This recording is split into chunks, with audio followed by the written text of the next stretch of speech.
know, I don't think I tested my microphone today. Did I? All right. Yeah, it is working. Okay. Where the fuck is the... There you are. Yeah, I completely didn't test my microphone today. Hey, physics. How you doing? Doing well? I hope so. I already got started on this model yesterday. Quick, Rory, drink from your Estus flask. All right. Yeah, that's how we can start the day. All right. Oh, jeez. Literally online for 4 minutes.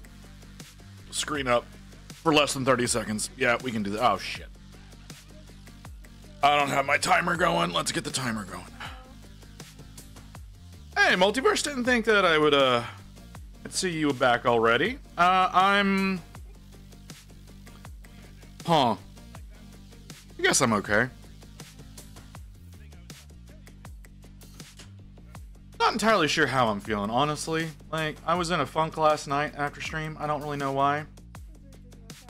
It kind of carried over into this morning. I haven't really been able to identify it. Like, last night, I was, cool. Like, last night, I didn't want to go to bed. I don't know why. I just, like, I was up late. I didn't want to go to bed. I don't know why I didn't want to go to bed. And then today, I didn't want to wake up. Like, I just wanted to sleep, but I had shit I needed to get done. I don't know. It's just been... all right, there we go. Okay. Yeah, it's been an off day, you know, man? You know what I mean? But, I don't have paint on the palette. I don't actually have paint on the palette to be able to work on this. What am I doing? Yeah. It's just been one of those kind of things, you know? I finally got my, get this rearranged a little bit. That's not where you go. That's where you go. Sorry, I'm not organized over here as per usual. I finally got a proper image up for my reference that's on screen. So instead of using a Praetor, I've actually got one of my Liberators up there now. Yeah, I got a few people that's what they like to do. They put me on while they're at work, or sometimes on their way home from work, various other times of day. I got a DM. Oh. I haven't played D&D in a while. I haven't really wanted to either. I'm not good with D&D. I don't know the rules very well, and I try to think too logically about how things would work. And that tends to ruin everyone's fun. So... yeah. Okay, so the first layer of the gold is down. We're doing the second layer of the gold. Been running my homebrew campaign for 4.5 years. Damn. That's pretty substantial.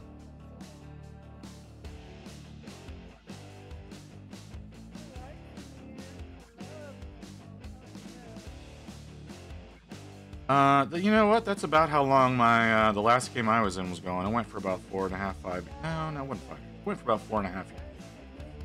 Overall, I wasn't a part of it that whole time. I did not start with them, and I did not end with them because I had to leave. Because again, I was kind of a bummer.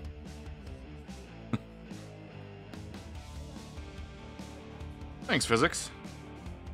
Appreciate you saying so.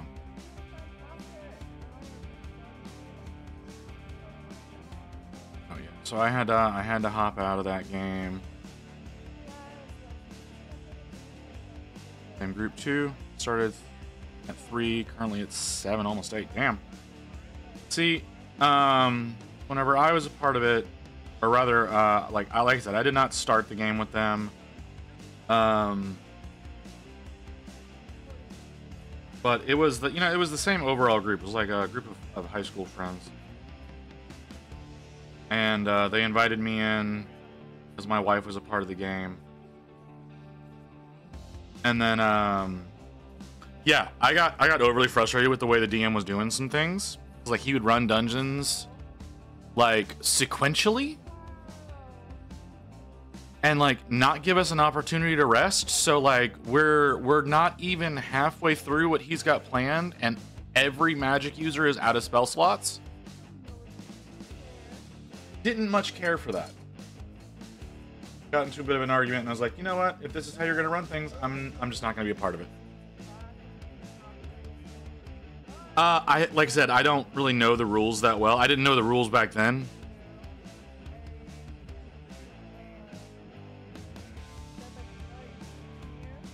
See, like, see the thing. Okay, so here's what ended up happening, and you know, I do feel like I was a little bit of a bitch, but like I was playing a what the fuck was she? Spell sword, I believe. I don't remember the name of the class. She's a half caster though. And we're going into this encounter in a warehouse, right? Like we're going into an encounter in a warehouse. We don't know that that's going to be leading into a dungeon. And he's also got it set up where we're supposed to... We go into a point where we're fighting each other. Like, he sets it up so that we all get, like, charmed and we end up fighting each other. And we're supposed to be attacking each other, doing damage. And then we managed to break free of that. And so we're already suffering a little bit. And we have to fight through these things. And it ends up leading into a dungeon. And we get through, like... one room, and like I said, it's me as a half caster. I'm entirely out of spell slots, and then we have a wizard who's got like nothing but level 1 slots left, a fighter who's grossly overpowered, and a pugilist who's not doing well either. I don't care what Wizard is doing with stuff after ARO, so I am no longer buying the product. Oh, okay. I have old Mayban 2 modules of Epic Encounter. Don't know much. Yeah, I don't know. I don't know. But like, we get through one room. I said we're almost completely out of or we're like, I'm out of slots. He's almost out of slots, and then our other two aren't doing well. And it's like, no, you can't rest. You're in the middle of a dungeon, and people are hunting for you, so you can't take a rest. And it's just like, so we have to complete this with nothing? This is not okay. You gave us no indication that this is what was going to be happening. And so it became an argument, and I was like, if this is how you're going to run your game, I can't be a part of it. So I ended up leaving the game, and the pugilist ended up leaving the game. It was only the fighter and the wizard for a while, and then eventually someone else came back in with someone who had to leave for other reasons. Which I think the reasons for leaving was because they were tired of my shit. Came back in with a sorcerer, and they ended up finishing the game that way. But I was not okay with how things were going, so I couldn't keep playing on.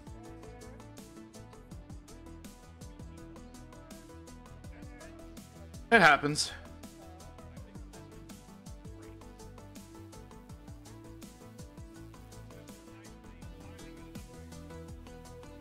And that's like right after we're getting betrayed by people we're friends with, and like I said, getting charmed into fighting each other. It's just like, come the fuck on.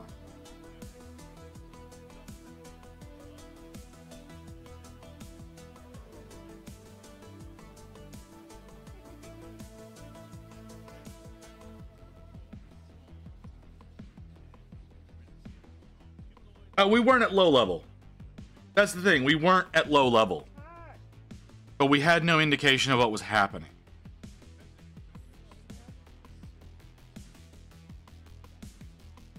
I believe that we were actually...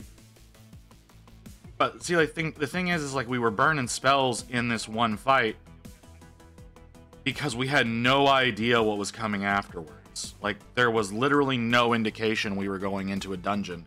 We kind of just got teleported into one.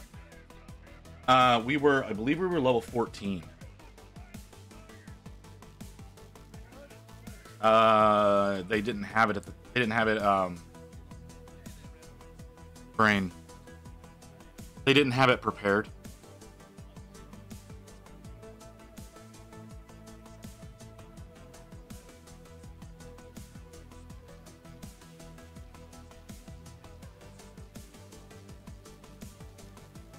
So yeah, no tiny hut because it was not prepared.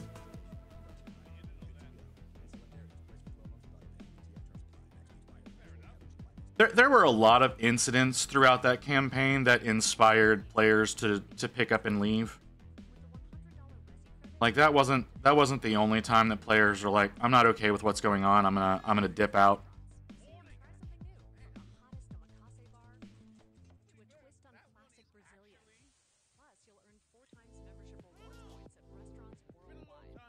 Hey Mew, how you doing? I saw you over on Micah's stream, so if you were talking to me, I'm sorry, but I was getting prepped for this. I don't think you were though.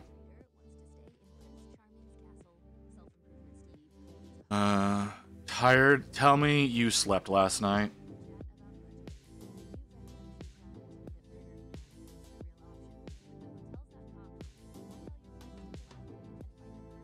I mean, yeah, there's a lot of we should have done yada yadas, but in the end, that was just a situation we were in.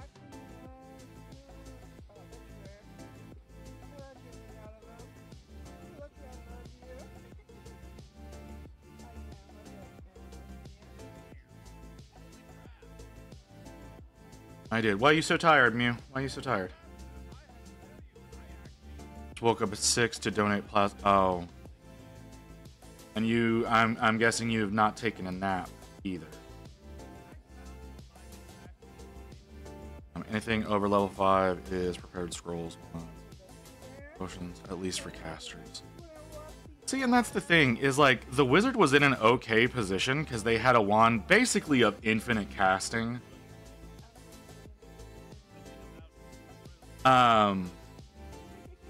But as a spell sword, I didn't have options like that.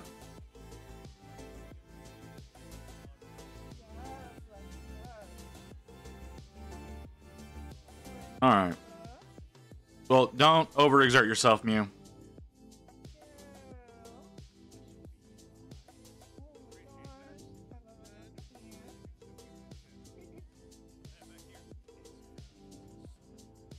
Did you have cantrips? Yeah, I basically had the ability to slap people with like a 6 damage flare.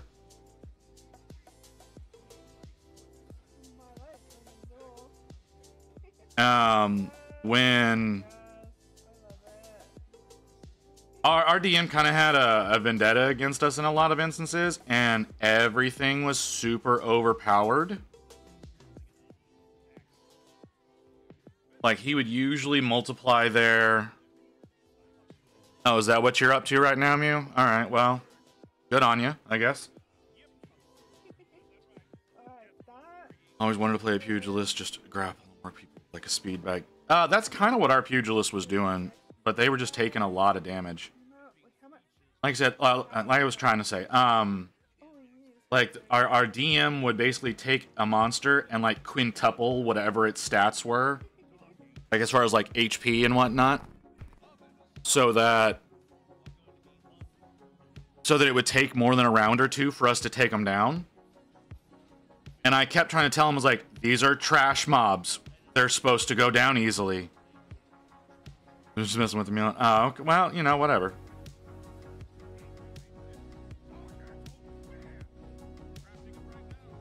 But yeah, he would do that with trash mobs and bosses. He would literally go in and he would quintuple the amount of HP that they had. Because he was like, y'all are taking things down too quickly. And it's like, they're trash mobs. We're supposed to be taking them down quickly. We're not supposed to be like, again, like I was just saying to Mew, like, we're not supposed to be overexerting ourselves on fucking trash mobs. We tended to have disagreements on how the game should be played, and so I ended up leaving. That's all there was to it. We're still friends. We still hang out. I just can't play with them as a DM. Death from 1,000 cuts. Literally, sometimes. Like whenever I'm as a spell sword using basically every single spell slot I have to jack fireball into my sword. to get through getting through trash mobs. It was a little annoying. What edition was this? It was 5th edition. It was 5th.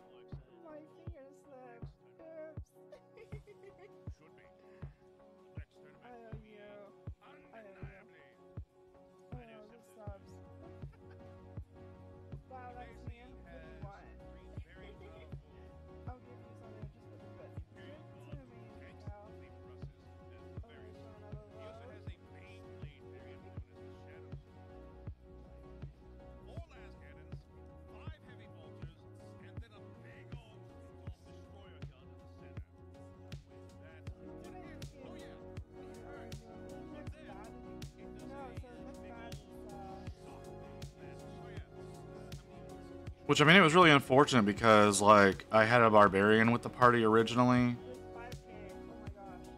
who got into an argument with one of the other characters and ended up because of their principles ended up leaving the party, and that's what got me in with the spell sword. If I had still had my barbarian, I probably could have rocked house with it.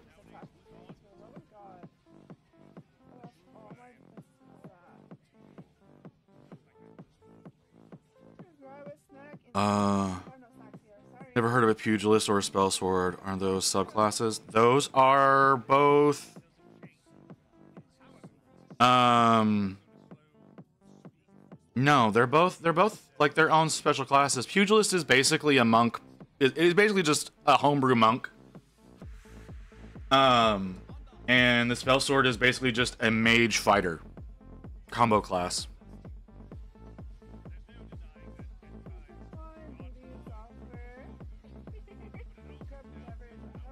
I could be using the wrong name, okay? The pugilist I know is the correct name. I could be wrong about I could be wrong about what the spell sword is actually called, but so we used Aurora as our character creator, and there was a whole bunch of homebrew shit that was loaded in there as far as classes goes. I think pugilist is a Pathfinder thing, and I think it was just converted over to work with 5th edition. It was definitely not an Eldritch Knight. I would have remembered that.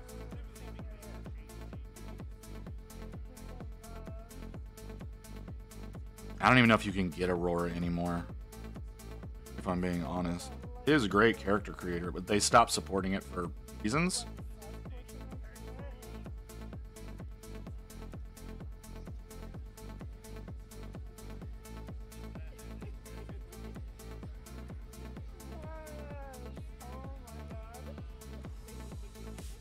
But yeah. So yeah, it was one of those, like, it's a program where you can load in modules from their website that you have to like attach to from GitHub.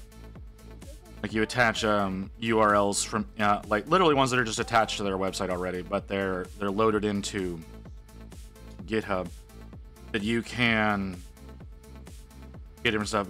But when Tasha's came out, they stopped supporting the character builder. I don't know why, but it was like I said, there's some homebrew shit that we found in there, kind of like the what was it?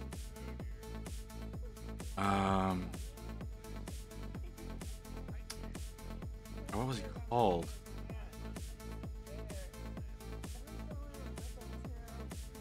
I don't remember. It's essentially a blood mage. I don't remember what they were called. All I remember doing was slicing at my arms in basically every fight, though. To use certain abilities with my weapons. Bloodhunter, yes, thank you.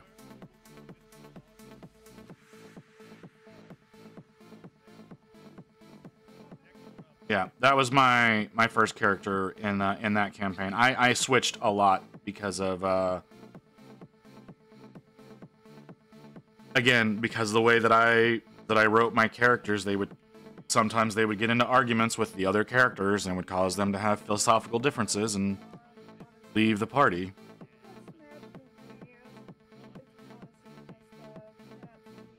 So my homebrew class is made by I literally could not remember the name. I knew it was a homebrew. I just didn't remember what it was called. And I knew that Mercer was the one who did it. Hey Necron, how you doing?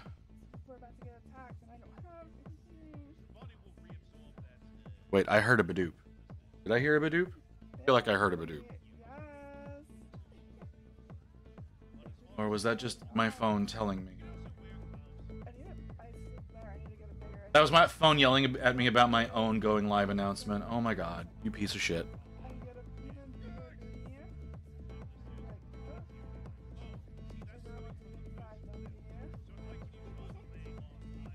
Going crazy working resume? Okay. What's going on?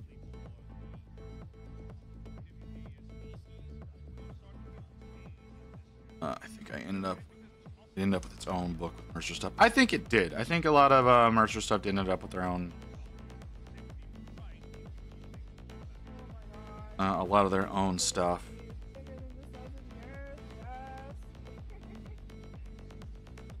I don't know anything about this new edition though that they came out with. However long ago it was. It was only like a few months ago, wasn't it? Maybe not even a few months. Yeah, I don't know anything about this new edition that came out.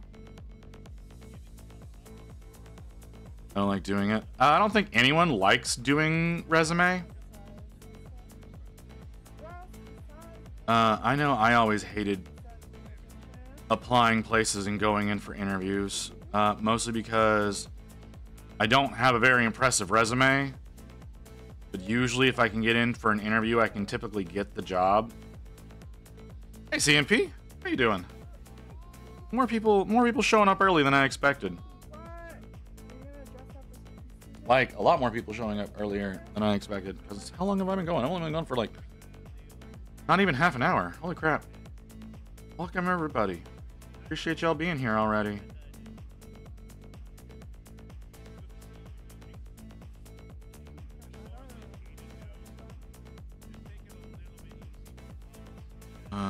No, he did other blood-related subclasses, but said on record he won't publish it. It's free. Oh, yeah, okay. Well, I mean, there's got to be a setup for it somewhere. Then where you can like look up details and whatnot.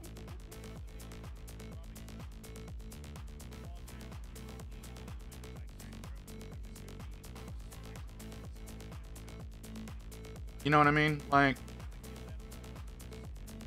if it's not officially published somewhere, Roll 20 maybe. Maybe, yeah.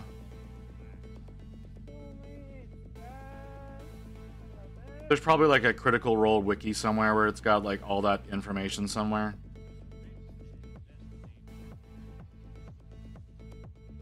I think I got off their website. It has a free PDF. Okay. That's what I was saying. Like, there's got to be like some web source somewhere. Okay, so I gotta ask, because it didn't exist back whenever I was when I was playing with my group. Like, we played fully online because we were literally all over Texas. That was people that were playing. So we all played, like, we all got together in Discord and we played in Roll20. But only recently did Roll20 decide they were gonna add functionality to Discord. So does anybody use that? Does anybody know how that feels? Yeah, I was talking with my old DM the other day, and we hopped in and tried and like tested it out a little bit, see how like logging in worked, how everything displayed. But I didn't know if anybody's actually like sat down and used it, like used Roll20 through Discord. that always seemed like that seemed like a really good idea whenever I noticed that it was starting to be a thing.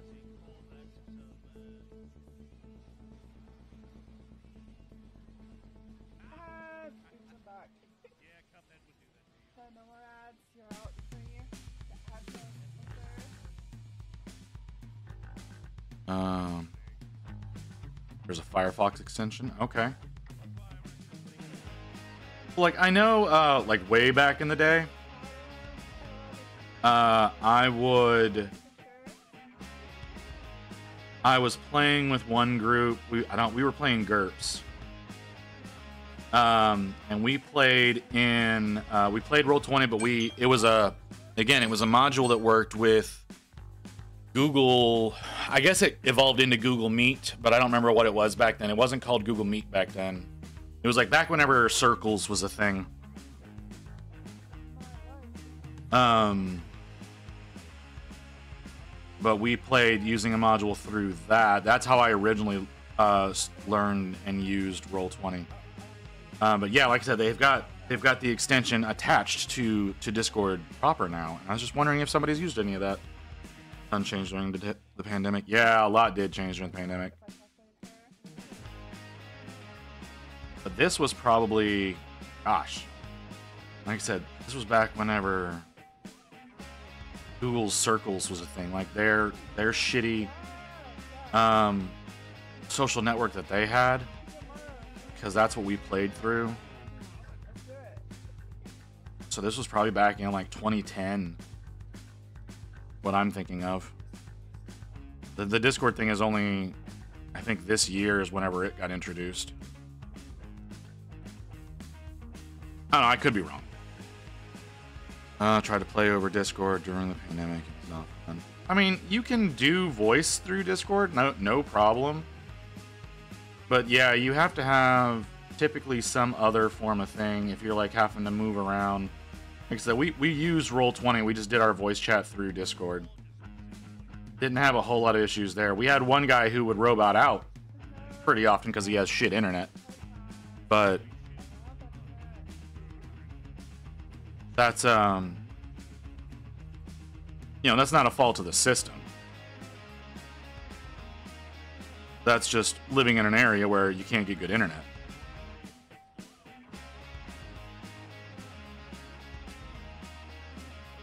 That was me on Discord. Oh, okay. You had shit internet. Well, yeah, that'll ruin your experience, won't it?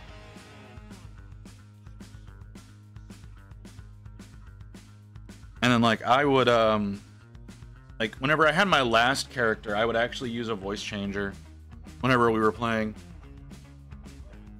I think I still have it set up. Let me see. Does this change my voice at all? I don't know if that does anything to me anymore. It might not even be the right setup. But this is, if it's working, this is what I used to do whenever I would play with my group. I'm going to turn that off now if it is working, because I'm sure it sounds really weird.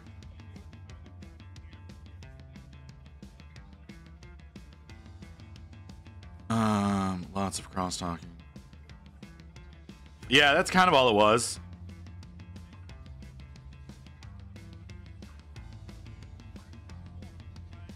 So what? What did I say? Did I say something weird?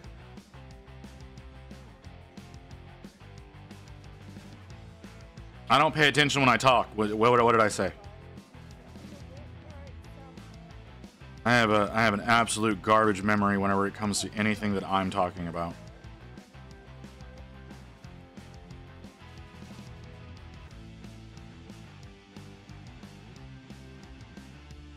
Anyways. Yeah, like I said, that's what I would do whenever I would when I would play with them. Is I would hit that little button. It changes my voice up a little bit. It's supposed to make me sound more feminine. It doesn't. Yeah, like Multiverse said, it kind of just makes it sound like I'm on helium. But you know, it was the effort, right? Like I tried to do something. I tried to do something that would help elevate the experience. We had like our guy who had the bad internet, and he would buzz out. He ended up getting a voice changer to make himself sound more like a robot, which was absolutely hysterical whenever Discord would then try to pseudo disconnect him, because then it's like doubling down on that effect. It was really funny.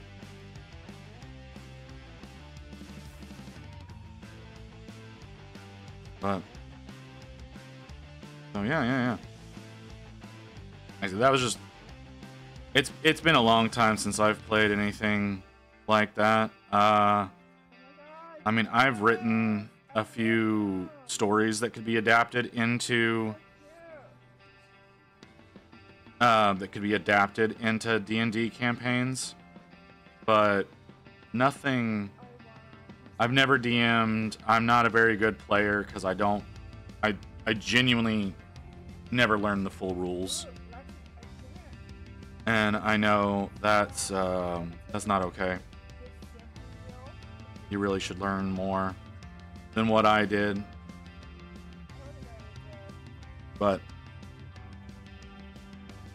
you know, that's besides the point. Like I said, I haven't played very much at all. I've played with two groups. I played GURPS with one group. I enjoyed GURPS. And then I played 5th edition with one group. I played a little bit of 3.5 back in the day, but not enough for it to count.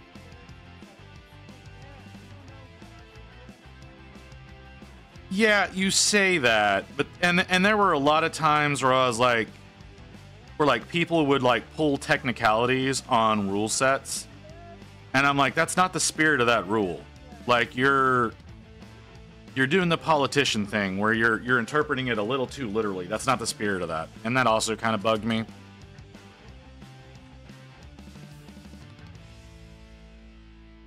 You know all the rules, just the basics. Well, I didn't even really get the basics that well. And I played with that group for a year and a half, 2 years. Like I said, I was not a fun person to play with. So I've basically just avoided getting back into anything like that. Because they started playing Rifts, the same group. Like I said, I'm friends with all of these guys. We talk like offline quite a bit. But yeah, they started playing Rifts at one point in time, and I was like, oh, that sounds really cool. I'd love to get to be a part of that. And then I was like, no, I'm a nightmare to play with. I don't. They don't deserve that. They deserve to have fun. I would bring everybody down. I'm not going to do that. So for the sake of everyone having fun, I don't do that anymore.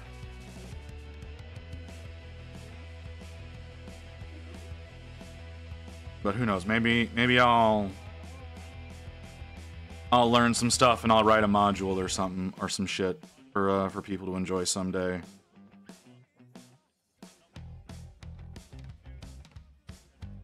Because I have taken the time to, like I said, to write a few stories. I wrote a novella at one point in time. I was young and it's garbage, but I did take the time to do that. I could adapt the themes of that into a little bit of a module. How are you a nightmare to play with? Just building conversational characters. Not on purpose, okay? And I think it's more of just I didn't mesh well with those particular players. That's really what it could have been. Because I very much did what I could to play my character. I tried to make the decisions as my character would play them. I would try to enter into situations as my character would know them. And because of that, other people didn't necessarily have the same philosophy of always playing their character. Like their own personal politics would bleed over into the character a lot. And it's like, no, this is not the way you wrote this character. This is not how this situation would go down. They're like, well, this is what I'm doing. And so they would do things in the game that would be like fundamental things that are opposed to like how my character believes. So for example, all right, I'll explain how my barbarian ended up leaving the party. So my barbarian was essentially a bit of an old man, and he had gone to war with one of the players' parents. Like, he was a soldier alongside them. And the way that their character was written was their character was essentially afraid of their mother because she was a really powerful wizard. And she disciplined her kids the way she felt was appropriate. And so they were literally portraying their character as being afraid of their mother. And then one day, we enter into a situation where we're at their house, right? We're at their mother's house. They do some dumb shit. These library internet went crazy for a minute. Oh, okay. Oh, okay, I understand. So we're at their house. They do something or admit to having done something that would get them disciplined from their parent, and they discipline them, right? And see, the thing is like their mother is still like high ranking in the military, and it's two of the players are siblings in the game. And one of the siblings is enlisted and does something and gets disciplined for it. And the other player doesn't like that happened, so they set their house on fire. And it's like, hold up, no, you wouldn't do this. You wouldn't be this bold of a person to someone that you literally last session were shaking in fear of if they found out these things that you did. Like, this is not how you would play this. But because my character had a pre-existing relationship with their mother, in that they were a loyal soldier of theirs, they had a fundamental problem with them doing that. We got into an argument, and so my character ends up leaving the party because it's like, I can't travel with you if this is the kind of person you're going to be. So like I said, I would always play my character to the best of my ability, but I had problems with people deciding that, oh, we're gonna, this person's gonna, we're gonna do this one thing that's totally out of character, and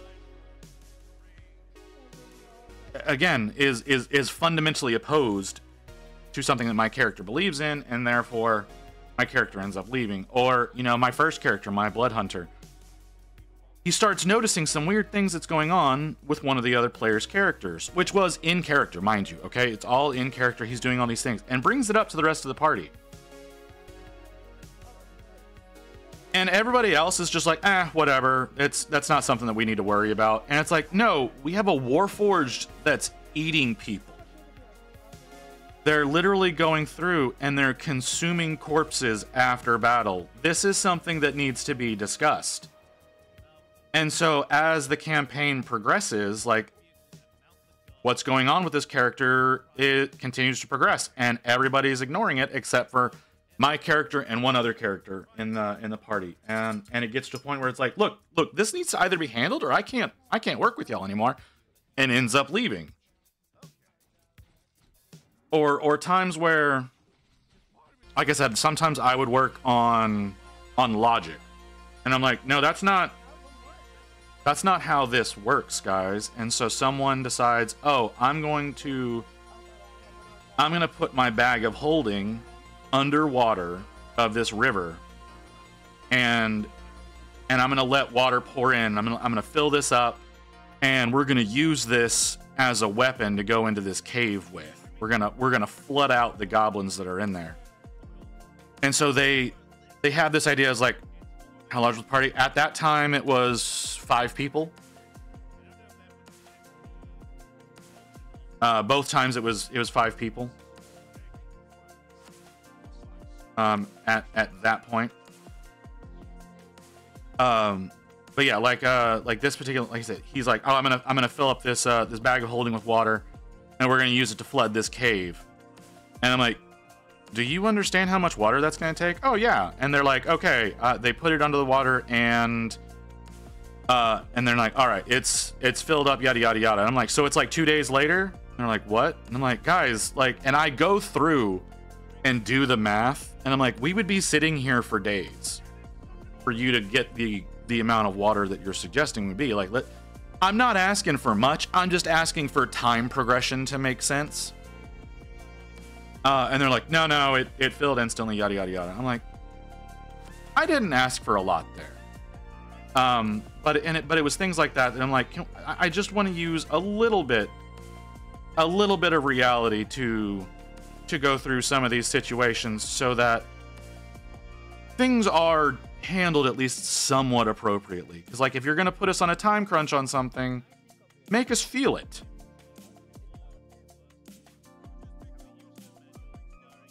And people did not like that. People did not like me bringing up situations like that. Because it's like, no, you're ruining the fun. And I'm like, I'm just asking for progression.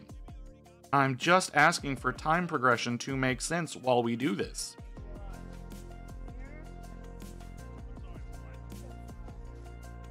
So,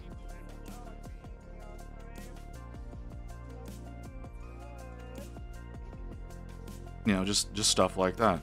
And so that's why I say I'm not a lot of fun to play with. So I don't bother going in and ruining people's games. Then that's really all it is. It's all it's become is because I don't want to logic through something or state something that's like we're gonna do a hard rule. We're gonna do a hard ruling on this time, but in a time where it makes sense for something to be a hard ruling, they're like, no, whatever. I don't feel like dealing with that right now. So we're gonna hand wave that away. Like, can we get? I would like some consistency, please. Like, if you're gonna be hard on me over in this situation, you need to be like that in this situation for this other person. Not just letting them get away with whatever they want to get away with. You know, I had a problem with the fact that I think it was at level 4. Yeah, at level 4, the fighter has a belt of giant strength. And I'm like, you did, and like I was not in the game at the time. But that ended up happening. They get a belt of giant strength, so they've got like or whatever it is that gives them a strength of 23. Right? Like they give the fighter a strength of 23 sub level 5. I do know that. I know it was lower than level 5. They've got over 20 strength. And we're at level 13, and I have a serious problem about like the balance in the game. And it's like, look, no, this is not okay. I've got my character at 20 strength because I rolled a particular way whenever I was building the character, and then I used basically all of my I basically used all of my points to up it to 20. But you've got a strength of 23, and you've got all these feats because you haven't had to apply points into anything. And see, that's the thing, is the DM made decisions like that all the time. And I would call shit like that out. I'm like, no, you would have built your character very differently if you did not have that. And they disagree. They're like, no, I wouldn't have. And I was like, yes, you would have. You would not have been okay with, because they went from a fighter with 16 strength to a fighter with 23 strength. And so they never took that off, right? Like, you're never gonna take off that fucking belt. And like, that is not okay. That is never something that's gonna happen. So yeah, your character would have been built wildly differently, and I didn't know that. All right, I did not know that was happened until I was already on my 3rd character, and I was like, wait a second, what happened here? No, I got frustrated with a lot of things, and I knew, like, because I have anger problems, so I would get frustrated with things, and I would bring up issues, and people would start accusing me of ruining the fun. So it's like, all right, I'm just gonna go. I'm just gonna go. Y'all clearly want to play like basically D&D Dark Souls, which I don't play Dark Souls anyways. Like, I don't like Dark Souls games. So it's like, y'all want to play D&D Dark Souls, and you don't want to have any kind of accountability held against you. So I'm out. And it was a big deal. Like I know it really hurt the DM whenever that happened, because he had already had a few people leave for a few different reasons. And me being like, look, I don't. The reason I'm leaving is because the way that this game is being run. And I knew that hurt him. He runs a few different games now. Sounds like be during a Vampire Masquerade game. I mean, it was, like I said, there were times that I was like, I hate what's happening. Again, like in a dungeon, out of spell slots, not being given a chance to rest because you're supposedly being pursued the whole time. And it culminates against an Elder Brain. Like, the fuck?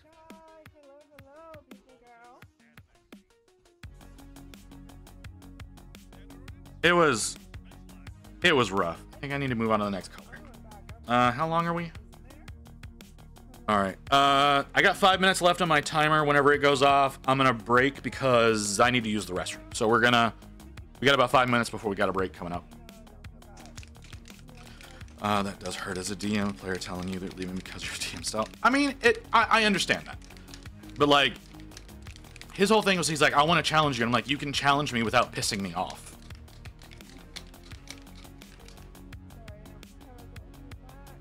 Like you can challenge me without making me hate what's happening.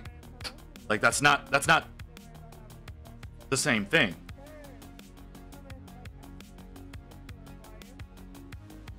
Like challenging is one thing. And there was a lot of times where, and I don't know if other DMs do this. I've only played with 2 different DMs.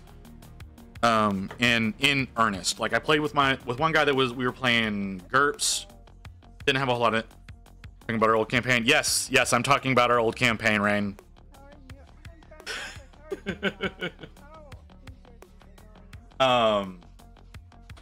Rain usually has the volume off, so I'm sure she came in and was like, oh god, no.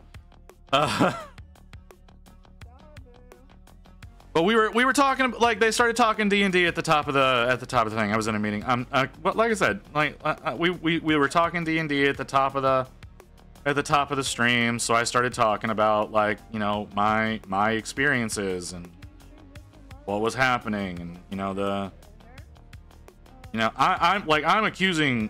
trying to take a lot of the blame myself here, right? Like I know I'm a bit of a bitch. Like that's just fact, okay? Like that's not hyperbole or anything like that. Like I have anger issues. I'm a bit of a bitch. I understand that. It was just a bunch of situations that did not play out. That did not play well together.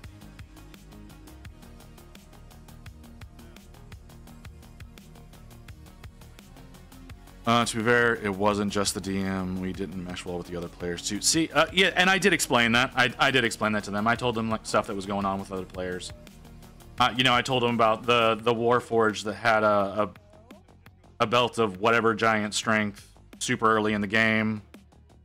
Yeah, we didn't mesh well. Like undoubtedly, we did not mesh well with other players. I don't know that I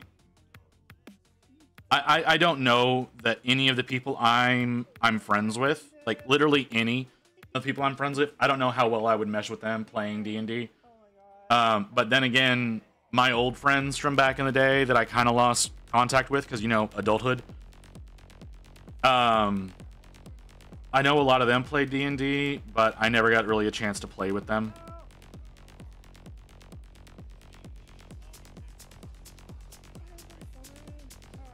I also just think it was his first time DMing. It was his first time DMing as well, and I know that that was also a point of contention.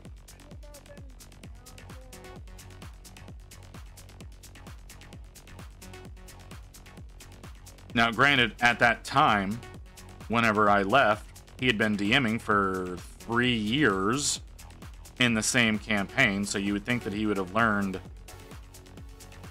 quite a bit more, because one of the problems that he had, it was so bad the DM begged me multiple times to stay. Yeah, that was a thing.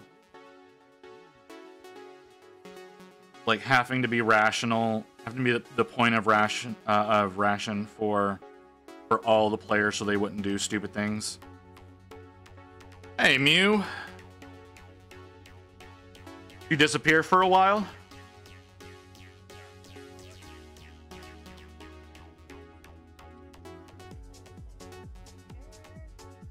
Like, I know there was one point in time where they were planning on sieging a castle. And I come in and I'm like, okay, no. Abby's a bit scuffed. Oh, did you badoop me and I didn't hear it? All right, we'll get to you in a second, Mew. We'll get to that in a second because my alarm is literally about to go off. There it is. So I'm gonna refresh the camera. I'm gonna take a quick break to use the restroom because I'm about to piss myself. So I'll be back in a few minutes, guys. I know I usually go 2 hours, but I can't wait another hour. Be back in a little bit.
Okay, I'm back. I'm sorry. I really had to pee. I don't know why I had to pee so bad. I'm guessing I have too much sugar in my system.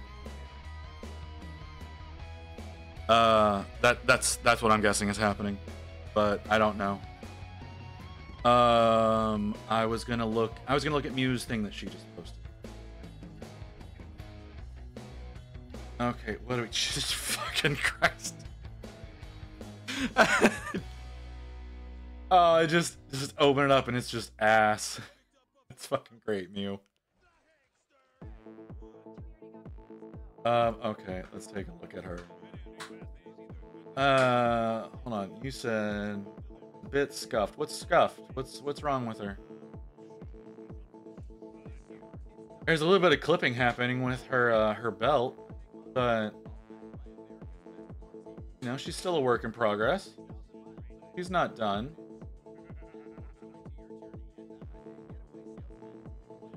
So, if that's what you're talking about, that's not really that big a deal. Anyway. So yeah, like I was saying, one problem that I had a lot of the time, and I think everybody had this problem. Rain will probably back me up on it, when she gets back to her computer. Almost every single fight that we are in this game, at least one enemy tries to run away.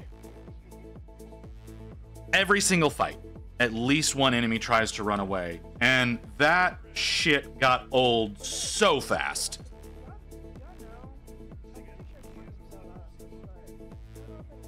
Because we always chased them down. We always chased them down and killed them. It's like, you're gonna run? No, that's a problem. We're not gonna let that problem be a problem. Every single fight. And we literally got to a point of going to the DM being like, can you stop doing this shit? And he's like, well, you know, your buddies are getting their asses kicked. People are going to run away. It's like, you don't do realism anywhere else in this game. Can you not do it here? And yeah, it never ended. It was always a problem. Never not a thing. Did nothing but piss everyone off, but we were never going to get rid of it. I don't know if other DMs do that. I just know I hated that. I hated that so much. But Rain reminded me of an incident. An incident where and if we let them run away, then bad things would happen. Yeah, anytime they escaped, we eventually ended up in an even bigger fight because of it. Anyways, so Rain reminded me of an incident on an airship. So what's happening is we're teleporting into an airship, and there's something on this ship that we were asked. Okay, we were asked by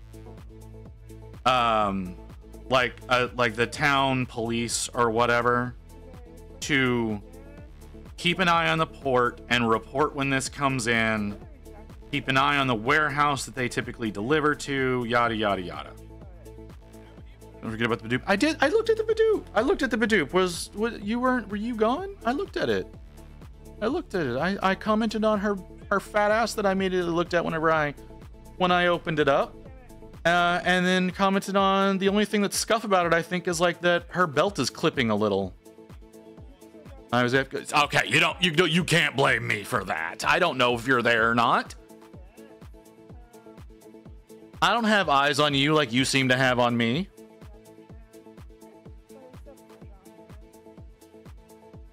So, but yeah, no. Like I said, the only thing scuff that I see about her is, like I said, her belt looks to be clipping a little bit. But otherwise, she's great. This is the one that I want you to send me the file for so I can print and paint her, isn't it? That you keep not doing that?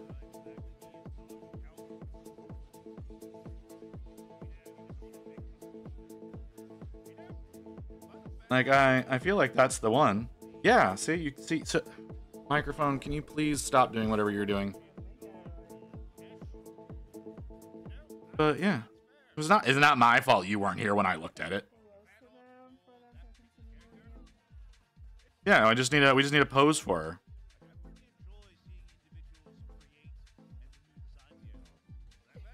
And then yeah, I'd print her up and I'd work on her. Hell yeah.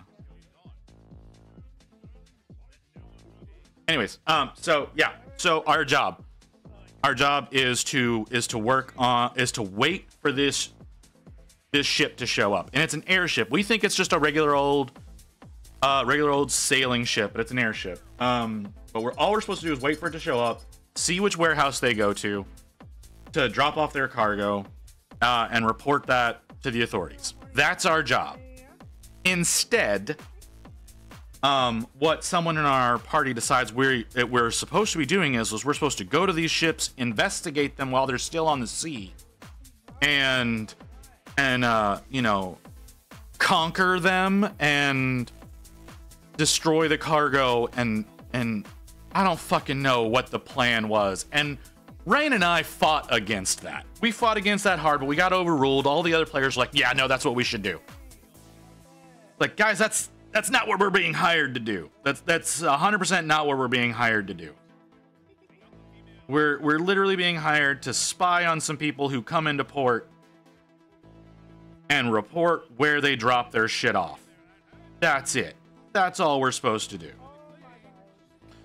But that's not what we end up doing. So we end up teleporting onto one of these ships. And again, it's an airship. We don't know that until we're there. Shit gets a little crazy. We get into a really big fight that we really shouldn't have been in. And the airship ends up losing power and starts to fall out of the sky. So my character at the time has the ability to teleport, and so does and so does our wizard. Our wizard can teleport, and my character can teleport because they have a ring of teleportation. And so we're trying to save some people that were enslaved, and save each other. And we end up teleporting out, and the wizard stays behind. And what he's gonna do is he's gonna use a wall of force to catch the airship. This airship has been described to us as the size of a galleon. So I look up what that would be. I look up the weight, the material, all that kind of stuff. It's a wooden ship, and he tells us it's a wooden airship. And so he's going to use this wall of force to catch it. And we're like, wait, hold on. You're going to catch it, or you're going to make a ramp so that it can slide gracefully into the sea? He's like, I'm going to catch it. This is a bad idea. He's like, no, I'm going to catch it. And I'm like, okay. So I kind of do one of those, like, can I get y'all to hold off for a minute while I do something before we let this all go down? And they're like, yeah, sure. It's like, yes, just let's just consider everything on pause. Like, the ship is not falling anymore. I need to do something real quick. I go, I get all the numbers, I run the math, and I'm like, okay. Before I continue, before I give you all these numbers, how long has the ship been falling for? For this long. Okay. Okay, you're gonna catch the ship with a wall of force? Yes, okay. The ship is gonna hit this wall of force and it was some enormous amount of force when you've got a ship falling into an immovable object. I was like, it's gonna hit with this much force. That ship is gonna shatter. It's gonna hit your wall of force and it's gonna explode. He's like, no, it'll be fine. I was like, that's not how physics works. And the DM is like, yeah, no, this ship is gone. Like there's what you're doing is going to shatter this ship 100%. You've condemned anyone who's on this ship to a horrible death. And he gets all pissy about that. He's like, oh, well, I didn't fucking know. And it's like, that's common sense, man. What do you mean you didn't know a ship falling out of the sky would hit something really hard? Even if it's falling for a very minute amount of time. If one rolls over in dry dock, it usually breaks. What do you imagine is gonna happen here? He's like, well, I just thought I was gonna catch it and save the ship and da-da-da-da-da. I was like, and we're all just like, okay. And we just let things progress. It's like, what the fuck is even happening? Like, this was a player that we had frequent problems with. of just deciding we're gonna do dumb shit. You know, oh, we're gonna siege the mayor's castle. Like, we're gonna what? We're gonna siege the mayor's castle. No, we're not. No, yeah, that's what we're gonna do. No, you might be doing that. We're not gonna do that. Because, and I go in character and describe strategically what's gonna end up happening. Because it's like, no, this is a town that's currently under siege. That mansion, castle, whatever, is gonna be guarded like you cannot imagine. We do anything, it's gonna set off alarms, and we're all gonna die. So no, you can siege it, but you will be sieging it alone. Gets all pissy about that. And the DM is like, yeah, if you had decided to do that, there were literally hundreds of guards waiting for you. It's like, yeah, that was death. There was nothing but death there. You know, we're like level 10 at the time. So, yeah, pretty frequently we would have just instances like that, just butting heads. I don't know if there's people still here listening to me. But yeah, like I said, it's just one shitty thing after another. I'm sure Rain can remember other things that I don't, because I have a shit memory. And if she wants to bring them up or not, we could stop talking about this if people are bored. I don't know. What am I doing?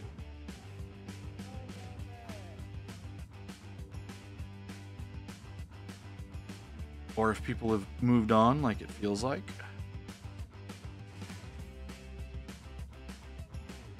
My microphone on? My microphone is on. Okay.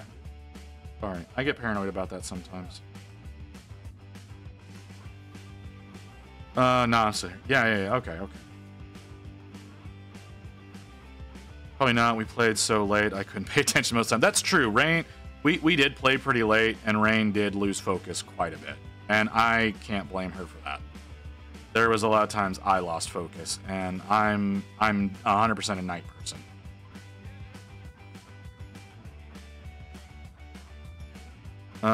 Didn't know you were back. Oh, okay. I was only gone for like 3 minutes, man. I just needed to pee. It was very important that I peed. That means I went through and I told all those stories with nobody was listening. Fucking great. Well, I think Mew was listening. Maybe. Possibly. Possibly not. Mew might be busy doing stuff right now.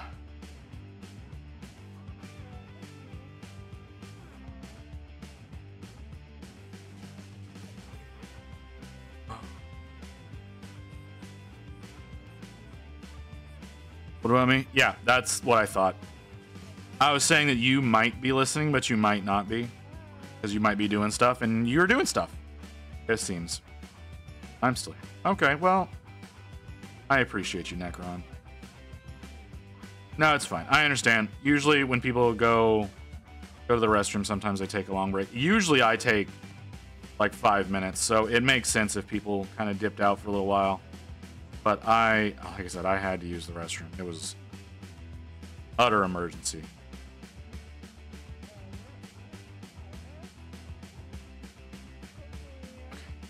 No, let's do this side first. Oh. Did you talk about the time we fought the dragon in the chromatic orb? No, I did not talk about the time we fought a dragon in a chromatic orb. I don't remember a lot about fighting the dragon in the chromatic orb. All I remember was hating that fight. Because we fought, so yeah, so there's a dragon that surrounds themselves in a chromatic orb. Right? Makes sense? So, well, it was extra shitty, okay? So, So not only do you have the dragon in the damn thing that you have to go through all the different fucking layers that are all destroying you in one way or another.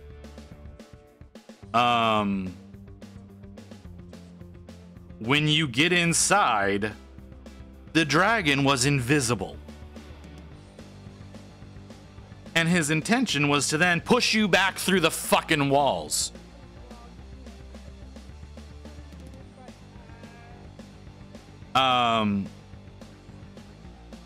So it's just it was all I remember from it was Rain was able to push through with relative ease. Like had advantage on basically every layer. I tried going through, and despite the fact that I was a fire genasi that used fire magic and originally was granted fire immunity by the DM, the session before, the DM decided to take that fire immunity away, so the goddamn fire layer is the one that knocks me on my ass. And I'm like, this is some shit. Literally, if you hadn't decided to take this away from me last session, I could have made it at least a layer deeper. But like, yeah, the whole thing ends up... all I remember is everybody hating the fight. And like, that's the kind of shit he would pull on us. Is it's like these super sadist bosses that it's like, oh no, it's a challenge. There is a difference between a challenge and being an asshole. And I couldn't ever convey that difference. Which, yeah, he's not here. Yeah, it is just, it was infuriating. It was often infuriating dealing with any of his shit. I think we just waited for the wizard to kill it because they were the only one that could see it. Yeah, I'm pretty sure that is the case. I think all of us just got to a point of standing around fighting trash mobs for a while that would randomly show up. And everybody was pissed off at the end of that fight, except the player that was the wizard.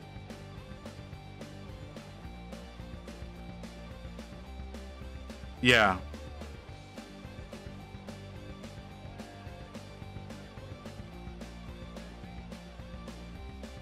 So it was a lot of that, and then it flew away. It flew away, and then it was like, oh, y'all need to go hunt it down now, and it's like, no, you need to do that. No, this is a side quest. We're not doing that. We're not dealing with that shit again. Not if you're gonna have that. If you're gonna do that to us and it's gonna get away without a problem, because it did. We didn't actually beat it. It flew off to its lair, and it wasn't even like at half health. But it flies off to its lair. It's like, no, if you're gonna treat us like that, we're just not gonna do it. Like, but these people need you to take care of this. That's not our fucking problem.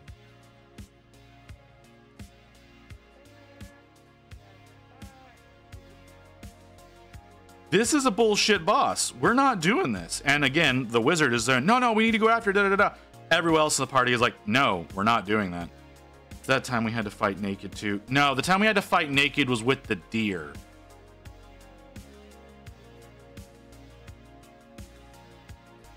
Like, we had to fight a deer that then got grabbed and eaten by a separate dragon after we...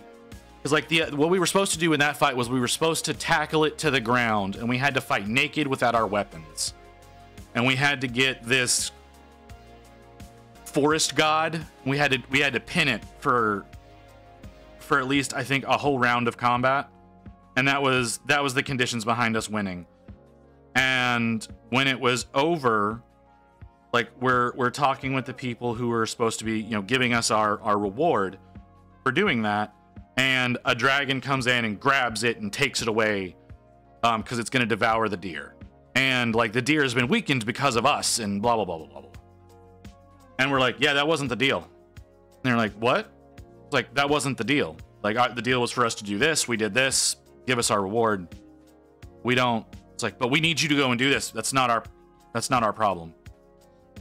We had enough of a problem doing this. Like, are you going to give us our equipment back for us to go and do this? Well, no, you need to fight like this and yada, yada, yada. And it's like we don't have time to go and get your equipment. No, we're going to go and we're going to get our stuff. And what we ended up doing there was we ended up just rolling the clock back entirely. We ended up rolling the clock back to where none of that happened because the DM was like, well, no, they're not going to do da da da da. And it's like, we don't want to do this. You changed the conditions after the fact. That's not what we agreed to. That's not what we're doing. Like, I understand you're trying to have your fun with your cool little story moment as a DM, but we don't want this. So we're not doing it. I'm happy because my stream got 8 views. Hey, that's great, dog.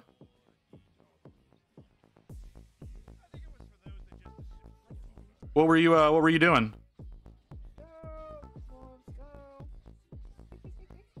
I'm usually happy whenever I get numbers like that too. Like, I'm not gonna lie.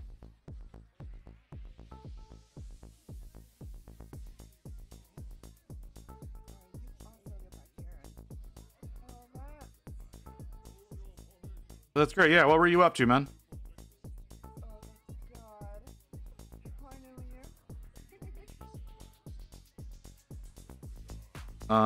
Would you please stop? Okay, would you please stop? Damn it, iPad. Getting my Tyranid Prime and Space Marine. Okay. Doesn't realize he or she has to entertain their players. No, he wanted to do... There were times where he wanted to do certain things and got kind of bummed out that the players would find ways around it or would... Because, like, there was one time where, like, we're going into this cave that's full of goblins, right? We talked about this. What just happened? Oh, is that just a cheer? Oh, thank you, Mew. Thank you very much for that.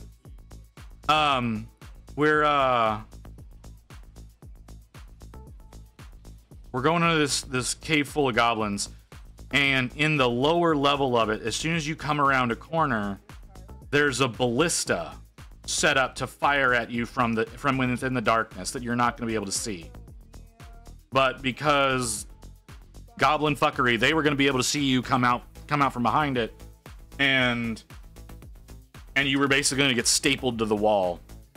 But before going in, yo, a minute ago I had 5 followers, now I have 8. Hey, there you go, man. Progression is progression. I struggle for views too, dog. I followed you. I'll tune into your live. Yeah, I went ahead. I gave you a follow as well, dog.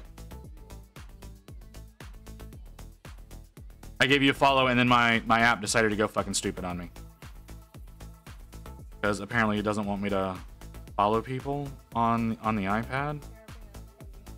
I don't know. Anyways. So yeah, it's got this ballista. So instead of going into the cave blind, though, we decide we're gonna give the kobold temporary invisibility and spider climb, and he goes in and he investigates what's going on and finds the ballista, so we know to be prepared for it whenever we go in. And the DM was really bummed that he didn't get to shoot somebody with the ballista, and it's like, how much damage would that have done? Oh, it would have done this. He's like, the average damage is this, but you know, we'd still have to roll for it. And it's like, the average damage for that weapon would have downed 4 out of 5 people in this party. Like, why are you excited about potentially doing a TPK?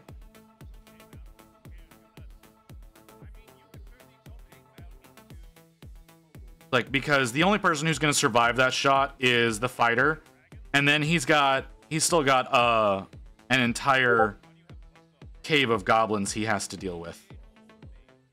What about this is something that we want to do?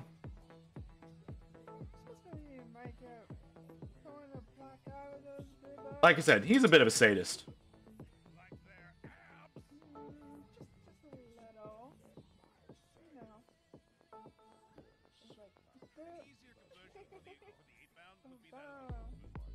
Yeah, but no, he was disappointed that we did.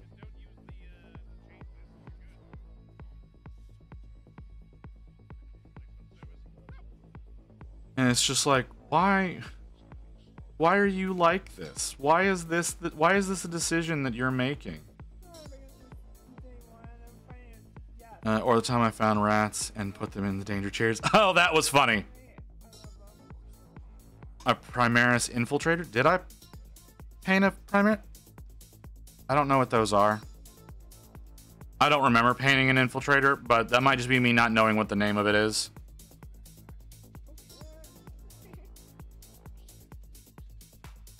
I've painted a lot of Marines, dude. Like I got 3. I meant to ask. Oh, I don't know.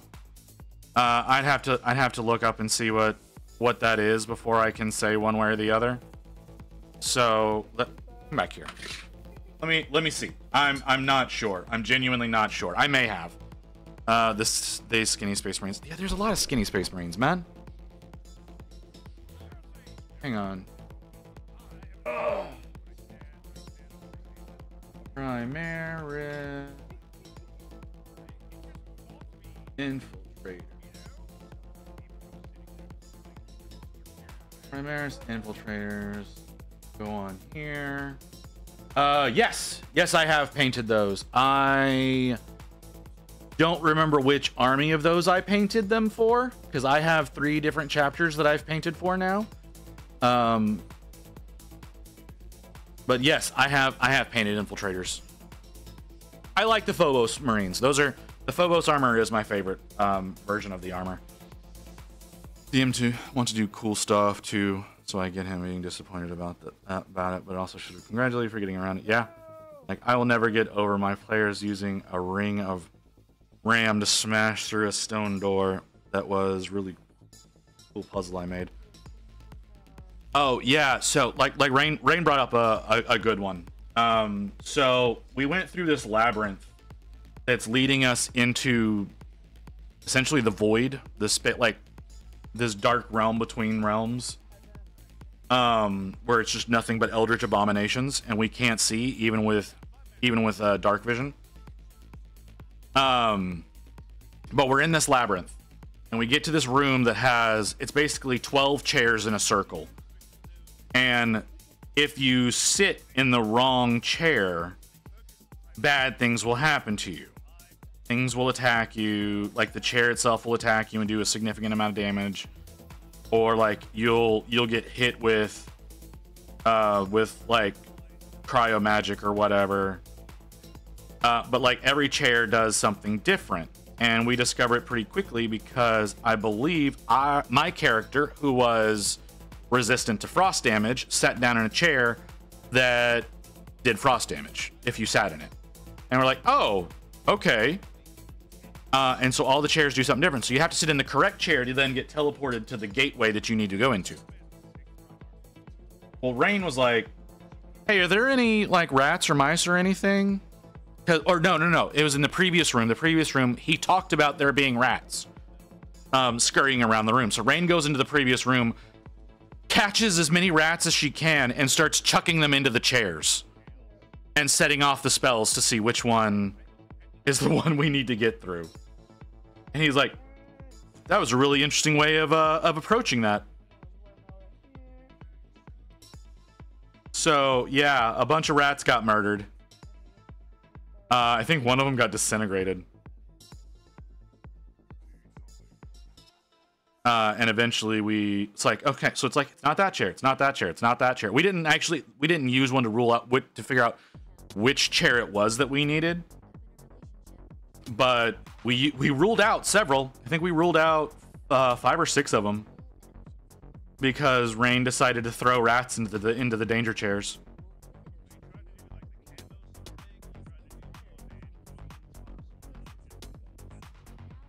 It worked out really well. Ended up taking minimal damage trying to figure out where we needed to go.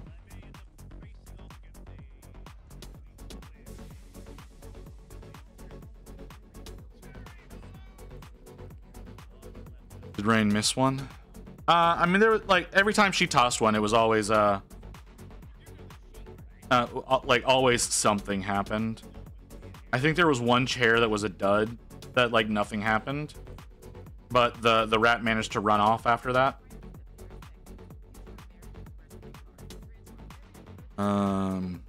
Once I was in a D&D match and some 70-year-old homeless sent us on a mission, then we got jumped. Yeah, that's just D&D, man. Like, that's just what D&D is. It's someone's like, hey, go do a thing for me, and you get attacked because of it.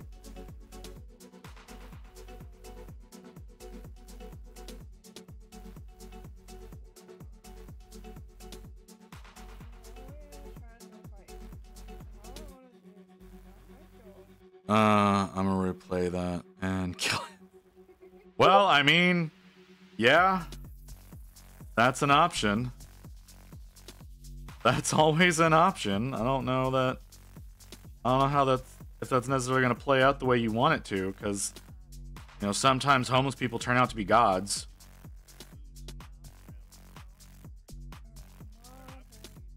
Oh, okay, okay.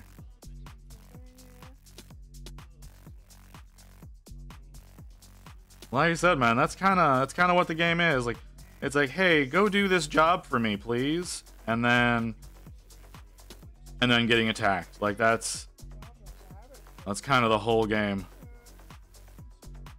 Is go somewhere, get into fight, do best to succeed at fight, murder a whole bunch of people. Like let's be honest, like fucking adventurers in D&D campaigns are like some of the biggest murderers on the planet.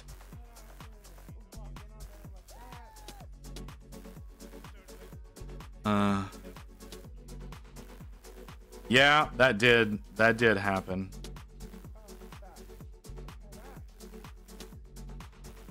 Well, I don't think it was 3, but the area we ended up getting into is a bunch of stupidly overpowered enemies that we all struggled just to be able to see. And then there was a lich. It was like a grand lich that came after us. So we had to run away. That was a huge pain in the ass as well. Because he was coming at us with an army and was essentially invincible because he did some spell that made him invulnerable to everything.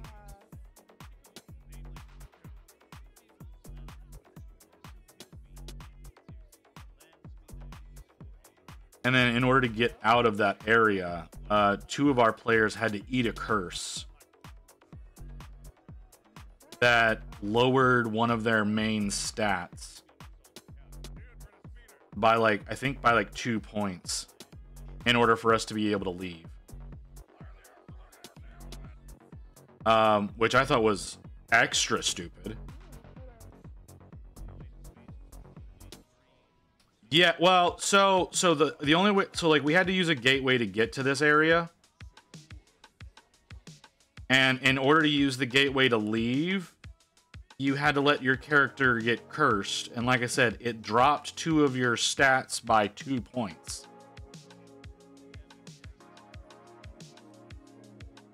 And yeah, that was... And you had to have a particular mark on your character. So, like, some of us had changed characters by then. Yeah, some of us had changed characters by then, and you didn't get a choice. The DM chose for you what he was going to drop on you.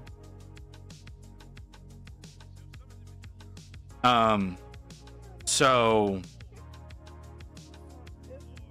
yeah, only 2 of the players had still been around since a certain event happened and had a certain mark on them. The other 3 players didn't, so they didn't have to get cursed, but the other 2 did. They thought that was bullshit, and it's like, they're like, hey, we're getting punished for not changing our characters. And it's like, I'm sorry that you've pissed everyone off and run off characters. I don't know what to tell you.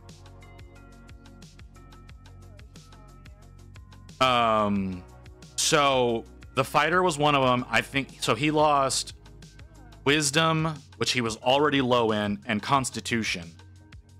And the wizard, I don't remember what the wizard had to lose. But it was one of those like, yeah, this is gonna be a permanent loss, and it's like, what?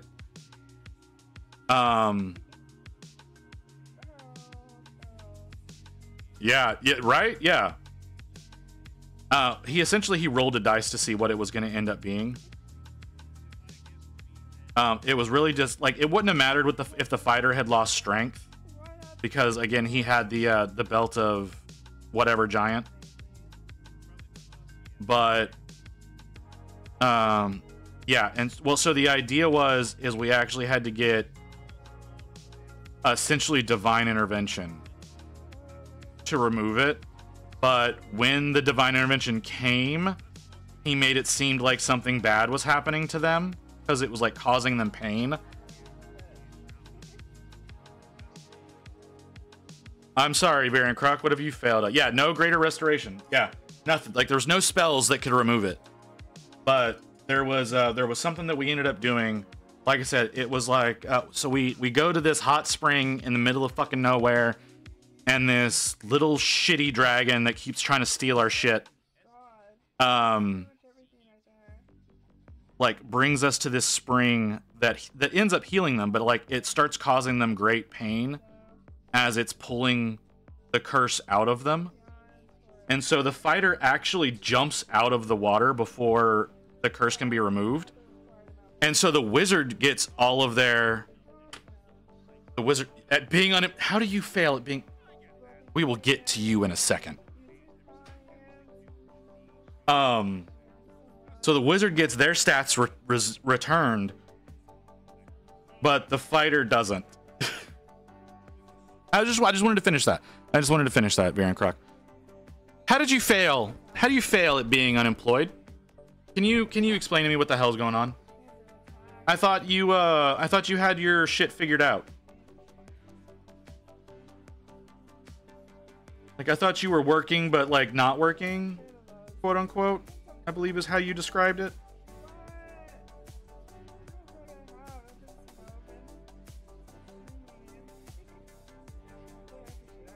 Did someone catch you working? I didn't even apply anywhere. I start a new job next week. Wait, motherfucker. All right. All right. I think I speak for everybody here, Baron Croc, when I say, fuck you.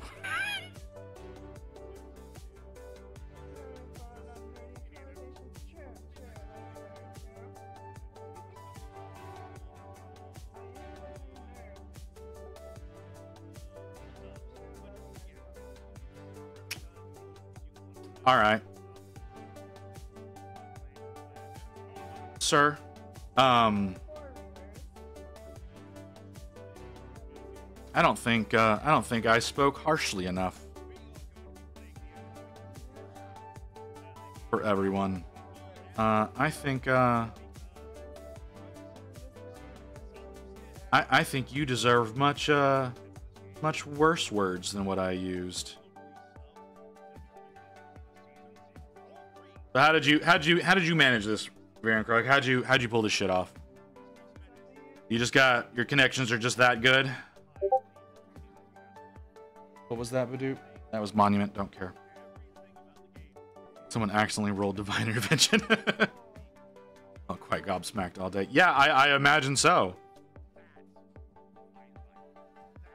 I imagine so. You know a guy that knows a guy kind of situation? Is that what it is?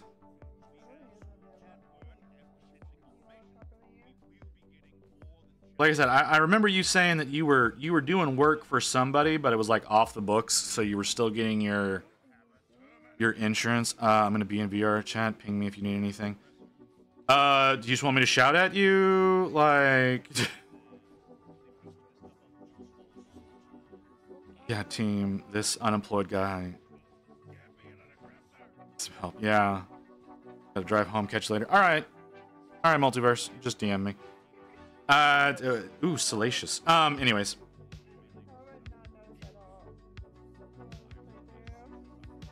No, I don't. If I need anything from Emu, I'll let you know. I don't see it happening, but you know, if we get hate rated, maybe. I don't think that's gonna happen, but yeah.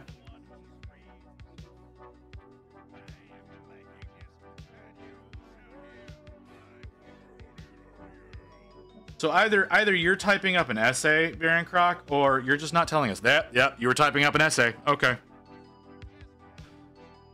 My old boss got a position as sort of a manager at his firm. He was like, you have to hire my old employee. And they hired me on the spot. Apparently, they usually have a quite slow procedure. Hey, you know, don't complain. But again, like I was saying, fuck you. I say that. I've gotten jobs in dumber ways. Like, I talked about how, like, I got a call from an old manager to go to work for him at one point in time. So, yeah, that happens. I had a job whenever he called me already, but I wasn't going to be in that job for much longer because, ooh, boy, did they hate me. I say they. My immediate supervisor hated me, and it was 100% a super sexist company. As odd as that sounds, it was a super sexist situation. Because like the owner of the company, you know, it's a woman-owned company. No big deal, right? Whatever. I don't care. But she's so proud of the fact that it's a woman-owned company, and I'm like, oh, okay, sure.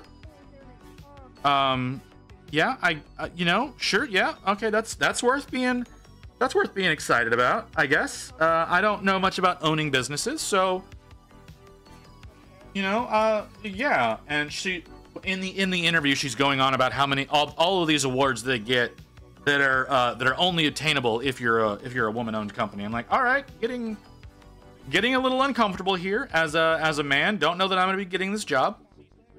And they end up hiring me, and I'm like, oh, okay, sure, whatever. And so they put me, they essentially put me in as as data entry. That's what my job essentially is. It's I receive mail-in stuff, and I enter the data in. I enter the data into the system. Because it's what is it? It's a CB repair company. They work in CB radios. Anyone who places value in being a certain sex or having a skin color, their brain ain't right. I mean, again, anyways, yeah, I was always worried that I wasn't going to be in the company long because I figured I was going to end up getting fired. But they put me into customer service, and I'm doing data entry for the engineers. So a company that has a contract with them will send in their radios that has something wrong. So I'll go through, I'll put in the description of what's wrong. I don't like do any diagnostics or anything like that. I just, Quick, Rory, drink from your Estes flask. Hi, Kim. How was London? Anyways, oh, that hurt. Oh, that hurt a lot. Yeah, so I'm data entry. My supervisor, also woman. The company is 90% women. She's pregnant. She's like very pregnant. Like, I think she was like 7 or 8 months pregnant. And she's training me. And she's like, okay, so you're going to enter the data in here. You're going to print out a sheet. You're going to put it with the stuff in these totes. And then you're going to set it over here next to me. And I'm going to inspect what you've done. And that's the entirety of my training. All right. Well, I'm glad you had fun. So yeah, that's the entirety of my training. So I go and I start doing entry, and basically every single order I do something wrong. And so I'm there for a month. This woman hates me.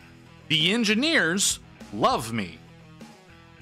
But my supervisor, the only person in the company that has a problem with me is my supervisor. And it's like, hey, you know, maybe we look at everyone else in the company who likes me, and we don't fire me under the word of one person who's not totally stable right now. I didn't say any of that, obviously.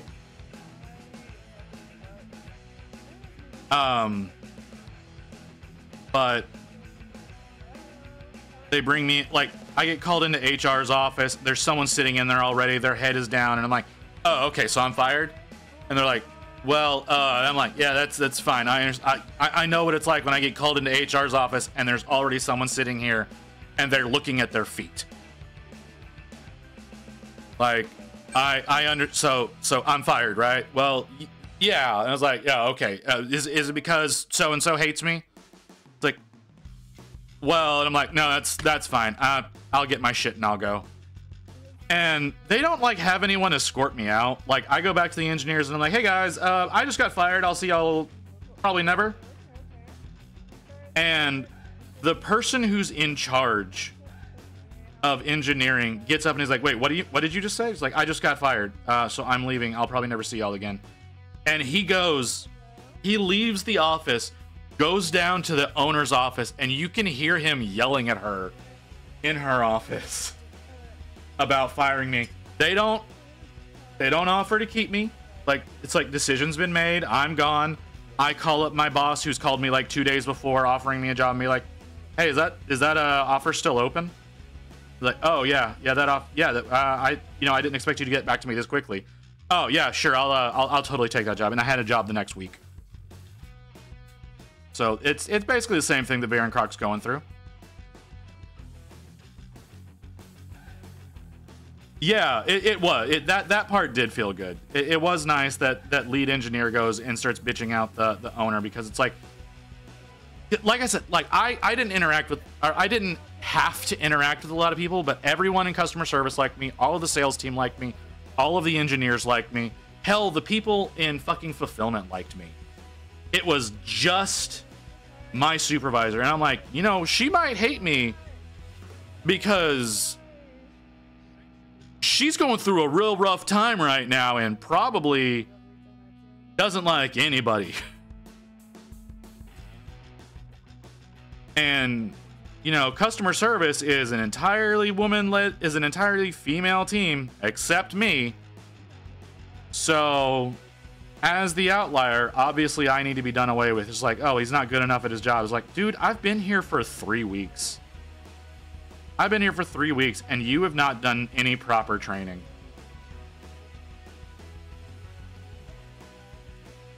Like, it was, you look at the complaints, you enter it into the system, you print it out. Yeah. So. Yeah, right? Training, what is that? And yeah, well, like I said, everyone else didn't have a problem with me. Because I treat everyone the same, regardless of position or sex or whatever, because my brain doesn't process you as usually anything other than something that's in my way. Like, I hate to say that, right? Like that, but that's literally how my brain processes most people, is just, what level of inconvenience are you?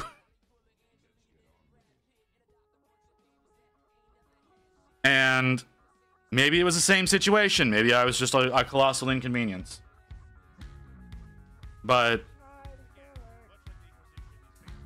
like whenever I was working at the fulfillment company, whenever I was the CTO at the fulfillment company, again, 90% women.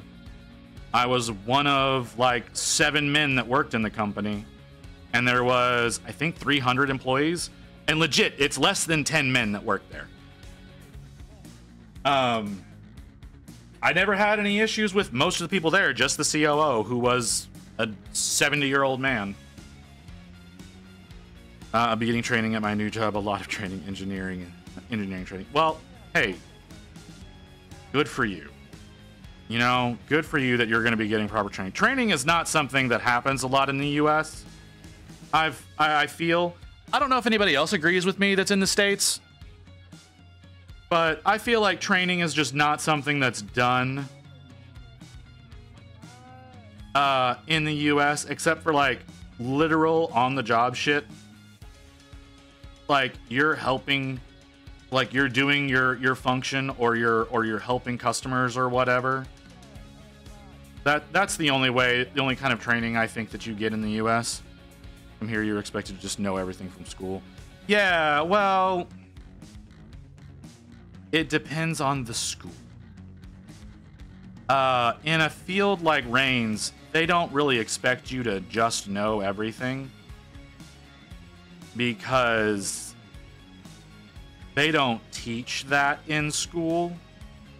They teach theory. I don't agree with that, but that tends to be what is done in like comp sci and things like that. Is they teach theory. They don't teach practical usefulness. Depends on how you learn. Well, some people are hands-on learners. Not everyone is. The school really has the training for what I'm going to do. Well, yeah, but you're electrical, right? Like, yeah, like you can't be just theory.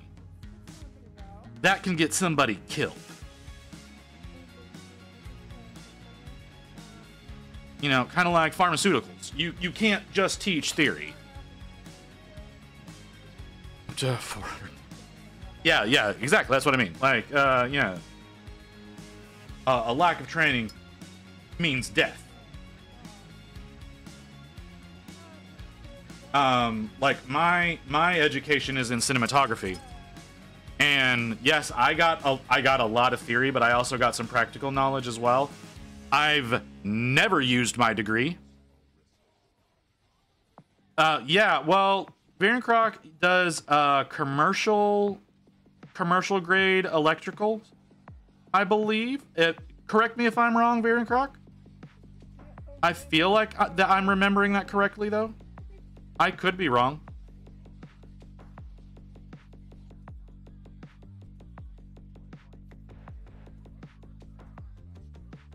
But yeah, yeah, and since it's a specialist competence, once I'll get my own 2 feet, I'll get started with 2. Hey, see, yeah, there you go.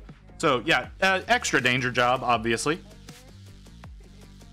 But that does require proper training, proper education. Make sure that the motherfucker that's doing the work is not gonna die, because that's not something any company wants to deal with.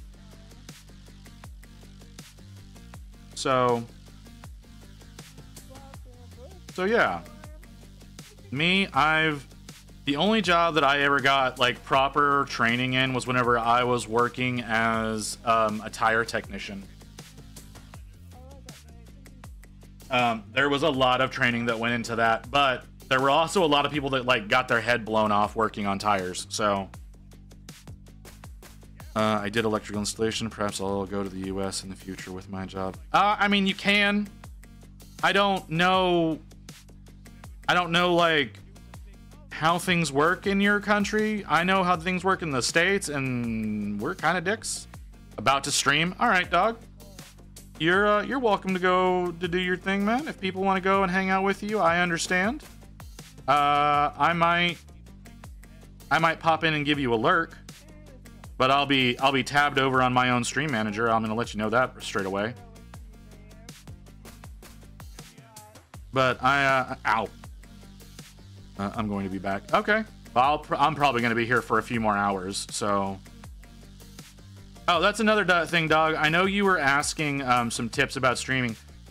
If you're trying to grow, you need to try to stream for a minimum of 4 hours. That will that'll help you to stick around with some longevity that people will pour in. Because usually for me, I don't start seeing people until after I've been on for at least 2 hours. Today is strange. A lot of people came in early, and I was not expecting that. But I usually don't see a lot of people for the first 2 hours of the stream. So I purposefully always go for at least 4 hours. You may want to try doing the same.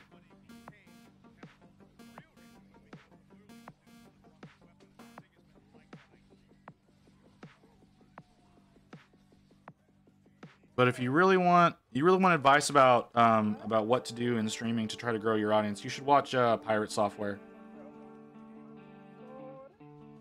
He really tries to help people. I'm Random Time Watcher. You're random a lot, dude. you show up sometimes at the beginning, sometimes close to the end. Like you're all over the goddamn place.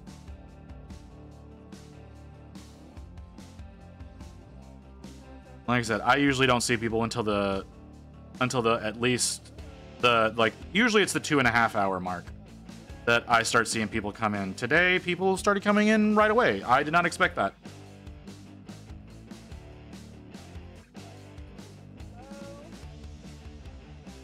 Ooh, that does not look. Oh, that does not look. Yeah, I understand. What was that? What did I just see? Oh, okay, that's what that was. Let's clear off some of this shit. Did I thought I looked at that already. Oh, I didn't see. Oh, damn it, Mew. I didn't see your little print. And I know you're not here. I know you're not here for me to chastise you for not telling me to look at that. Training in the US sucks. It does. And if a company trains you, they use it as an excuse to underpay you. Some do, yes. Some don't. I think people tend to lean more on the side that you're talking about, where they don't really pay you that well. If they train you. What was that? Who was that? Summer Burb. Interesting. I don't... Who is that? Who is Summer Burb? I don't see your name in my list. Anyways. Biggest upside to working with high voltage is that things take the time it takes. No speed installs. With how many? As many with low volts, nothing is allowed to go wrong. Yeah, that's fair. That's definitely fair. If it's gonna take time to get that done, it's gonna take time to get that done. I totally understand what you mean. That's not necessarily the case in the States.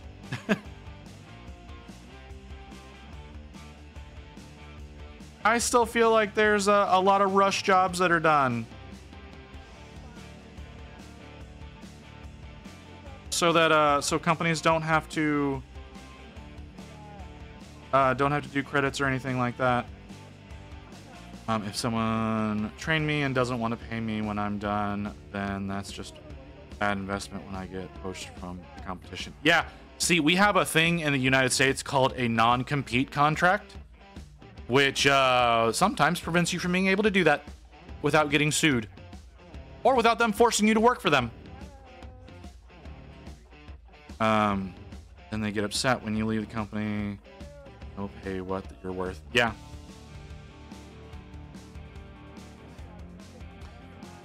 Yes and no. There's some asshole in Texas that's trying, like, the law was put into motion, and then someone tried to block it. I think they successfully got to a certain point where they were able to put the actual it going into effect on pause until we get some court ruling. Because workers having rights is not something that we do in the US.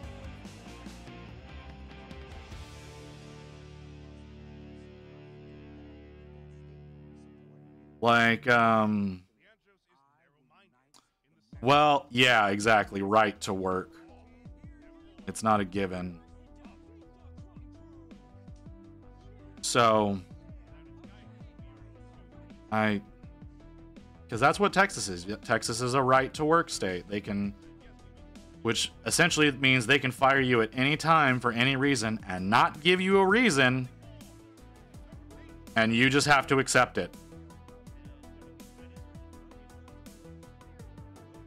Florida is a right to work state, so the non-compete I supposedly signed can go fuck itself. I mean, it's still a thing. Even if it's technically a right to work state, like that contract still applies if you signed it.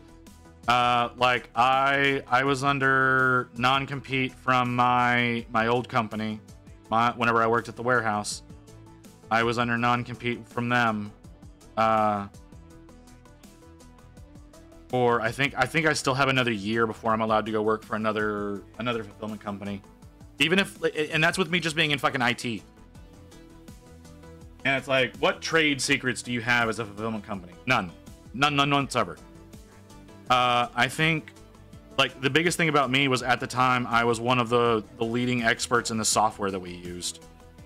And I mean, like, one of the leading experts globally in the software that we used.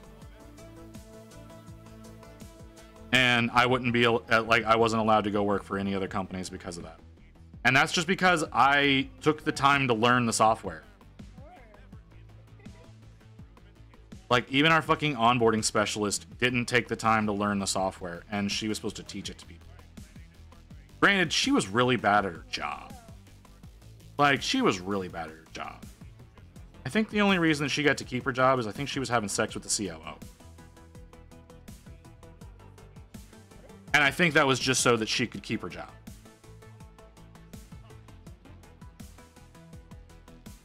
Because I know the CEO and the COO would randomly poach some of the people that were in there just to randomly have sex with. It was a really toxic environment. Especially since, again, it was predominantly women that worked there.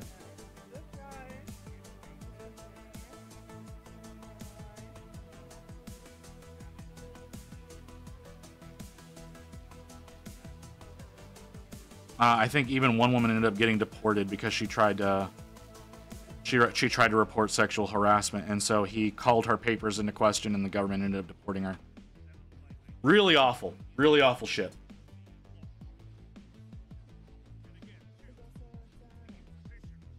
I have 3 months notice from day one. Okay. I design trusses for houses, and I don't. There are many trade secrets.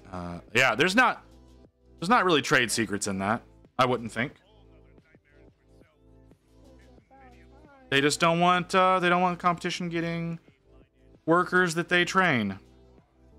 They think, oh well, if we train these people, that means that's giving other companies our work for free if we let them and go work for another company. Like, it's bullshit.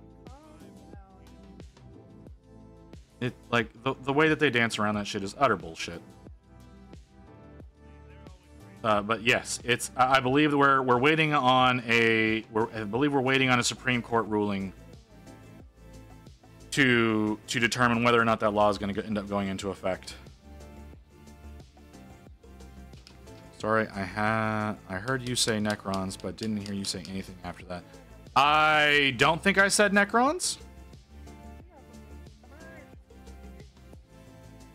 If I did not mean to. I've been reading and talking about a lot of stuff. If they paid better, I would have stayed. Yeah, see, that's the thing. Is, again, that's a very American executive mindset. Is workers don't deserve to live. They don't deserve to be capable of even affording the products that they produce.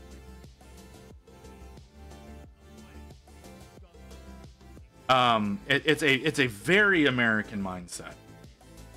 But then the masses are like, look, you only function because of the work we do. Why can't you appreciate us at all?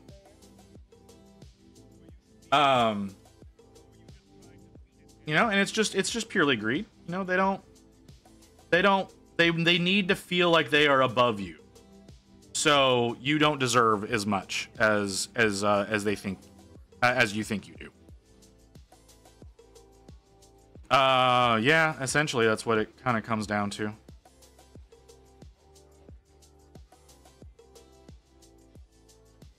Like I said, it's a need to feel superior.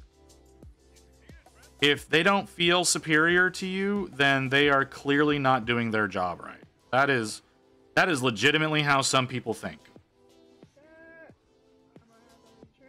So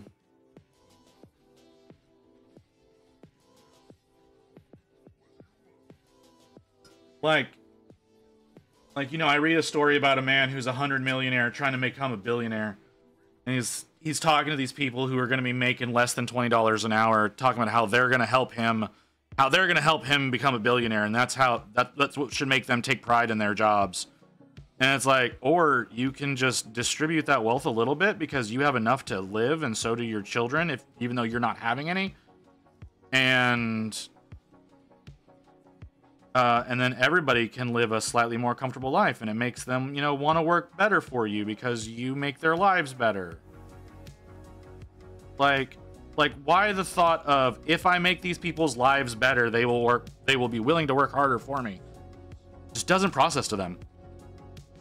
I designed $1 million fucking homes and could barely afford a 2-bedroom apartment. Yeah, that sounds about right.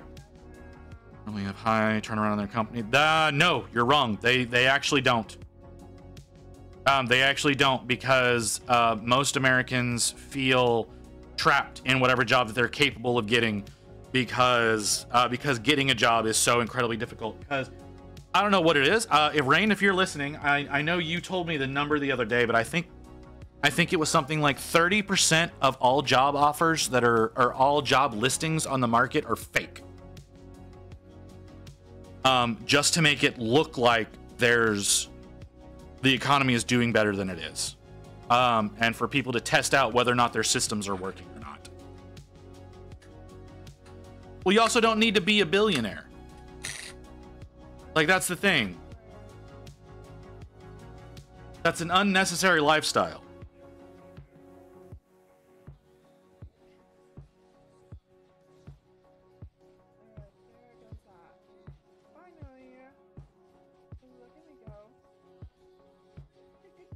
But that's besides the point.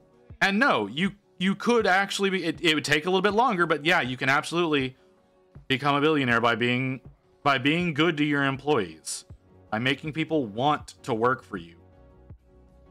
You know, like company loyalty used to be a thing because companies were decent to their employees. And when they started deciding that they didn't need to be decent to their employees, company loyalty stopped being a thing, and companies don't understand it now.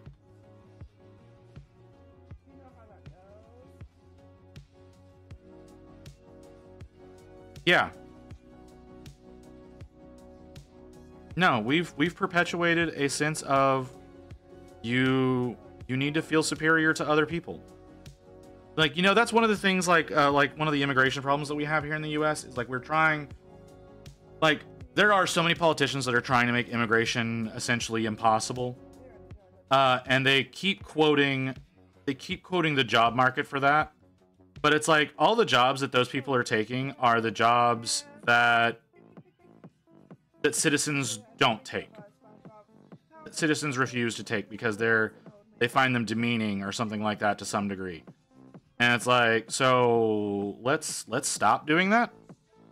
You can get that rich by being fair. People like Bezos leash off the work of those under. Tell me a single megacorp that plays fair. No, I'm not saying that megacorps play fair. I'm not, in no capacity am I saying that.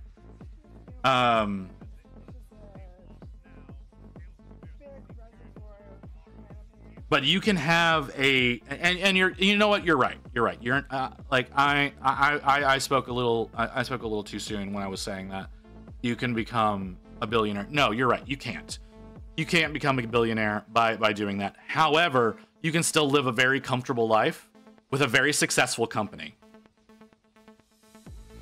that your employees are not going to want to leave you. Like, so you're going to be able to maintain that experience. You're going to be able to maintain a good customer base of people who love going with you because people are genuinely happy to be working there. You know, like the company I used to work for, right? The car dealership that I used to work for, they treat their employees very fairly. Matter of fact, I think they might be billionaires. It's a family-owned company. They run multiple car dealerships. They do very well in the area. They treat their employees extremely well. And if they're not billionaires, they are in the high 100 millions. And they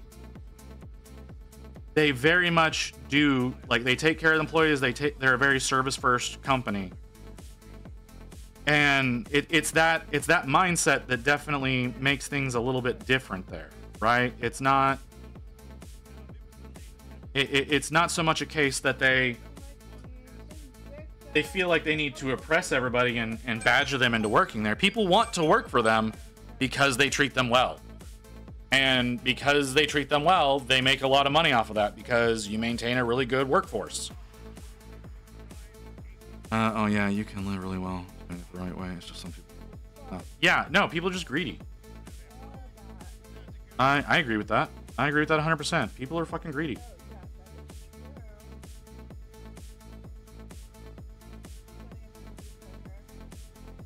I 100% agree. Being a billionaire is unnecessary. I saw a meme that there was like 5 people in the U.S. that have more money than Smaug from The Hobbit. I don't think it's that few.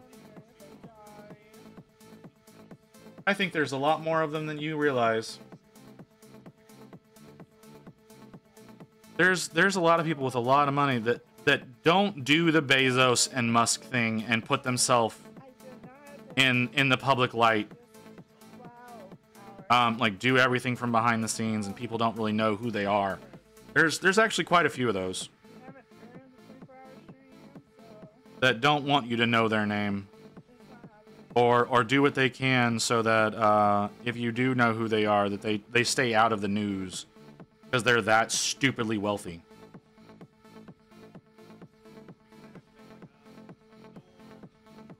What's next up? Yellow ochre.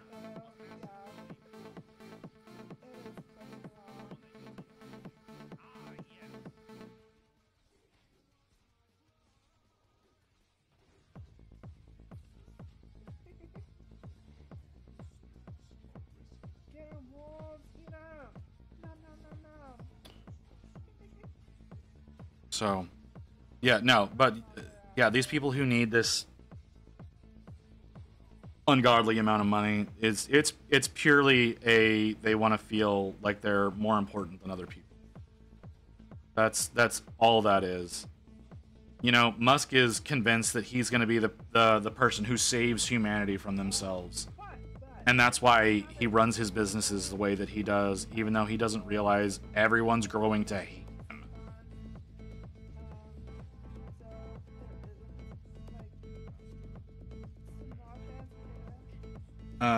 And he can't fathom why people don't like him. And it's like, yeah, you're fucking oppressing your workers and everyone knows it, man. Oh, well, this is a necessary evil to do this. No, it's not.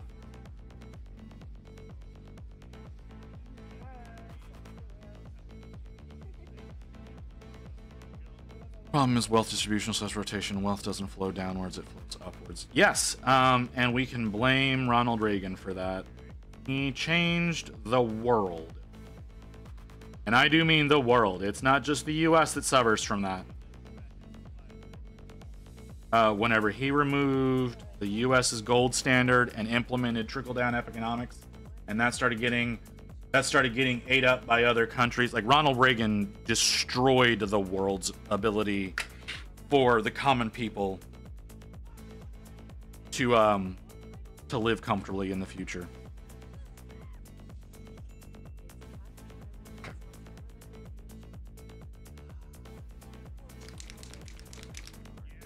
That's not where that bottle is. So there needs to be a system that takes from the top and pushes that at the bottom end. Yeah, that's called tax systems.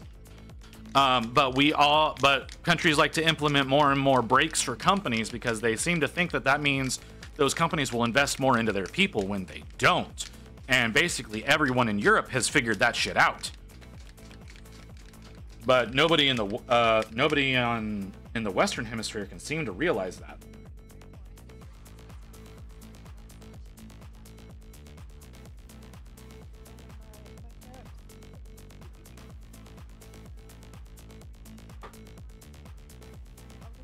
I'm gonna use a motion when it stops at the top. It's not. Yeah, I agree. But there's not a whole lot that we're really capable of doing about that, except for getting politicians, the right politicians, into the right places to do something about it. But the ultra wealthy prevent that from happening.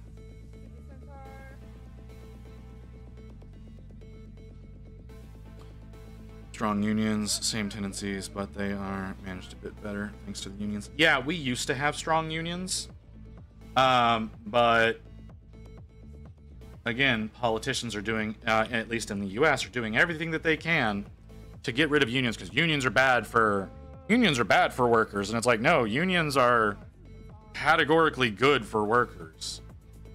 There's nothing bad about unions for workers typically, because their entire job is to fight for the betterment of the workers.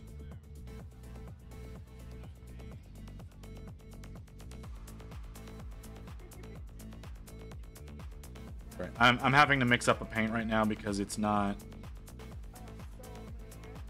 generally not thin enough, so I'm having to mix some medium into it to try to make it flow a little bit better. I think I need to mix some more in there.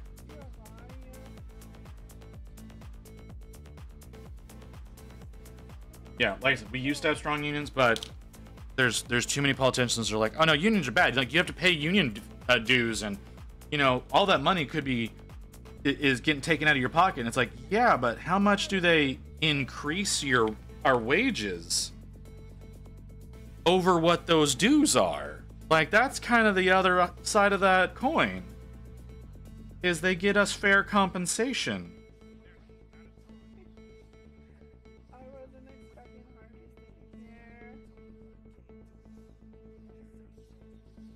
But yeah, people don't seem to understand that. I think it was, you know, and like they're doing all that they can to remove the human element from the process. And once again, I'm going to go ahead and quote Pirate Software here, but talking about how, like, oh, we're trying to implement AI and how that's gonna save us so much time. Where it's like, you can have a software engineer go in and build a section of software that is and it takes them an hour to get it built and debugged and ready for deployment, whereas you can use AI to write the program, but then it takes 3 hours to debug it. Like, you're not actually saving any time. So we don't have a minimum wage here. The unions negotiate that with the branch. That makes sense. Our minimum wage has not changed in over a decade, and I don't understand why no one in the government sees a problem with that. Also, the elimination of trade schools and trying to make everyone go to college to get a degree they may never fucking use. Yeah, you're absolutely right about that. I went to college. I have a degree. I've never used it. I never have used it. I likely never will use it. Doing this is honestly the closest I've gotten to using my degree. Like I said, my formal education is in cinematography. I will likely never use that, but I have a considerable amount of experience in technical support, as well as commission sales. So I'm actually pretty uniquely qualified to work as management for IT, because I do know a fair amount of psychology as far as it comes to dealing with people, and then I'm very experienced with electronics, so I most part know what I'm doing in diagnostics and repair. Why is it the minimum automatically adjusted with inflation? Because the US sucks. And how much debt did you take on for that degree? I took on $64,000 of debt. I'm still $48,000 in debt. I graduated when I was 32. I'm currently 37. No, I graduated when I was 30. I graduated when I was 30. I'm 37. I've only gotten it down to $48,000. So yeah.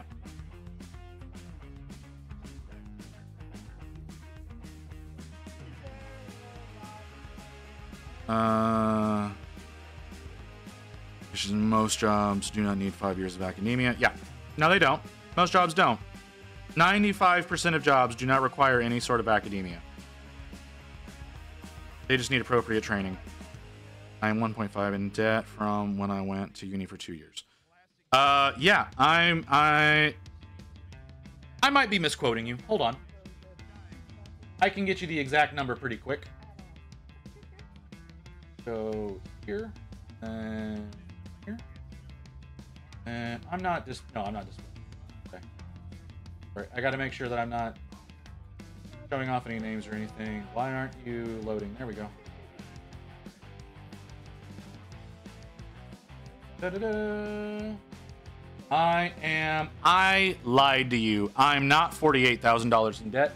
I am $44,000 in debt still. How much have I paid? Do you want to tell me that number? No, you don't want to tell me the total that I've paid because it's an obscene number, probably. I'd have to go. I'm not gonna be able to find the number that I've already paid in yet, because that will take some digging. But yeah, I've probably paid what should be down to closer to 30,000 at this point.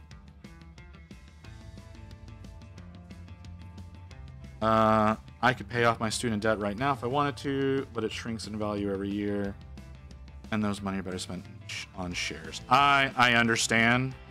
I can't pay off my debt right now. Matter of fact, I'm actually about to get in trouble with the government if I don't go in and do some work. I need to actually go in and do some stuff. Blazing Tree Terrain, thank you for the raid. Welcome, Raiders.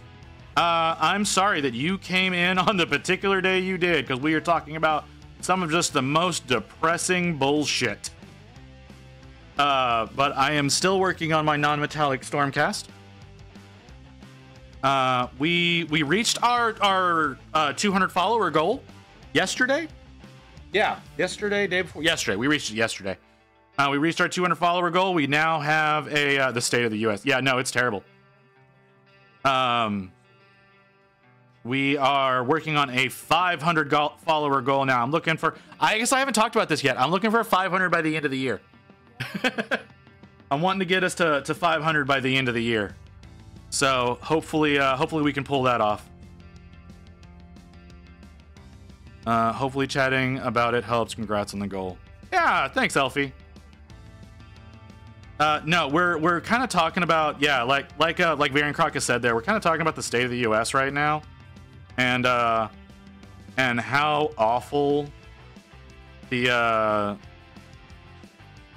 employment, the pay gap, all kinds of shit. Like I hate to say it, it's basically just talking about how downtrodden a lot of citizens are right now. We are now at the point of talking about college and all of the debt that you go into for college, and how people are pushed into university rather than trade schools for degrees that they will almost never use. I think Sweden has like 54% of GDP in tax, but I'm also not swimming in debt as a person. Well, like I said, as far like I'm in a ridiculous, like the amount that I said there, that's just my school debt that I have, Baron Croc. That's I'm in a lot more debt than that. Having whatever condition I have, because they still haven't diagnosed me yet. I've been going to doctors for almost 5 years now. They still can't figure out what the fuck is wrong with me. No, 4 years. Almost a total of 4 years. 5 years, 4 years? I don't know. 4 years. Yeah. Almost 4 years now, and they still can't diagnose what my problem is. And as you can imagine, all of the medical bills do make things difficult. My not being able to work a proper job makes things difficult. Again, I've got college debt. Rain has college debt. We had to buy a vehicle because whenever I was working, the one that I had stopped working. So we had to get a vehicle. So we're in debt because of that. It's all kinds of shit. Like it's pretty bad. And I know for a fact we're not unique. And that's the truly depressing part, is that we are not unique individuals in the amount of debt that we are in. Matter of fact, I think we're still better off than a lot of people, even though we're in such a considerable amount. I went plus from breaking my arm, not any large amounts, but it didn't cost me at all in the end. Well, that is not how the American health system, or health, that is not how American healthcare works. That's what I was trying to say, and it took me a while to get there. Yeah, that's not how American healthcare works. We, if you're unemployed, you're fucked if something goes wrong with you. If your insurance decides, oh, that's not a procedure that you actually need, they won't pay for it, and so you have to pay for it out of pocket.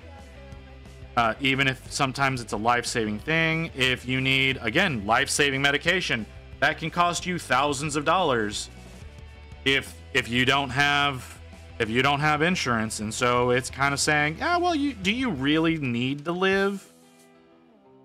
And we do that to tons of people. Like that, like the American healthcare system is really busted because it is tied to employment. And if you're not full-time, companies don't have to give you insurance. If there's not enough people working for the company, companies don't have to give you insurance. You have to get that privately, and it can end up costing you more having to get it privately, or even having to give it from the government, than if your company would just actually take the time to help you out.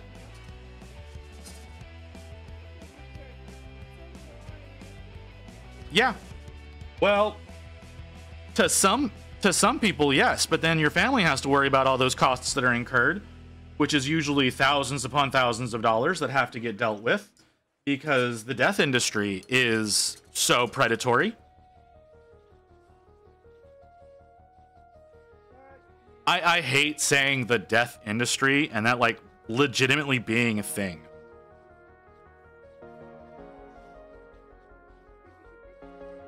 But yeah.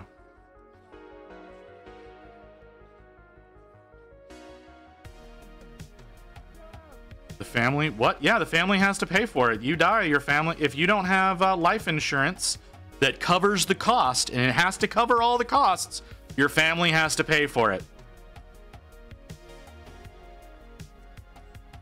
I don't know how it works in other countries, so I'm not going to be like, hey, you know, yours is better or whatever. I don't know how that's dealt with there, but that's how it's dealt with in the US. So if you die, it can cost your loved ones thousands.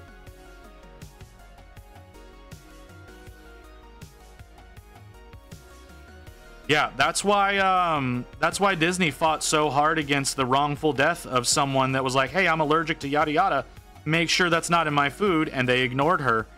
And so Disney was like, oh no, because you signed up for Disney Plus, you agreed to forced arbitration in the case of wrongful death. So you have to arbitrate. You can't sue us because they did not want to pay for the cost of death because it costs a lot of money. Yeah.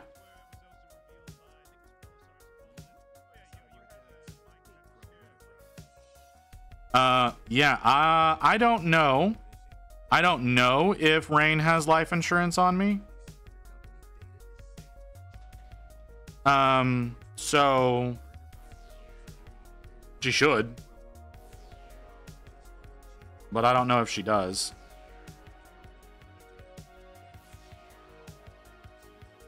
Because you know what? Let's get a little deeper into my medical issues. So like I've told you about the random pain that I'm in, and all the other things that kind of keep me from being able to work. One of the things I haven't told y'all about that's concerning, and we've never really gotten in we've never really gone to a doctor with it. I will randomly bleed. Yes, Rain is my wife.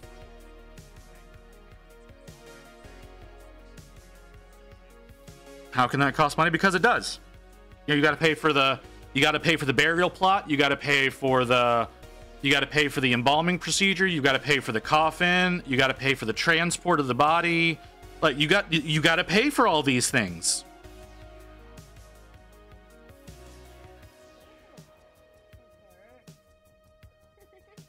But yeah, like I was saying, like I will randomly bleed, and we don't really know why. Well, you know, and if you don't go with like a traditional burial, you gotta pay for the funerary urn. You gotta pay for the cremation process. You know, it takes people to do these things. These people need to get paid, so you need to pay for it. Out of all the times I watch, I never heard you say Rain. Oh, I didn't realize that. I didn't realize that, Necron. I thought I had.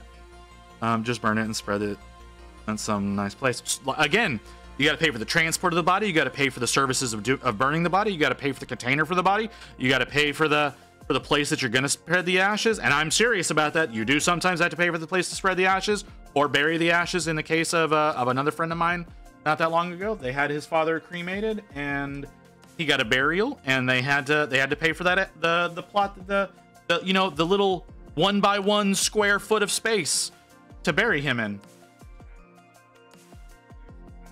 Like I know what you're saying, but like there's all these people that got to get paid. So there's a whole industry built around death. Matter of fact, I was at one point in time I almost joined the death industry. I was gonna be a mortician.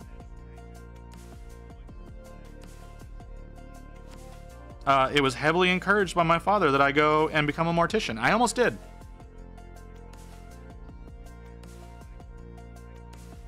Funerals cost here too, but it's not that much. It's thousands, literal thousands of dollars.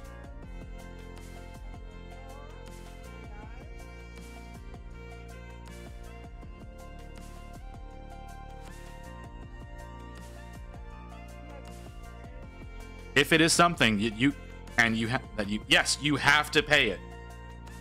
And generally you have to come up with that money very quickly.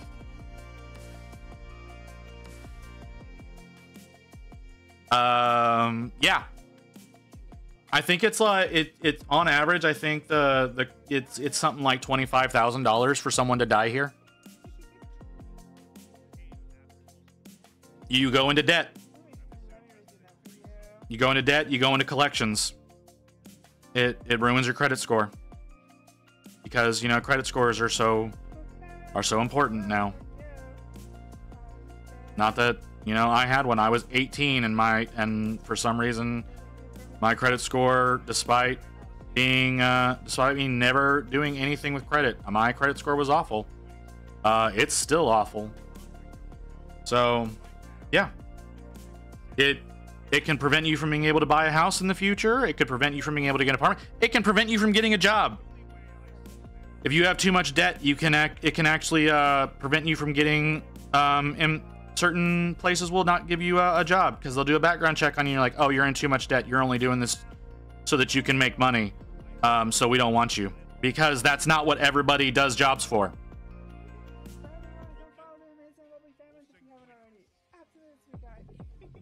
That's what it is, man. That's how it works in the US.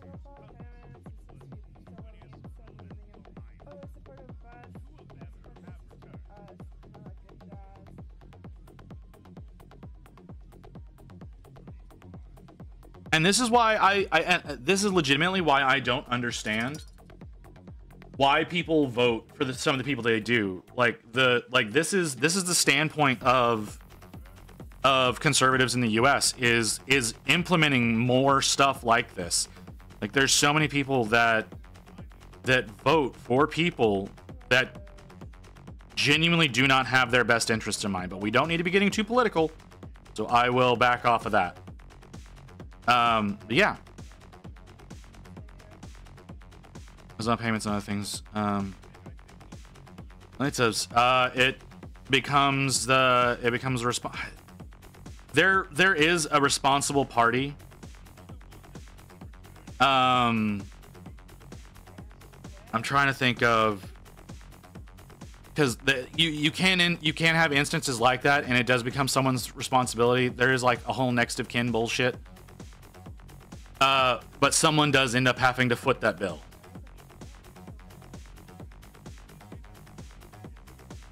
And you may not even know that you have some sort of relation to this person, and it could end up falling on you. And like I said, it could 100% ruin you.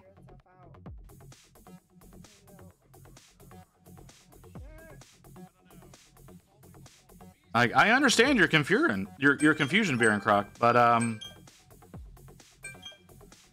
that's what I'm saying. Like, coming to the US might not necessarily be the best move for you, because like, while we do some things really well, we do a lot of other things really shitty.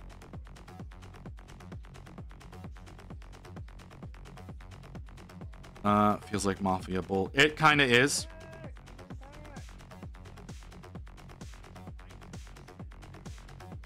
That's kind of the system that we're built on here. You know, the government tried to crush the mafia so that they could become more like them.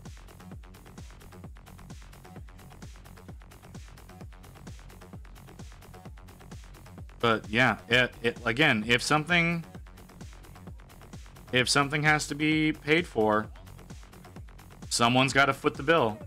So in the example, like I'm thinking it through, and I'm coming to a conclusion.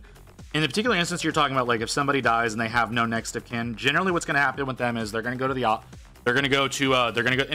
end up in a morgue in a hospital. They're going to find out that person has no next of kin. They're going to do minimal research to figure that out. And then they're going to send them off to the furnace to get burned. And they're going to put them in a cardboard box. And that box is most likely going to get set on a shelf somewhere until someone comes to claim it. That's most likely what's going to end up happening with that person. And as disgusting as that sounds, for a lot of people, that's probably the best result.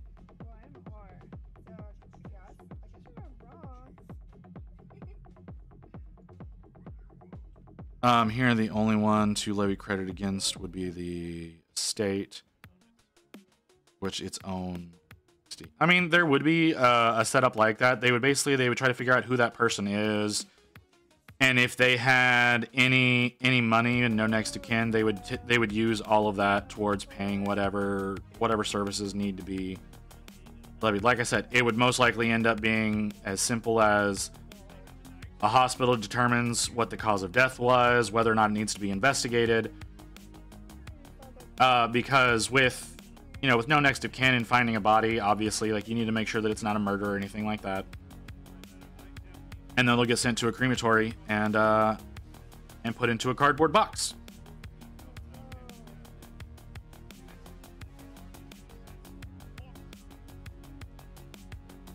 And I do mean a cardboard box. I'm not trying to be like symbolic or anything with that. It would be stuffing their ashes in a plastic bag in a box, and it would be sitting on a shelf somewhere, waiting for someone to claim it. If nobody came and claimed it, probably after a year, it would most likely be destroyed or disposed of. However they dispose of organs that get removed from people, I would totally be fine just throwing them to the wolves. Well, not everybody feels that way.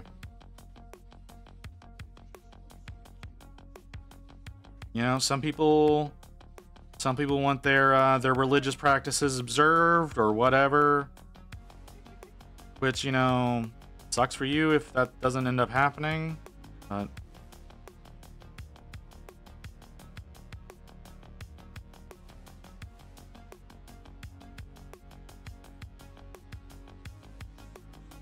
That's just, yeah. This is depressing. Does anybody else have anything I want to talk about? This has been real depressing. Like, goddamn.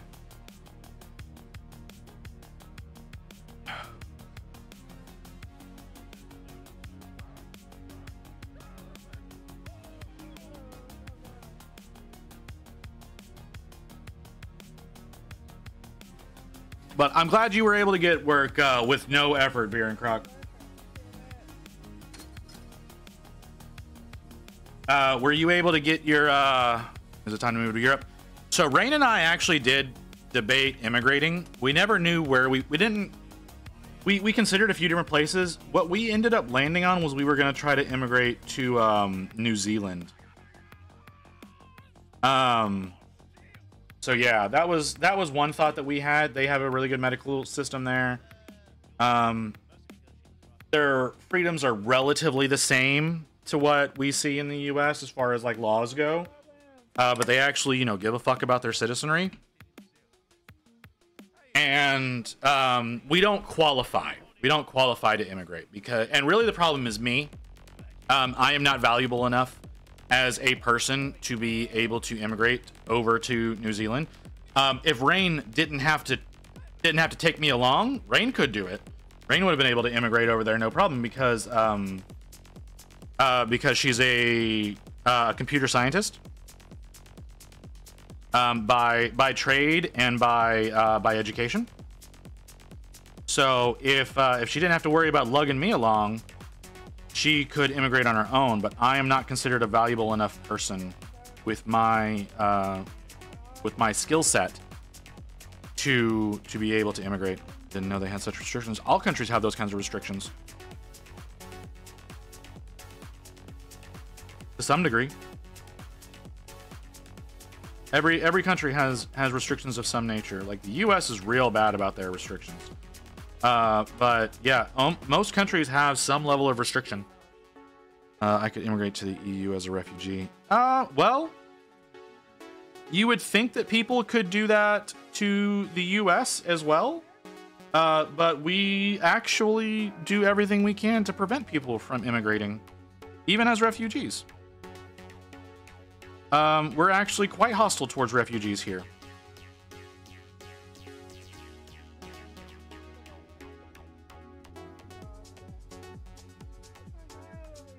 But once again, if you wanted to immigrate to most places, you could, because you would be considered a very valuable skill set to really any country. Any developed country could really use someone like you. So I don't think you would have any trouble immigrating anywhere. No, I mean, you need to flee the US. I mean, yes and no. The main issue we have is our system of people don't deserve to live. In the eyes of most companies. For the most part, the laws aren't that bad. I couldn't move anywhere where I couldn't speak the language, and since I don't think I can easily learn language because that part of my brain is kind of broken, we do need to go somewhere where English is the predominant language, unfortunately, because I legitimately have a level of brain damage that really makes understanding speech difficult for me. You're not just an electrician, you're a commercial, you're an industrial electrician. That's very different than just an electrician. As a person, I got family members to immigrate here. So, but yeah, like, yeah, I could, like, immigrating might be good for me medically speaking, but I struggle. Hell, there are American accents I can't understand, to give you an idea. Like, people who speak the same language as me, I cannot understand other Americans because of their accents. So that's one issue that I've got already. And so if you add not knowing the language on top of that, like, I would suffer in most countries.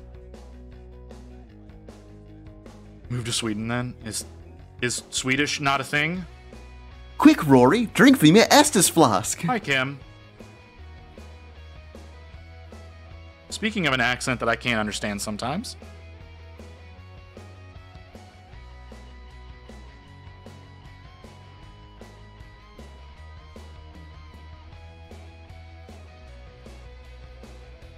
I've drank a lot more than that than I thought I did. It's not. No, my brain is broken. I'm not saying there's anything wrong with you or anything like that. My brain is broken. You know, drowning in your mid-20s and being dead for like 10 minutes, it kind of has an effect on your brain.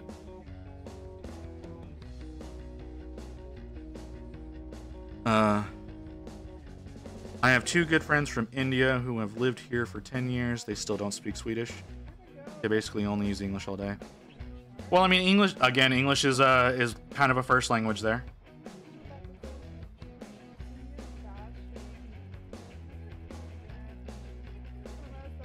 But, I mean, like I said, that's why we looked at New Zealand. We didn't really want to do Australia because, everything wants to eat you.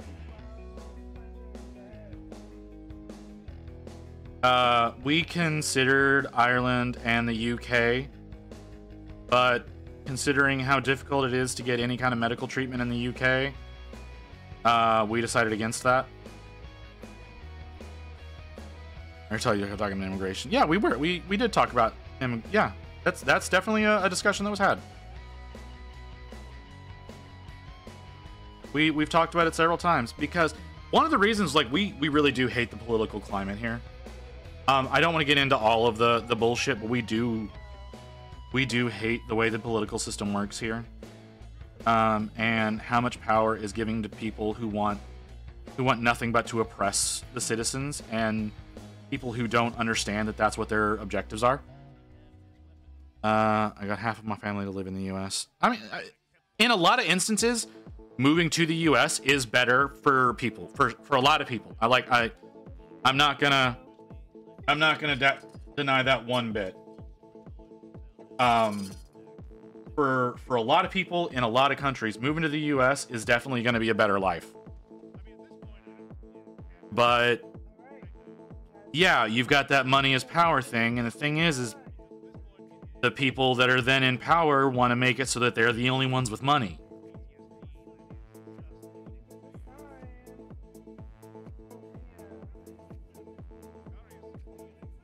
Like, they don't understand the damage that they do to the economy by making sure that regular people, don't have it.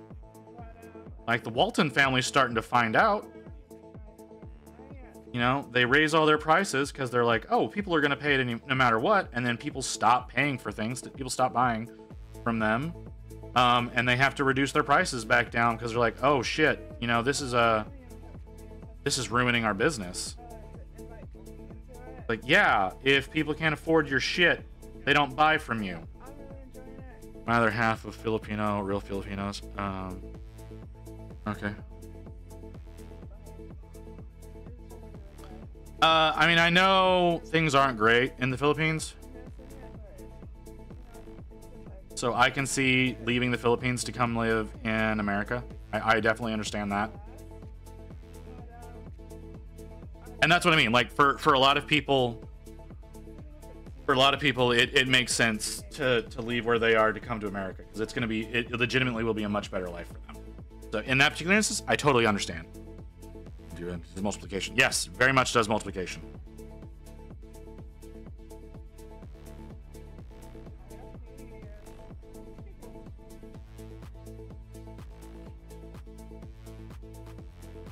Again, I don't pay attention to half the shit that I say, so I don't know exactly what you're referring to there.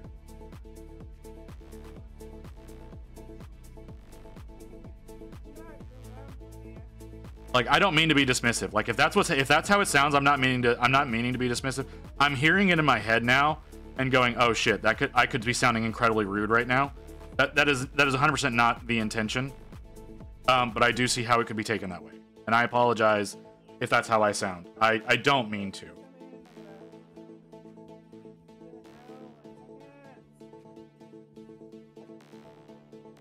It's more, yeah, I do speak without thinking.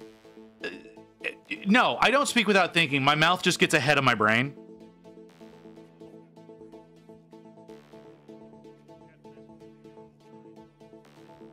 It's usually, I usually think after the fact. Yeah, that's. Sometimes you know what? Sometimes I don't, and that really comes back to bite me. I try to listen whenever I talk, but it doesn't always happen. And then sometimes I hear the things that I say and I go, oh no, I vocalized that. I should not have said that. And then it turns into a clip that's on my YouTube channel. And I think that happens a lot with Mew. Honestly, usually whenever Mew is here and I'm talking with her, I usually say some really pervy things accidentally. And sometimes you're good at stopping yourself. Sometimes I am. Most of the time I'm not. Whenever I'm talking to Kim, I have a tendency of forgetting to stop myself. And I say really stupid things like I did last night. It's just a stream thing. It isn't just a stream thing. I know it's not just a stream thing. I know. I didn't say it was. That's not what I was trying to suggest. I was just... Said my name and got an ad. I'm sorry. I'm so sorry. What? I didn't think I had mid-rolls. I thought I turned that shit off. I'm sorry. No. Okay, so I was saying, a lot of times when talking with you, Kim, I don't catch myself fast enough.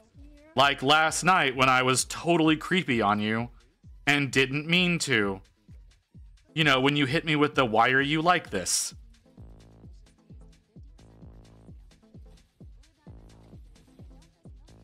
Oh, I turned off, okay, so pre-rolls are supposed to happen, but it's not supposed to do mid-rolls. I'm supposed to have control of that, where, like, I will do it when I go on break. But I only want it to happen whenever I'm on break, and so... Like that's what's supposed to be happening. It's supposed to give me control, because like they're not totally off, right? Like I still run ads. It's just not supposed to happen as a mid-roll thing. Does that mean you need a break? Do I need a break? How long have we been going? Oh, actually, yeah, I probably do. I heard my name. You heard your name a while ago, Mew, and yes. How do you play to get money? Does that mean you need do you mean how do I plan to get money? Right now, I'm not trying to do this as a money-making venture. All of the money, I try to do everything for y'all voluntarily. I try to let y'all, if y'all want to volunteer, like subbing or bits or whatever, that's the current methodology that I'm going with, because I want y'all to be able to have a good experience. And I don't want y'all to have to deal with ads for whenever, like in the middle of like when I'm talking with y'all or when I'm doing something. I only want y'all to have to deal with ads when nothing is happening, which is why I run them whenever I go on break. Like every time I go on break, I always run a minimum of a 3-minute ad. So Mew, to address you, what I was saying was that I have a really, I was mentioning that I have a really bad time of stopping myself from saying stupid things. And when I'm talking with you, it seems to be worse. I seem to say stupid, pervy things more often when I'm talking with you than anyone else. And I end up regretting it all the goddamn time. That's why your name was brought up, was because of me being a depraved moron, apparently with you specifically. And I apologize for that. I know I have to creep you out all the time. You let his real self out. You know what, Virencroc, go fuck yourself. You don't have to say it that way. You don't have to make me sound extra weird.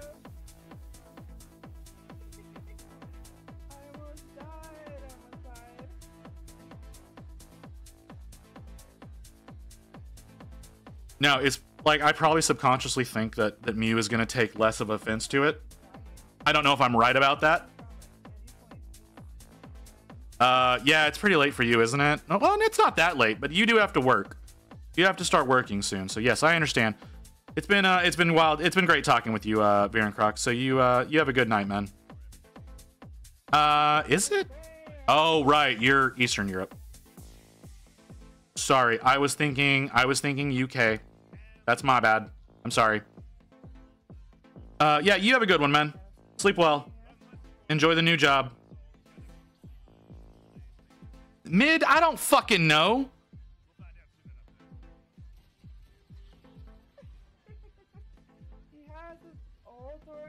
I don't know the geography of your land. You know, regardless, man, you know, sleep well. You know, don't have to fucking sit here and trounce the American for being American. Same time zone as South Africa. I don't know where South Africa. I don't know South Africa's time zone. Why would you think I would know that? I don't know dick about Africa.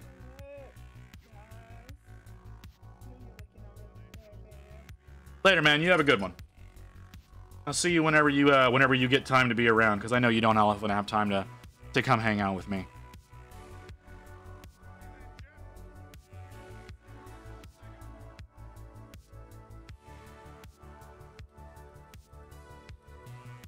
So, okay, now that I've thoroughly embarrassed myself, how long do I have left on the timer? We got 4.5 minutes on the timer. I'll take a break whenever the refresh timer goes off. So that, I don't know, do I need to pee? Yeah, I do. Sorry, I honestly don't know sometimes. So, because some of the medications I'm on make it difficult for me to tell sometimes. These things aren't, my body does not work the way that it used to since I've been on this new medication. And it's actually very annoying.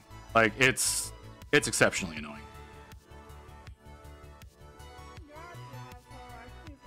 I understand. Yeah, it's like one of the the two of the medications I'm on interact with one another and make certain things annoying. I don't want to get into all the annoyances, but yeah. I wish we could trade bodies to release your pain for like a day. That would, you know what? I do intend on one day getting a robot body. I 100% want to transplant my brain into a synthetic. And I think the prediction was something like, I think it was supposed to be like sometime in the 2060s that's supposed to be a viable thing. So I might make it. I might not.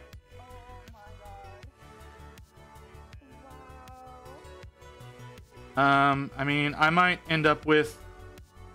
I probably will end up with, like, Alzheimer's or dementia because of my diabetes, but, you know.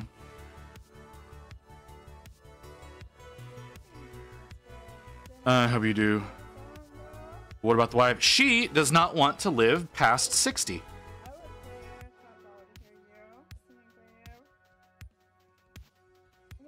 See? So... so I will have to suffer through that loss for a while, and then maybe, I don't know, buy a new one.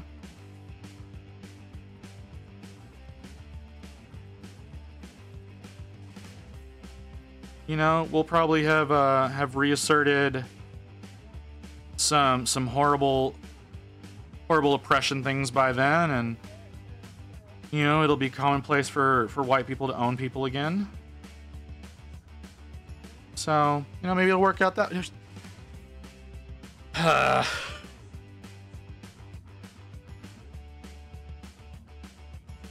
because I don't have money now doesn't mean I won't then. You don't know. You don't know. You know. Hey, see there. Mew wants to be in her night. Maybe me and Mew could hook up sometime. Don't take that out of context. That was purely in jest. That sounded really weird. I didn't mean it to. Let's move on.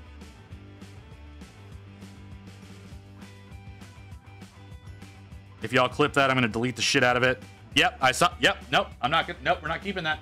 Not happening.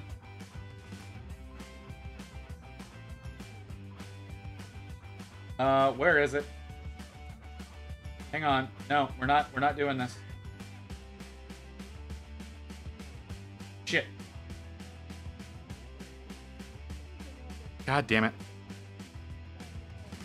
We're not keeping this. This shit is being. We're making that shit go away. I'm not.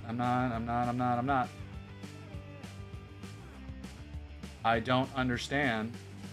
Yep, there it is. Okay. We don't need that existing.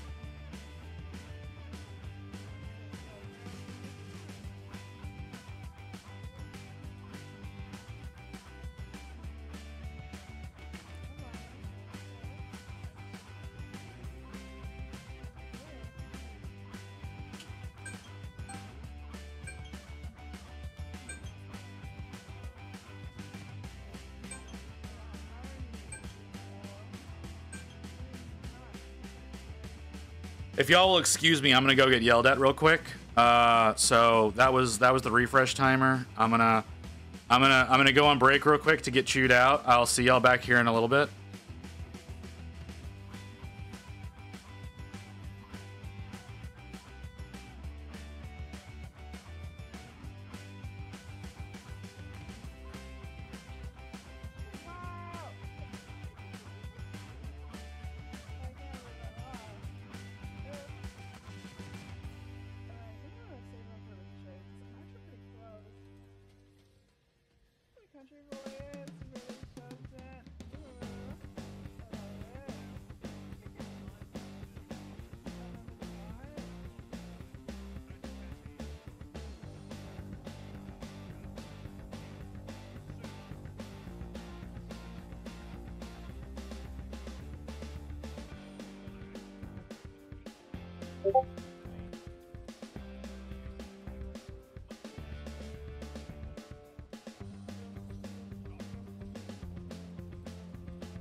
Mew, do you think I don't see this shit?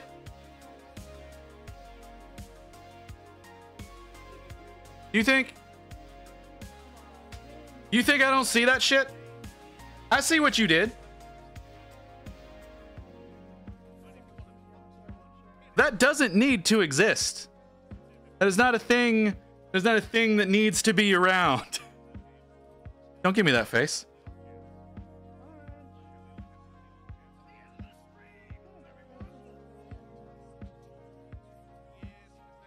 God damn it. You even made it in, you even put it in like TikTok format, man. Like the fuck.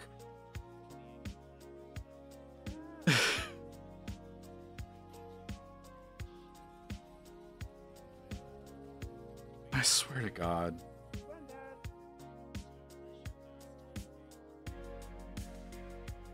What the hell was I working on this model?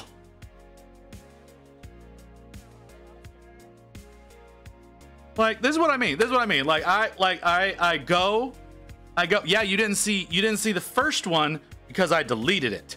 I deleted it as soon as it gave me the option to delete it. Then she went in and made another one. So, yeah, the first one was. I 100%. I told you. Why is my extension Tough Spoopy Flamingo Bud Blast? Why is that a thing? Can someone explain that to me? Why can't it just be Visit the Chronicler? Why does it have to be whatever the fuck that shit is? Because it's always some flamingo bullshit.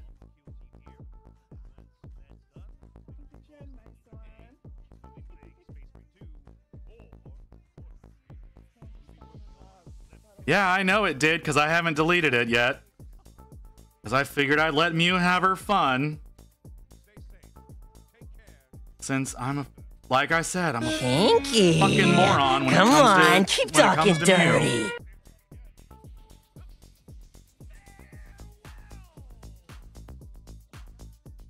I'm a fucking dumbass, and then, you know, Rain's listening, and so it's just extra. What I mean, I should not be allowed to talk. That's really all it comes down to, is I should not be allowed to talk. Yeah, bro, you're not getting anywhere.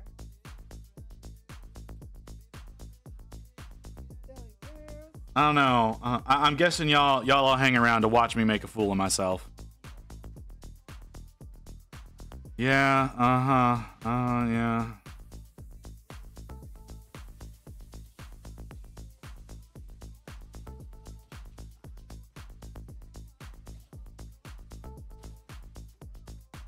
You know, I probably say these things with Mew because I know absolutely nothing will come of it, and Mew seems to be incredibly hard to offend, so that's probably what it is. That's what I'm gonna tell myself, at least. Yeah, I think it's gonna minimize it. It makes me feel better that way. That is like the weirdest way to ask that question.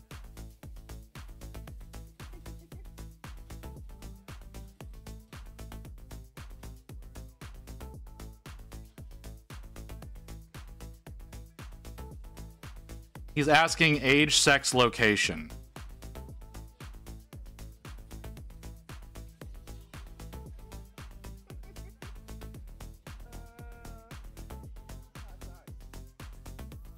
If you want to not say, you have that freedom. Am I wrong? Did that change? Did we change that? Am I that old?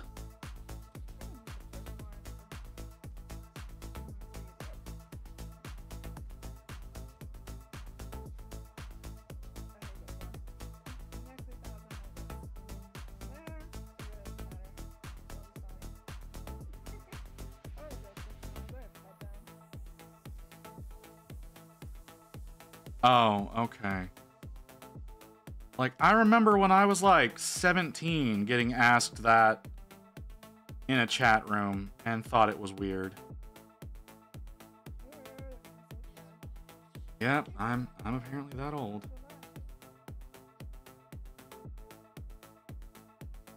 All right, well, thanks for outing me, Necron. Really appreciate that.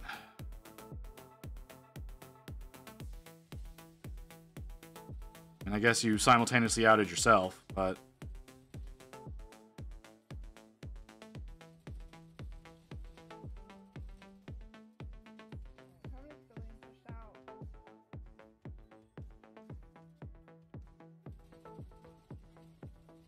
The only thing I get offended by is being called up.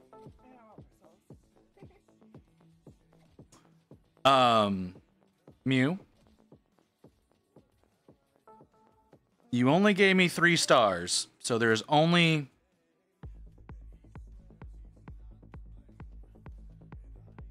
There's only one word that comes to mind with that, and that one does not feel like something that you would be offended by.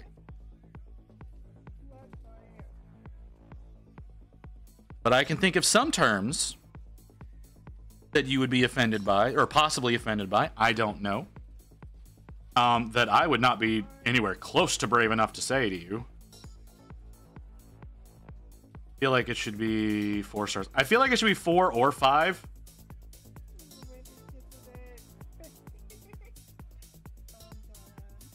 You know?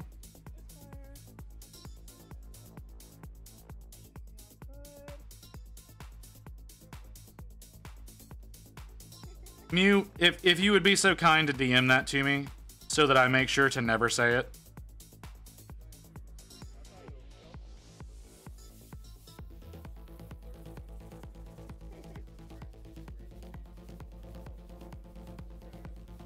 I'm gonna go on faith on that one. Mostly because you and I have never actually spoken. I imagine we may someday, but...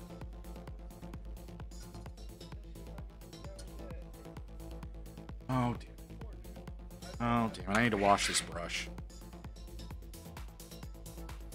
But yeah, Mew, I want to make sure that I never say anything that would offend you. So if you could DM me that, just so I can make sure. Because I say a lot of fucked up shit to you.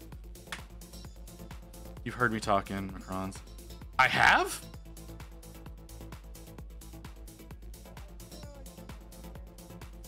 I don't think that's true. Let's open the talking Discord. Let's not. I don't think that's right. I don't yeah, we're not we may open up a channel someday. It's not going to be right now though. Like we don't even have, there's no voice channel in my Discord right now anyways. I don't think I have. I think you think I was there, but that doesn't mean I was actually present when that was happening.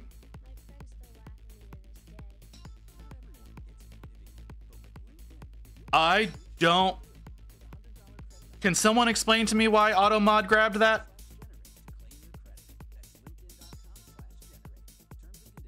Thank you, whoever fixed that. I can't see that right now. I'm on the wrong screen. Rain, thank you for fixing that. Misogyny? How the fuck? Okay.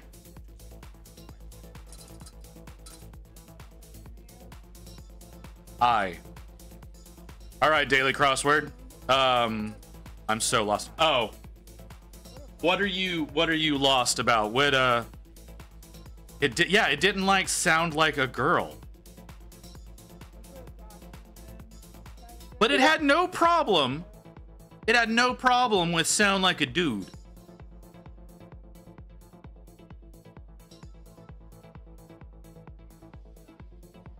I think I came in the middle of a combo.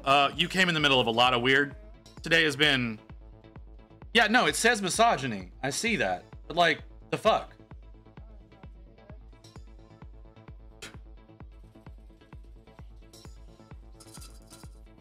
Yeah, it's sexist to talk about yourself.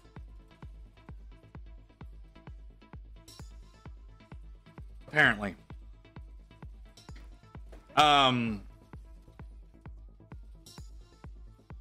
Yeah, I don't know what the fuck happened there. No, DM'd you my voice. Did you? I will not play that right now. Mew. I will not play that. Right now, just so, Yes, suck it. Okay, I appreciate you saying so.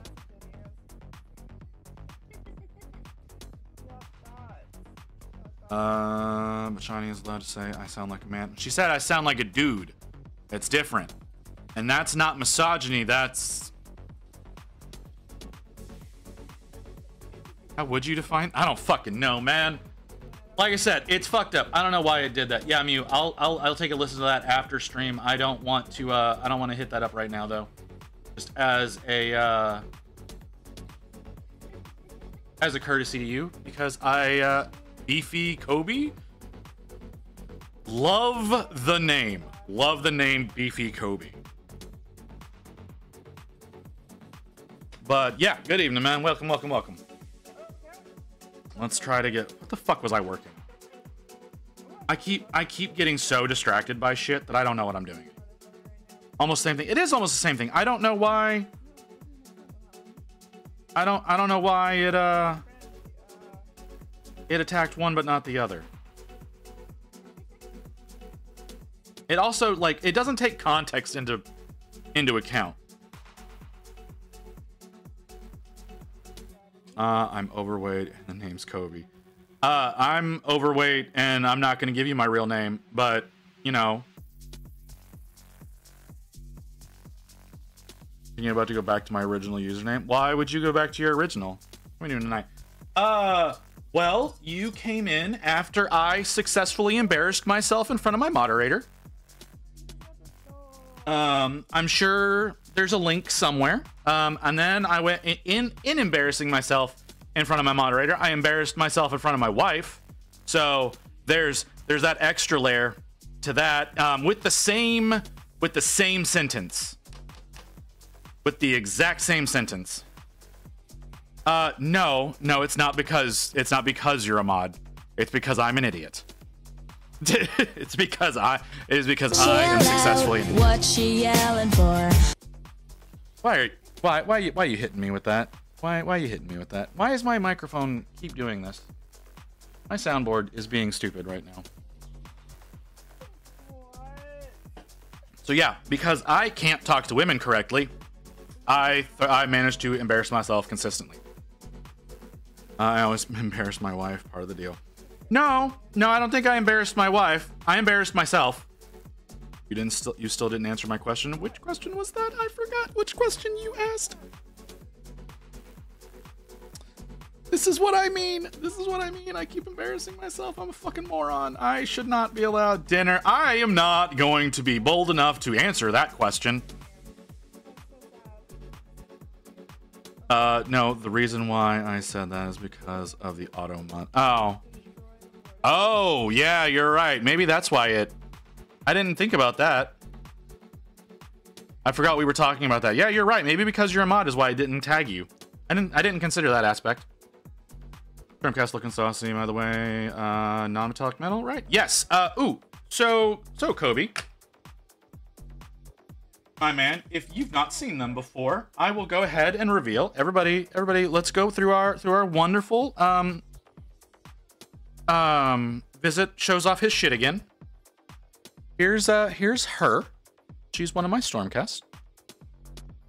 This is what what the goal for all of them is to look like. This is the last one that I finished. Sorry, ignore my typing. It's fucking awful. No, you're fine, dude. I don't care. But yeah, this is what I'm doing right now. It's not nearly as good as a lot of people who do non-metallic metal Stormcast, but it's also only my 7th model working in non-metallic metal. So right now the goal is to do a full. Right now the goal is to finish a Stormcast Spearhead in non-metallic. But I am aiming for an entire army. I'm aiming for an entire army of Stormcast, so that because I'm going to be entering these into Armies on Parade at the end of the month. The actual day, I believe, is September 28th. I don't have full confirmation on that yet, but that is the day that I believe. The one you see there in the corner of the screen is also one of mine. It's this guy right here. Just to make sure that you believe me, you can see that it is exactly the same model. But you can get a few more angles with the actual physical one here. So this was number 6 that was completed. He's my third Liberator. Third Liberator? Yeah, this is my third Liberator. So yeah, this is what the goal is to try to make up a whole army of non-metallic Stormcast to submit into armies on parade. So yeah, that's what I'm doing right now, and that's why I'm working on this, which is okay. I've got some people who may know rules. You assumed it was 40k. You thought these were custodies, didn't you? No, these are Stormcast Eternals from AOS. I'd rather put my dick in and let it tell it, hey, you do you. Hey, no, man, I've been working on this for a while now. Actually, no, I say a while. It's been a little over a month and a half that I've been working on these. What the fuck is that? A little over a month and a half that I've been working on these. So it's very slow going. It's very slow going. Like I said, I've got 8 done right now. I still have another, including this one, I think 5 that I need to get done. And I want them done by the 27th, so that on the 28th, like I said, I believe it's the 28th, but it might not be. But so that way on the 28th, I'm able to submit my army, and hopefully things go well. I need to move on to the next color. Yeah. That's what's happening, because I'm apparently a masochist and let chat talk me into doing things that I shouldn't do. I have managed so far, even though I have a really bad tendency of saying stupid pervy things to Mew, I have not had Mew convince me to do anything yet, which is honestly surprising to me, because it's usually because Ghost Talks, who is not here, is the one who generally talks me into doing things. He's the one who talked me into doing the Marines, or not the Marines, the Stormcast. He talked me into doing stupidly long streams. Oh, I should mention, we hit the 200. The 200. So the 200 stream, we're going to be doing 12 hours on the second Sunday of October. Second Sunday of October. Let me see what the exact date for that is. That's going to be the 200 thank you stream. It is second Sunday. That's October 13th. How wonderfully appropriate. October 13th, we will be doing the 12-hour stream working on Archeon Everchosen. So I really hope to see as many of y'all there as possible. That's going to be a long one. By the end of that, oh god, am I going to be delirious? Mew, I hope you're able to be with me the whole time. Rain, I believe, is taking the day off from work to try to be there to help me make a fool of myself in front of everybody. But so yeah, October 12th, we're going to be doing 12 hours. So it's going to be starting pretty early in the morning my time. I don't know about what everyone else is going to be. I don't know exactly what time it's going to be either. But like, I know I want to start kind of early in the day so that I don't go stupid fucking late.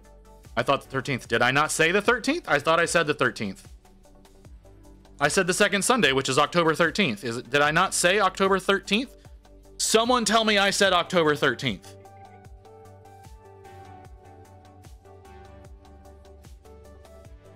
Okay, good. I thought I said that. I wasn't positive. I said second Sunday, and then I looked at it on the calendar, and if I almost said the 12th. I did for a fact almost say the 12th, but that is a Saturday. The 13th is a Sunday. I was moving on to the next color. I did not mean to say the 12th. I thought I didn't. I may have. So I'm not going to say that you were wrong, because I do distinctly remember hearing myself almost say the 12th. But I thought I corrected myself before that came out. Again, I tend to talk faster than I think. So yes, October 13th, second Sunday of October, we will be doing a 12-hour stream working on Archeon Everchosen. I need to get that model built. So it will happen sometime in the 2 weeks leading up to that, because I don't think I'm going to work on that on any other models than my Stormcast, except for whenever I take a break. For quite a while now. I'm going to be working on a hell of a lot of Stormcast. So I'm hoping, like I said, I hope everybody can be there to hang out and have some fun and watch me work on a model that I am fucking terrified to work on. So yes, thank y'all for the follows, everyone who has followed. Now we are working towards 500, so we're looking to more than double the current follower count. We're looking for 500. I have not decided what the reward for that for y'all will be. I don't know what the thank you for 500 is going to be, but we're aiming for 500. I would love it. I would love it if we could hit 500 before the end of the year, but I don't know that we will. What other stuff do you paint? I paint a lot of stuff. Okay, you know what? Here, fine. Here we'll go. We'll take a little bit of break from her. I got no problem taking a break from her. Let me make sure the camera's refreshed.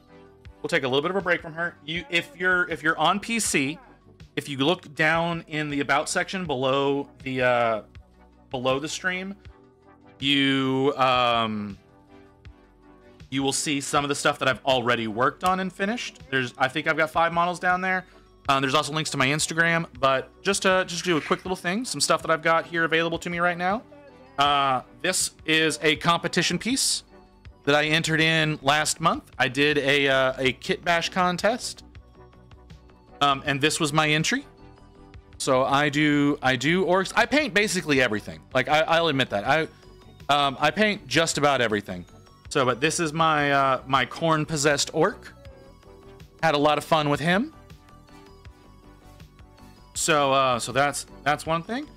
Something I'm going to be working on as a break piece in September. Sometime this month, I'm going to be working on my axolotl squig. I still need to get him primed up so you can actually see what he looks like right now. I'm probably going to zenithal this because I'm going to paint him using cuttlefish paints. So those work better with zenithals than they do other things. So I'm going to be working on my axolotl squig with his little dynamite packs. This is one that Rain chose that she wants for her desk, so that's why he's going to be getting worked on. That's probably going to be the next thing that I do without that's not a Stormcast, honestly. Dude, how are you not a commission painter? Because I have not been putting forward the effort towards getting that set up yet. Right, and the reason for that is because I was going to do it starting last month, but then I got caught up with the Stormcast. So I'm waiting until after I finish the Stormcast to go in and create like a system where I can start taking commissions. Here is an active project. My Mega Boss is another Age of Sigmar piece. I'm working on him very slowly. He's been on the back burner for quite a while. Again, he got back burnered because of the Stormcast. But I'm working on him very, very slowly, and we'll eventually get him done. I don't know when. I still need to bring the armor up a bit. It's not or both right. He said the 13th and the 12th. I'm sorry I fucked up. You didn't have to clip that.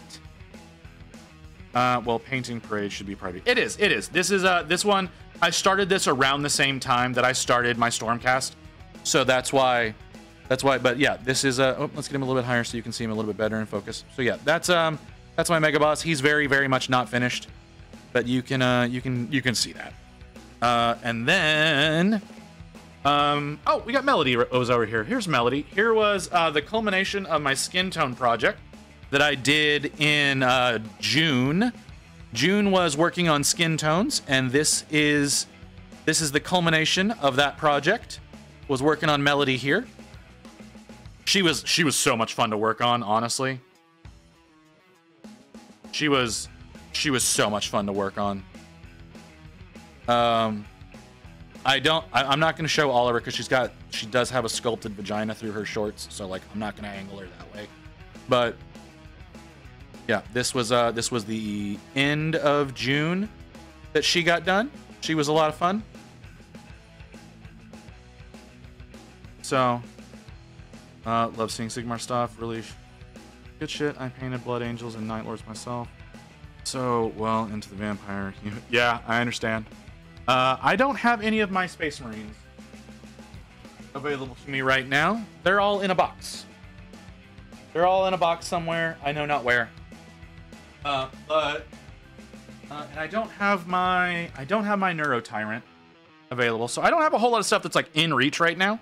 Those are just some of the things, and then eventually, I've got some Warcraft models that are gonna get done. I've got a couple of Skaven that need to get done that I need to send back to Ghost. I got all kinds of projects that are in the wings, but agreed. Who shows bottom of the model? Yeah, well, like again, she's got sculpted badge, and it's weird. And I didn't know that until I was working on her, and I was painting it. So yeah, we'll leave that alone for right now.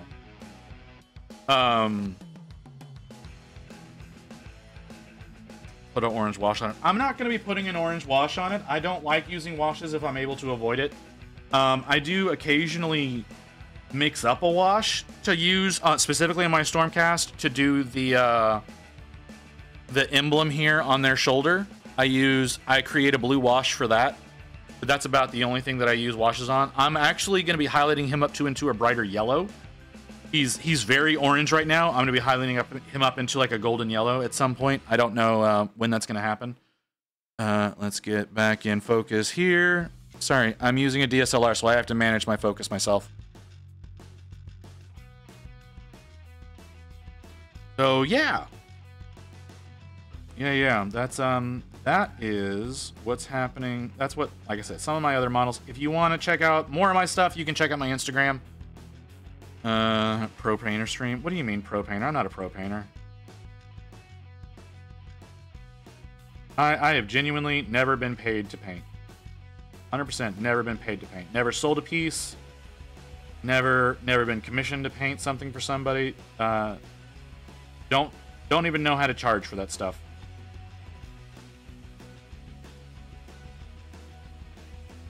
So I don't know. Like, I know you want to buy Orkin off of me after I paint him, which I'm willing to sell. I think that's false bullshit now. No, I've not been. Well, I mean, I kind of like have an idea of how to charge, but like I don't know like greatly how to do that because I take so long to paint. Like I don't want to overvalue the model, but I don't want to undervalue my time. Oh, well, that's still not knowing how to charge correctly. He's a friend. Like, he only paid me for one of those models that what? You did not send me a screenshot.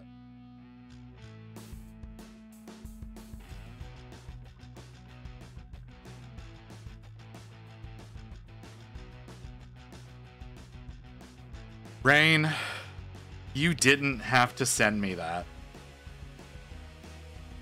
You did. You understand how embarrassing that is, right? I know those people. I know those people that you sent that to. Like, you don't. Like, I personally know those people. Personally, I may buy Orkin. It's up to Mrs. Necro. I understand. I understand entirely. I still don't know how I'm going to paint him up. Thought it was funny. It is funny, but again, you don't have to embarrass me in front of people I know.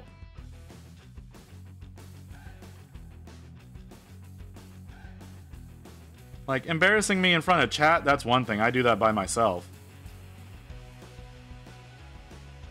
You know, because the whole I'm kind of a dumbass thing. But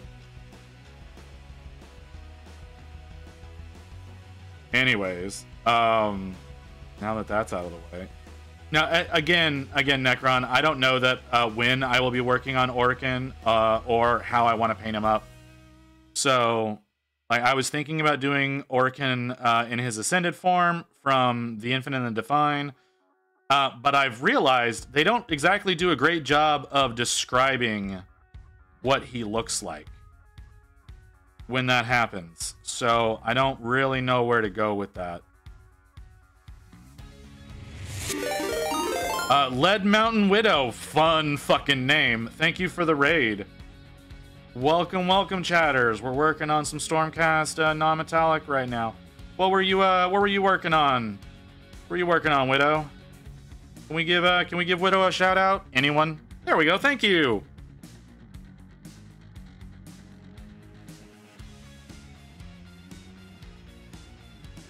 What'd you have going on? I imagine you were painting. Because why else would you raid me?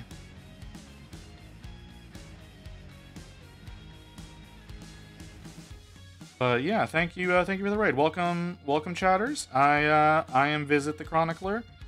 We're working on our non-metallic metal Stormcast for an Armies on Parade submission. So we're working on a lot of non-metallic Stormcast because I'm fucking masochist. Working through some Primaris Crimson Fists and some Orc vehicles. Oh, all right, fun stuff. So some Crimson Fist and Orc vehicles. Are you painting them up any particular faction of Orc? Death Strike or whatever it's called. Yeah, I know which one you're talking about. Are you painting them up for any specific version of Orc? No, it's my brother's. Ah, well, never mind.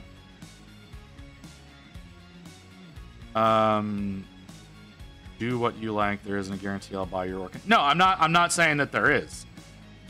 I wasn't saying that there was, dude. That wasn't my point. My point was I don't know how I plan on painting him. I may box art paint him. I may, like I said, I was thinking about doing him as his ascended form, but again, there's not really a good description of his ascended form for me to base that on. So yeah.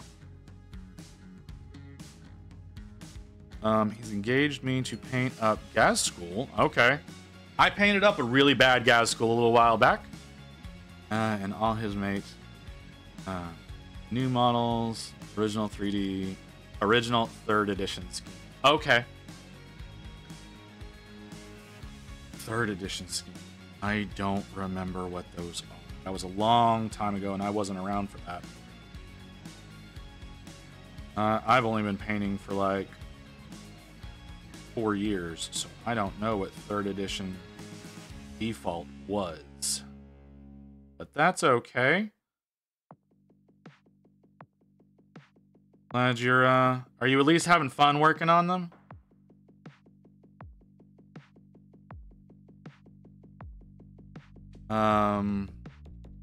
He was first created going back like 30 years. Yeah, no, it's a long time ago. It's back like mid 90s, I think. I'm not 100% about that, but I think that's like mid 90s. Did I do that on the last color? I don't think I did. I didn't do the yellow ochre. Okay, do that real quick. If you really want to entice me to buy, I'll show my inventory spell and HQ unit. I mean, like I said, I don't even know when I'm gonna get a chance to work on it, man. But if you want, you can share whatever. That's fine. Actually, it might even be first. Quick, Rory, drink for me Estes flask. Damn it, Kim, you keep.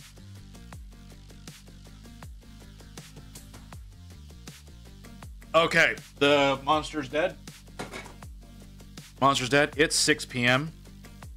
1991 vintage. Oh my god. Man, yeah, I definitely wasn't around for that. I was 5 years old.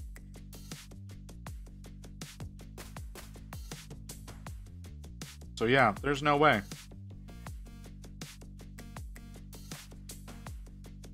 You keep coming in at like random intervals, and it's throwing me off my game.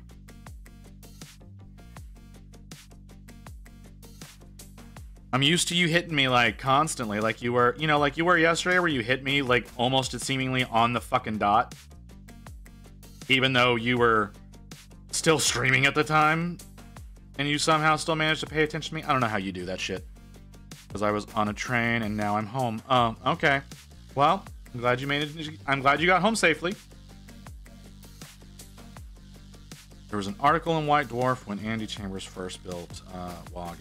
Yeah. It's a Is it? Is it a talent? To throw me off my game? Is that what you mean? Because you are pretty fantastic at that.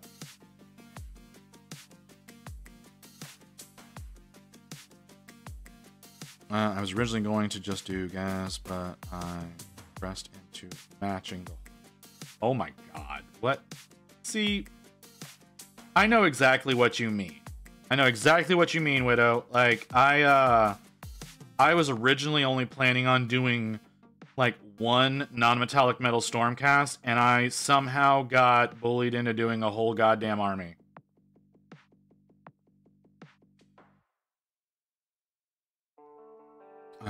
Buggies, boys, a lot of them. Oh, god, Kim, what are you owing me? Are you gonna make me do something I don't want to do?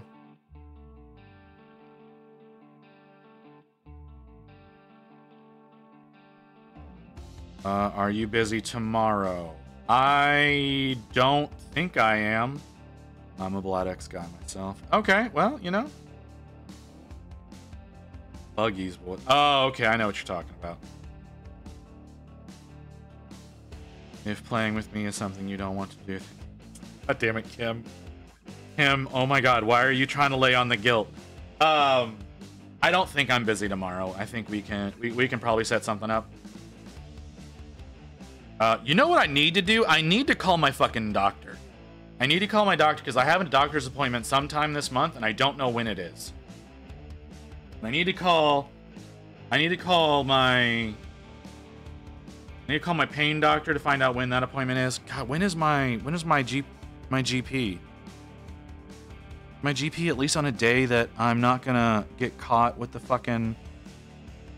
It's the Monday after AOP. And I have to go in and get my blood drawn on the 23rd. Shit, I don't know when my doctor's appointment is. I have to go see my pain doctor this month. I don't know when I'm supposed to do that. That's a problem. Okay. Yeah, I'm gonna have to call them tomorrow to figure out when the fuck that is. I don't think I have anything for tomorrow other than like what I'm saying right now where I need to call my doctor.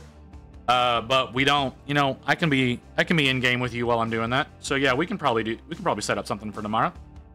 That's not a problem.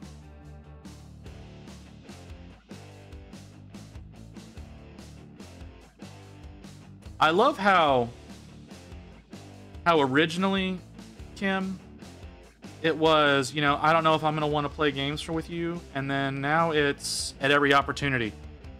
You want to pull me into something. I love how that happened. I'm not saying that's a problem, okay? I want to be specific. That's not a problem. I think it's interesting.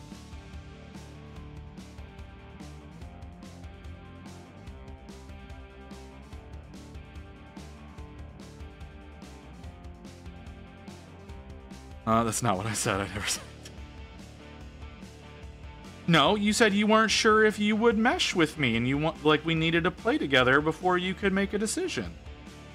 So that implies that you might not enjoy playing with me. Am I wrong?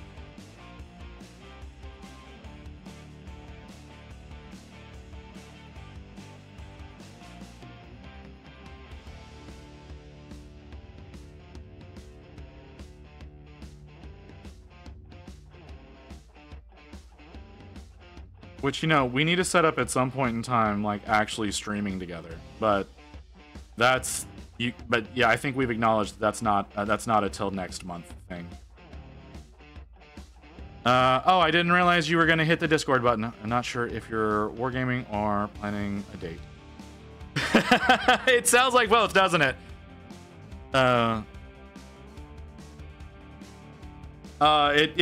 You know, I mean, I am married, so I don't think I'm setting up a date. I can see how it would be construed that way, how it kind of... But no, we're not, it's neither, actually. We're talking about playing video games together.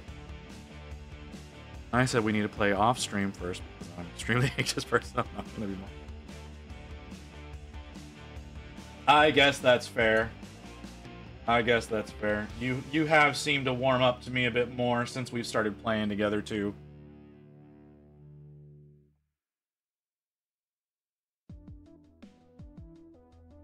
Well, I mean, you don't know.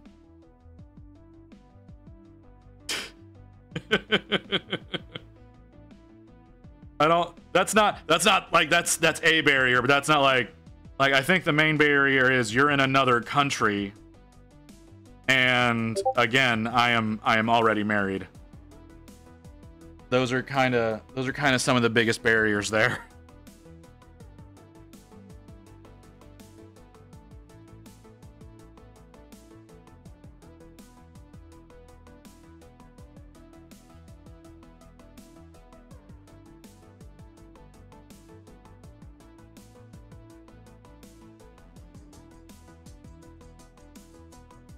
Okay.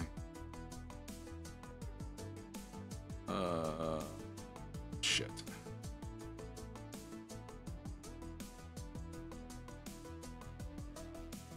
But no, Widow, Kim and I play games offline together so that we, mostly because I seem to have made Kim crave, a bit of Pal World, so. So they hit me up pretty often for that now, and eventually we're gonna probably play some games together on stream. Again, that's not gonna be anytime. It's not gonna be till at least October. Once again, because I am working on all of these damn Stormcast to get them ready for Armies on Parade. And frankly, I kind of need the game time with Kim sometimes to get away from these fucking Stormcast. Like, I won't lie, it's a big help to get away from these little bitches sometimes. Someone was buying me to game stream earlier today. I mean, I usually do game streams on Tuesdays, or at least that was the plan. The plan originally was to do game streams on Tuesdays.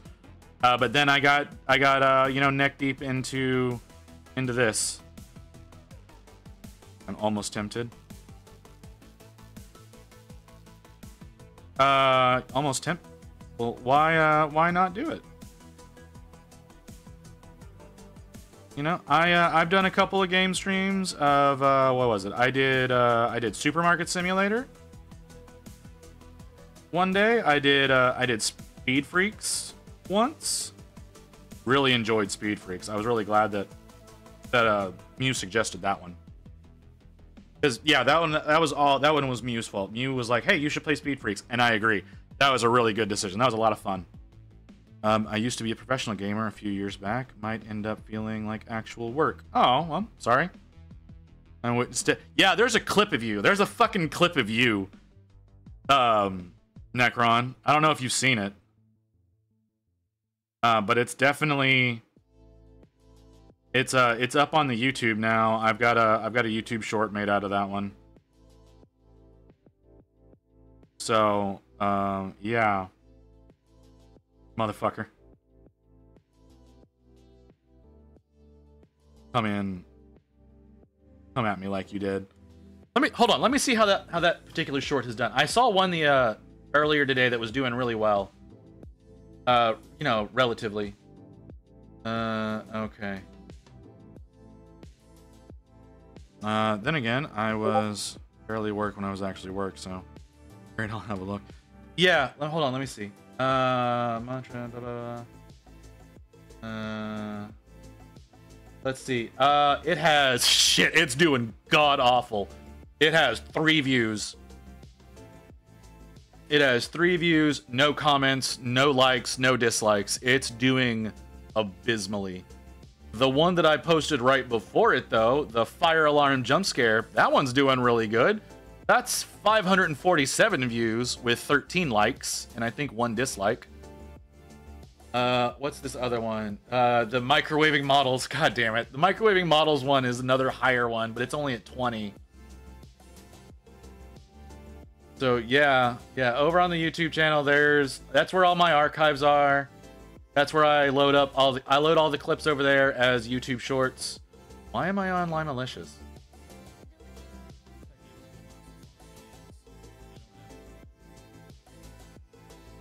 Same username in YouTube.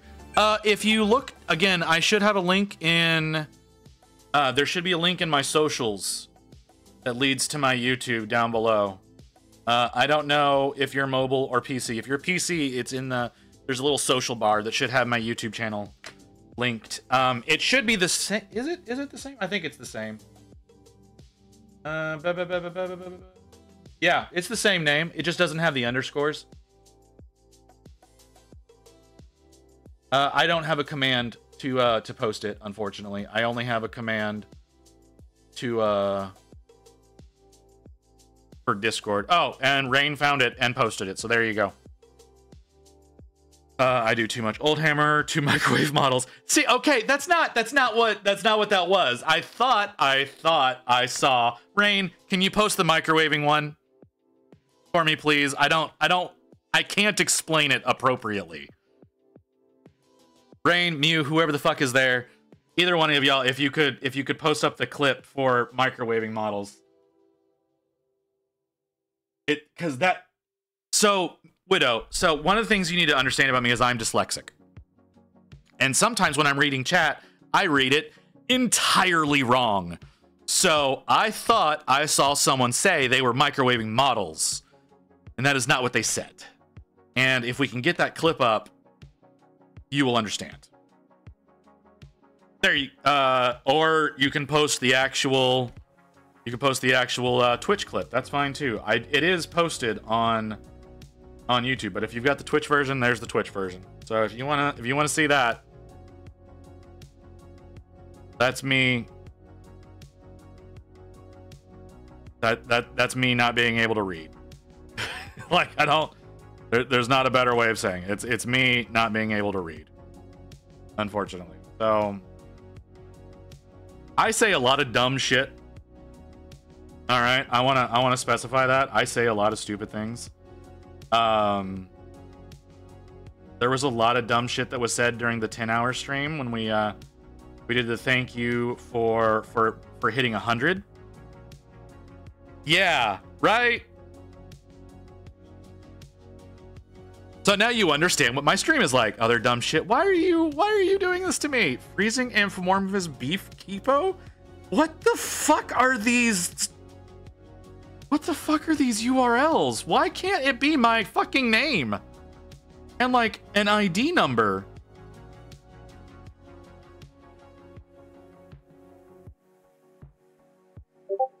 Which one is that? Okay, it's weird to look over and seeing Booty saying Happy Titty Tuesday.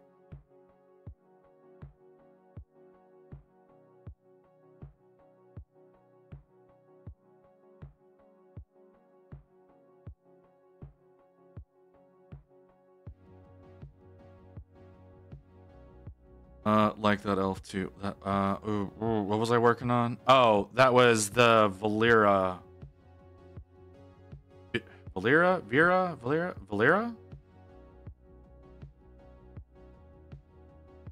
No.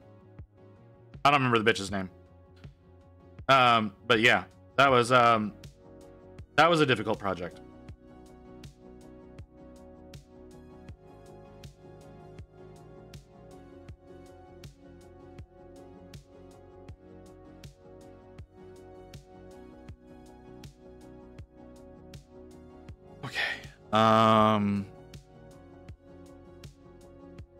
I don't. Which one is that, Rain? Like, you're not telling me which one that is, and it's bothering me. Oh, that one. Okay, sorry, it doesn't name it on the iPad, but it does in the stream manager. And so now I see. Yeah. Yeah, we can call that dumb shit. We can definitely call that dumb shit that I should never say.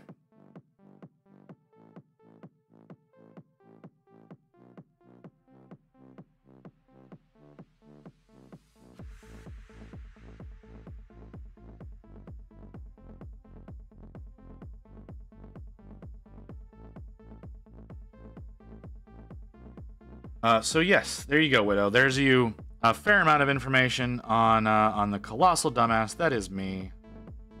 and the wild shit that comes out of my mouth.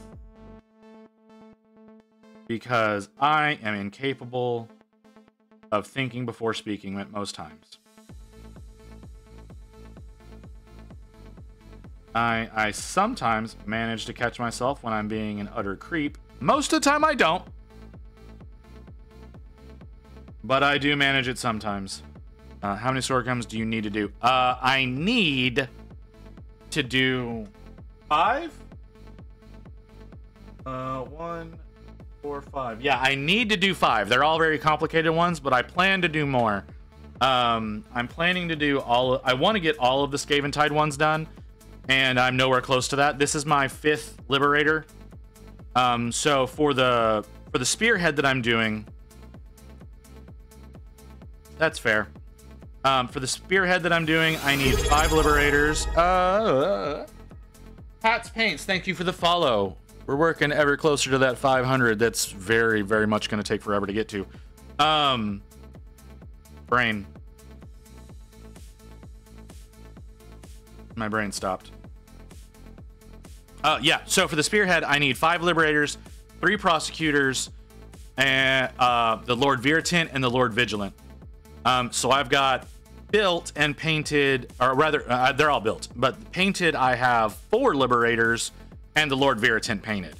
I need to get the Lord Vigilant, all of the Prosecutors, and then this lovely Lord before I have the spearhead ready. But I want to get as much of the Scaventide Stormcast done.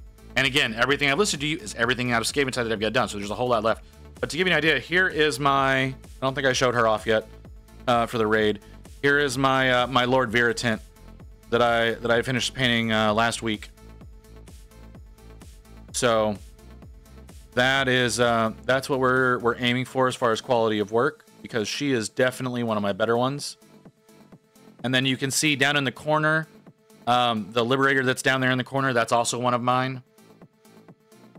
So that's what they look like, but there's the actual model, if you don't believe me. So, yeah, that's what I've got left. So I've got 5 models. I technically have 5 models left, but I want to have as many done as possible. I already followed ages ago. Come in on Big Boss Plastic raid a while ago. That was a while ago. That was like almost 2 months ago. Hold on. Let me click. Your name. You followed me on July 26th. So actually, no, that was a little over a month ago. I thought it was longer than that.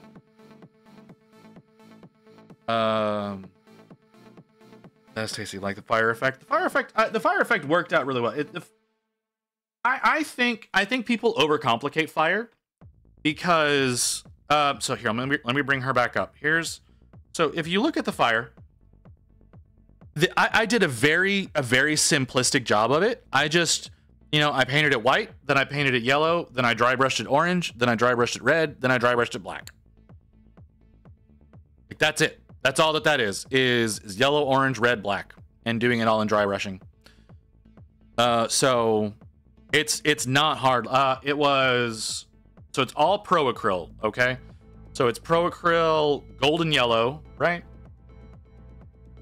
Yeah, Pro Acryl, no, it's Pro Acryl warm yellow. Pro Acryl warm yellow, Pro Acryl fluorescent orange, Pro Acryl orange red, and then Pro Acryl black.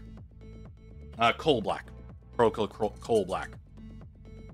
So, yeah, that's what it is. By the way, I dropped your stream in someone's Discord. Thank you.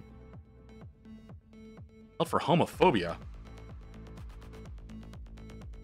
Hold on. What are you saying here? I once had to do an OSL multicolored fireball on a commission. Looked like a gay pride fact. Absolutely. Okay. I'll go ahead and approve that. Because again, AutoMod does not take context into account. I've never done OSL. So that is something I've never done. I've never attempted. It scares the shit out of me. I'm gonna have to do I'm gonna have to do a project at some point in time where that's the focus, is doing OSL.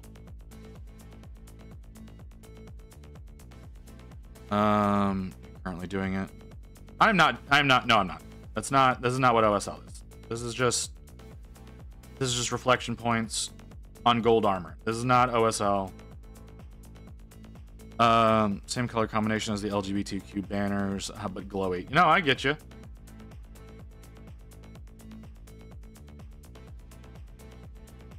I understand what you mean.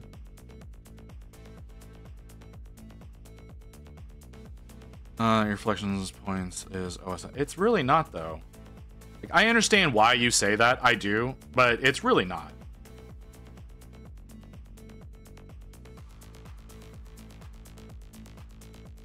Because if I was to be doing proper OSL, it would be implicating a color over another color. Like like the way that I like to imagine OSL is you have something that's fully painted, like say it's gold, say it's gold, and you have like a green light.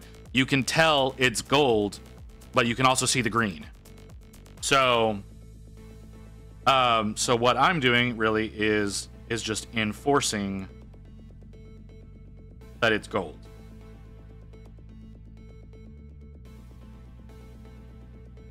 Like, yeah, the final reflection, I guess I can see how that would be considered like the reflection point of the light source, but it's still not quite. It's still not quite OSL, I know one guy who his favorite thing to do is OSL, but he's really shit at it. Because all he does is he'll paint up a model, and then he'll take his airbrush and he'll blast a spot real hard with white, and then he'll blast it hard again with a colored ink, and he calls that OSL. And it's like, dude, I understand what you're doing, but if we're being honest, it feels like you're ruining your paint job. Because he's a good painter. Like, whenever it comes to like just regular paint jobs, he's a great painter, but whenever he goes in and does his quick and dirty OSL, it honestly hurts the paint job. And I'm trying to convince him to not be so overblown with it. But it's not happening. He likes the way that he does things, he likes the way he looks. I'm like, all right, fine, but I think it hurts you more than helps you. That's my opinion. He and I tied in our kit bashing contest last month. So what the fuck do I know?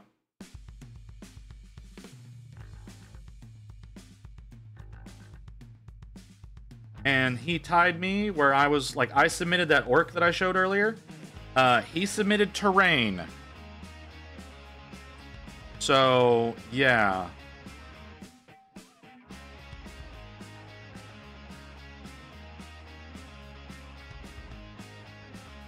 So I don't really know what to think about that, but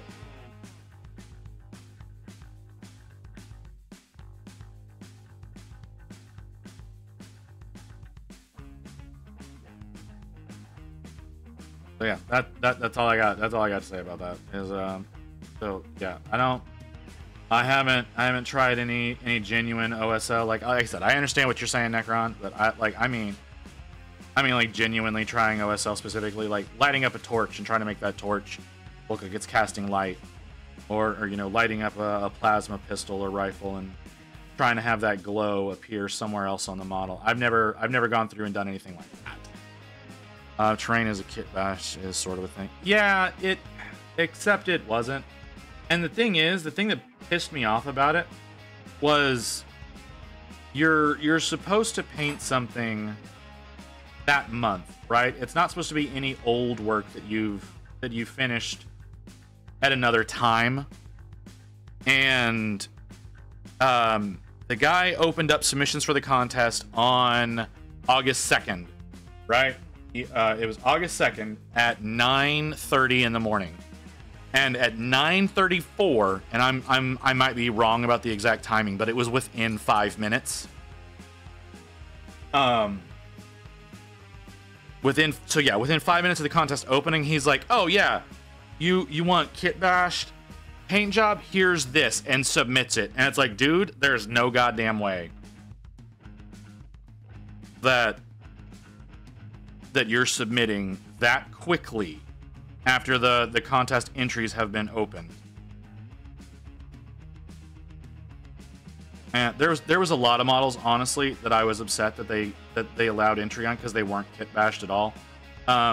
3 separate people submitted a Lord Viritant with no alterations. And I was like, that shouldn't work. You shouldn't be able to do that. But okay. You have to show progress. So you don't have to show. It's supposed to be. It's supposed to be one that you worked on that month. That's part of the rules, is that you have worked on it that month. That was one that he had shown off before.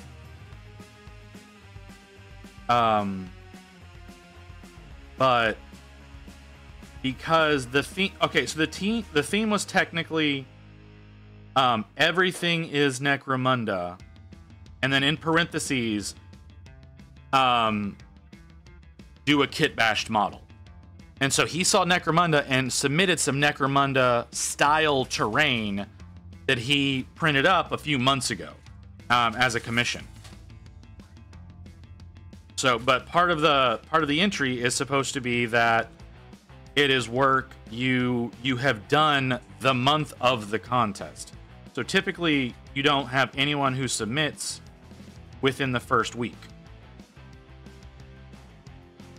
because we're all finding out what the theme is, if there's a theme. Most months there's not a theme, and the reason most months there's not a theme is because the guy who runs the contest does not know how to do themes,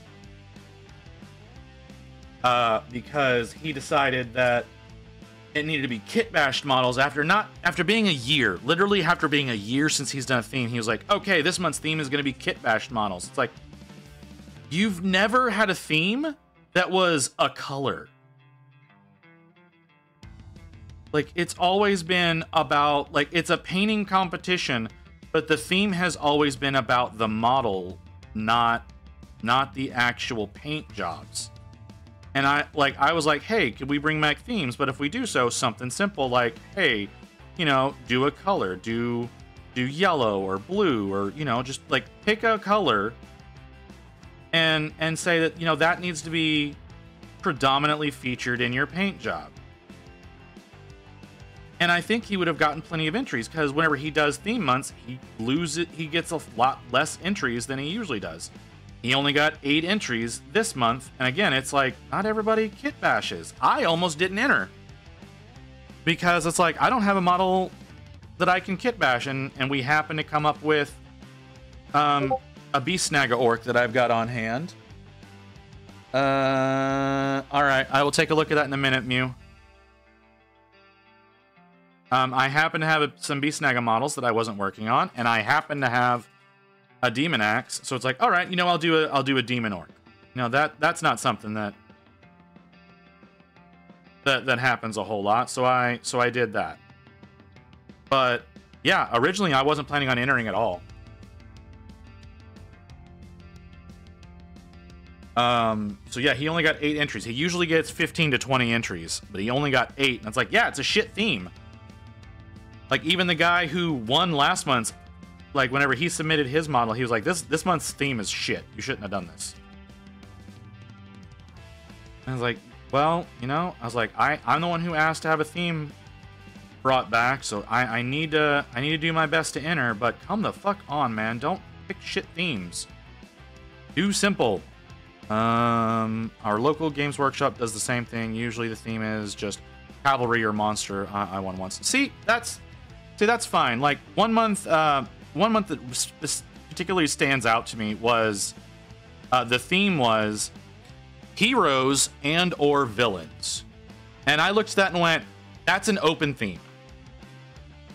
if you say heroes and or villains, that is every model that exists. That is, paint whatever you want. Why not just say there's no theme this month? But he still got fewer entries. He still ended up getting fewer entries that month because it was the theme was still too complex for some people.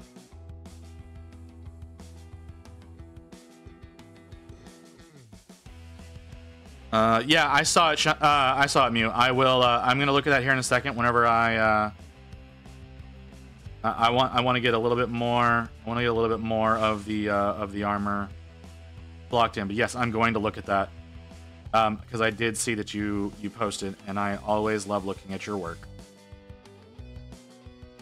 It's almost too broad in some ways. It is. It's way too broad. That's the problem. Is it's way too broad. It made a lot of people feel like they needed to do 2 models and try to do like a diorama. My original idea when I saw the theme was I was gonna do some Star Wars Legion. What are these noises I'm hearing? Okay. Yeah, I was gonna do some Star Wars Legion models, and the intent is to generate sales, not cater to what people have already. Except it's not, because it's not being run by a store. It's being run by an individual on a Discord. It's not somebody who runs or even works at a shop that runs the competition.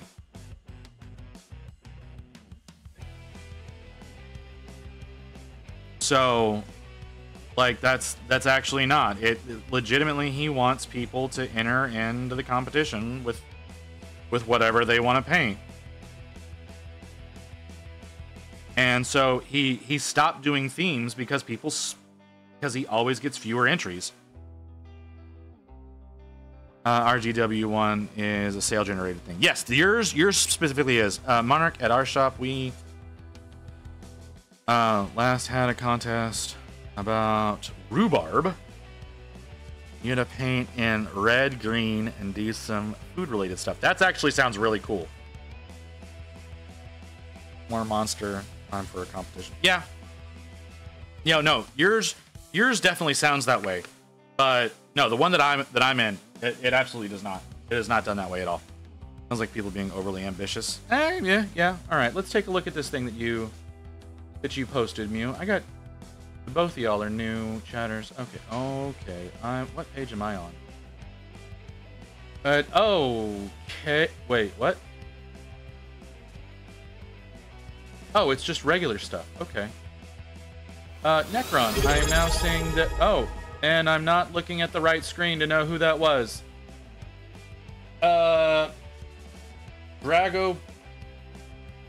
Boncho? Drago Boncho? Yeah, Drago Boncho, thank you for the follow. Much appreciated.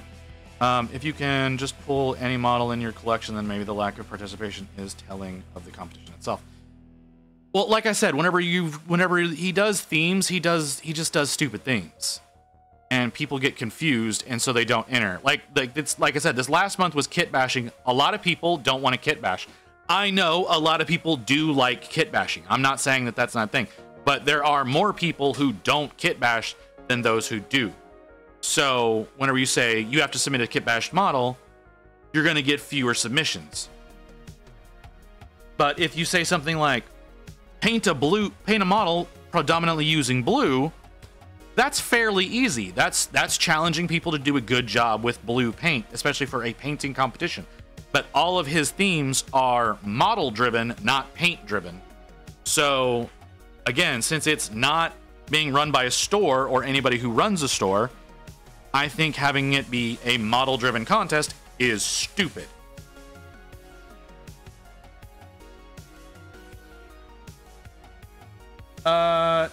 What is she wearing, Mew?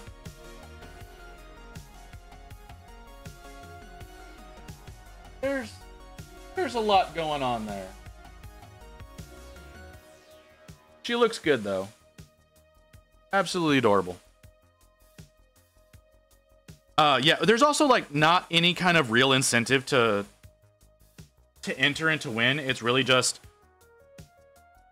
you know, am I a good enough painter for other people to vote for my piece? Which to me, like, yeah, I'm looking to show off work. I'm looking to see if people like my work or not. And again, I never place above third in this competition ever. And I try to submit every single month. I don't know what I'm going to submit this month. Once again, it's an open competition. No theme. Submit whatever you want. But I don't know what I'm going to submit as of yet. Lefty Q. Okay, that's what that is. No, it's adorable. It's absolutely adorable. I don't know what I'm smelling. It smells like beef.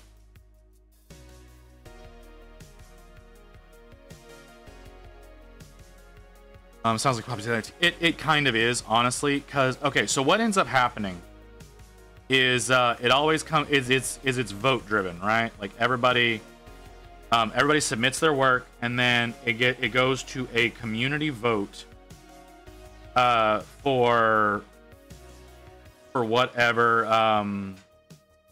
or for whoever you think should win. I always try to choose the model I think has been painted best. More times than not, it seems like everybody votes for what model they like. Like, 1 month, there was someone who submitted a, what's her name? The one chick from Elden Ring. The one that everybody gets their ass handed to them on.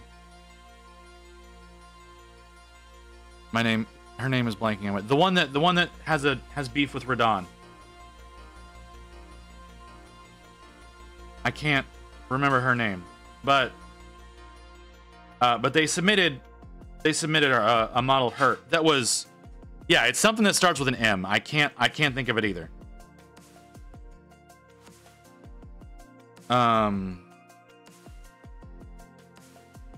A popularity contest objective, and it's going to drive people to stop caring. It kind of does. Melika? I don't. Is it? No.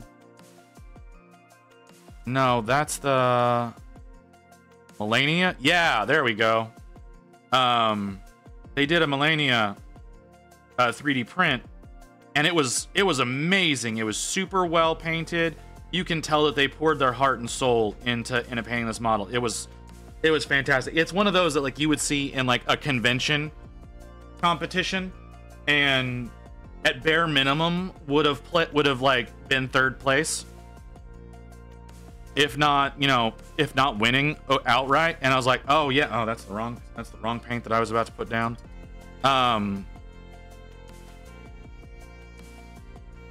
Yeah, so I was like, oh yeah, this is amazing. So I voted for that one. A very badly painted model of the lion one. And when I say a very badly painted one, like there was no shading, they didn't even panel line him. It was what a lot of people do with their like what a lot of people consider like their base coating.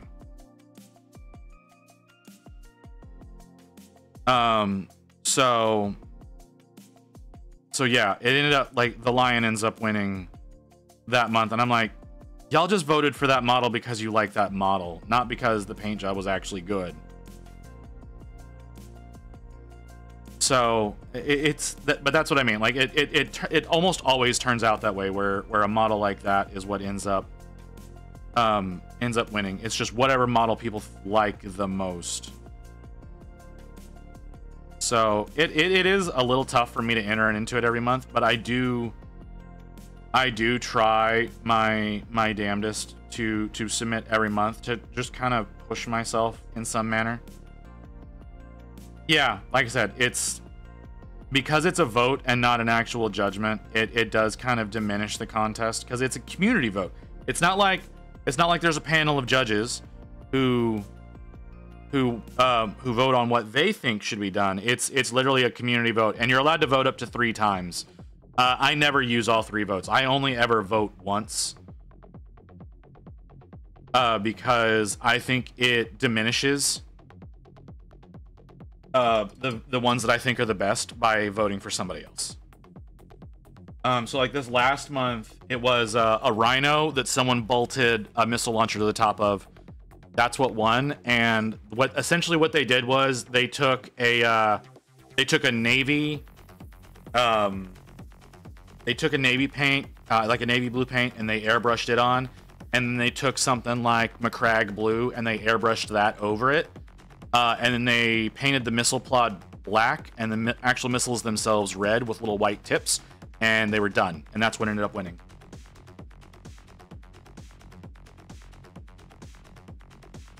So, that's not what I need to be doing. I need to do the other first. So, that's, it's gotten a lot harder to enter into that competition each month, but I kind of force myself to enter into it because I do want to challenge myself to do better, to constantly do better. And so trying to put work in front of other people and trying to get people to actually vote for my shit is a bit of a driving force there.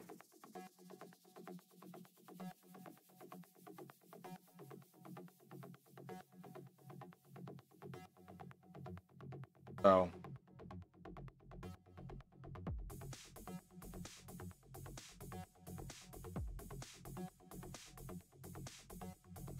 yeah, I know, Drago. It's bad. I don't know how some of the people justify the things that they do in that particular. I mean, it's predominantly a wargaming Discord. That's predominantly what everything is that's in there is all people trying to set up games, people discussing rules, people sharing lists, and then there's a very small section for painters that gets very little attention. But like I said, one guy, he has his competition that he wants to get a minimum of 10 entries. So that's why he decided to go back to no theme for this month, because last month had 8 total entries and I tied for 3rd place with my corn arc. And I thought I did a good job with the corn arc, but you know, other people didn't.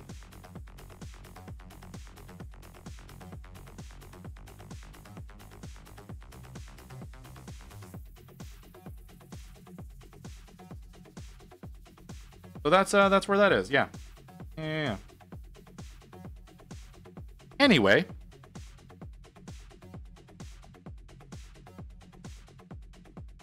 Ghost, since I've got you, I think you can see so we've got the new goal set up. I don't think you were here whenever I announced the date of the 12-hour.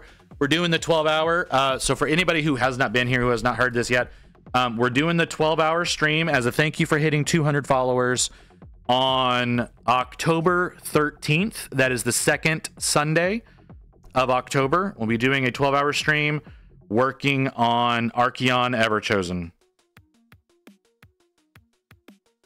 I might be, you know what? They release them publicly. Like, it's a public Discord. I could technically pull all the images and put them up on screen for y'all. The question is, do I want to do that? But yeah, we're doing a 12-hour stream. The thank you for 200, October 13th. Working on Archeon Everchosen. It's gonna suck. It's 100% gonna it's gonna beat the hell out of me. I know it is, but we're gonna do it all the same. So yeah, that's the date for that. You know what? I could pull those entries. I don't like not doing things on screen. But I guess we could show off, because like I said, it's a public Discord, so it's not like I don't have. The question is whether or not I can actually get into that channel anymore. They may have locked the channel up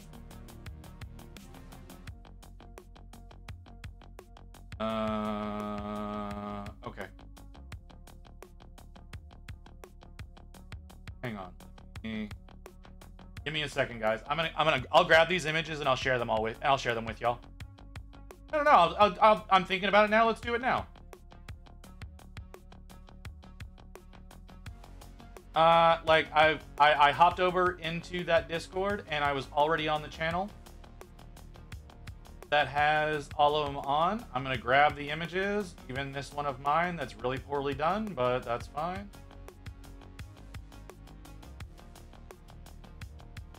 Yeah, we will again. And I want to remind y'all, these are all supposed to be. What the fuck did I just? Oh, that's what's happening. Okay. So we have to submit these all as a collage. If you want multiple angles featured of your model, you have to submit it as a collage. So a lot of these are going to look kind of weird. Okay, and I'll show this one live. And obviously, I don't have any of the names of these models or the artists because it's not the right page for me to do that. So okay, I'll do these. I'll do these in order of their votes. So okay, so these two tied for last. Okay, so here's this one. This is one of the entries. Oh shit. I didn't think it was going to be that big. I'm sorry. No, cuz I want y'all to see the tank last. So this is one of the entries. Again, I don't see any kit bashing that's been done here. They did a pretty good job with the face, personally. But yeah, this is one of the entries. Again, I don't see any kit bashing that was done with this, but this is, and it's not a bad, it's not bad. It looks fine. Yeah, exactly. So okay, so that's that one. And then there's this one. God, these things are fucking huge. These phone pictures are enormous. They're all probably going to be gigantic.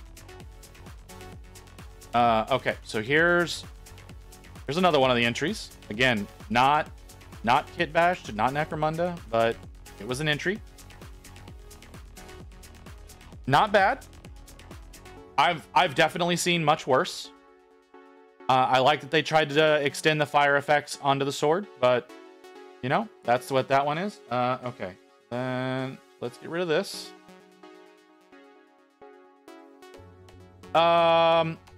Yeah, I guess. Okay, and then after that is these two models. Okay, so the next one is, where the fuck is it? There it is. Maybe it is. I don't know. Oh. Okay, so there's the next entry. This is an actual Necromunda model. Hold on. Let me get to where chat so I can see it. But yeah, that's the next entry. Which they got a little creative with their collage, and it again doesn't look bad. The skull on the weapon looks a little off, but that's really the only problem with it. But yes, this is it actually is a Necromunda model, so it fits the theme. The next one is, nope, that's the wrong way to do that. The next one is this guy. All right, that one's not as big as I thought it was going to be. I don't know if this is kit bashed or not. I genuinely don't, because I don't know what model this is based on. So I went along with, yeah, I guess it is. And they did a pretty good job with it. Like, it's a little more cartoony in the skin than it is in the rest of the model, but yeah. The next entry is, oh yeah, let me get this off screen. Next entry is, I think the next entry is mine. In all reality, yeah, the next entry is mine, and then so yeah, here's my entry. Y'all have seen this. That's my entry. Trying to get as many angles on him as possible so everybody could see what was going on. So yeah, y'all have seen this. A few times y'all watched me paint this one up on stream. But yeah, that was my entry.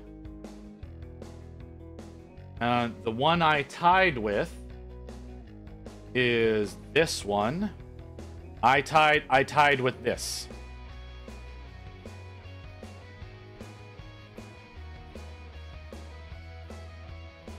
I'm not happy about that. That's all I want to say is I'm not happy that this is what I tied with. And again, this one was submitted within 5 minutes of the competition going live, and it's something that they had finished. Yes, terrain. That is what they entered. They entered terrain. They entered terrain that they finished a few months ago, but they saw that the theme was Necromunda, so they grabbed this out of the vault and loaded it up, and it was accepted. So, I'm like, it's all supposed to be models that you worked on that month, and this one was very clearly not, and that's why I'm a little salty about it, and I'm also a little salty about the fact that I tied with terrain. But that's besides the point. So, so this is, so yeah, there's that. So let's get rid of that. The next one, is it you? Oh, I missed one. I missed one of the ones that was, so there's, oh, Jesus, another phone photo.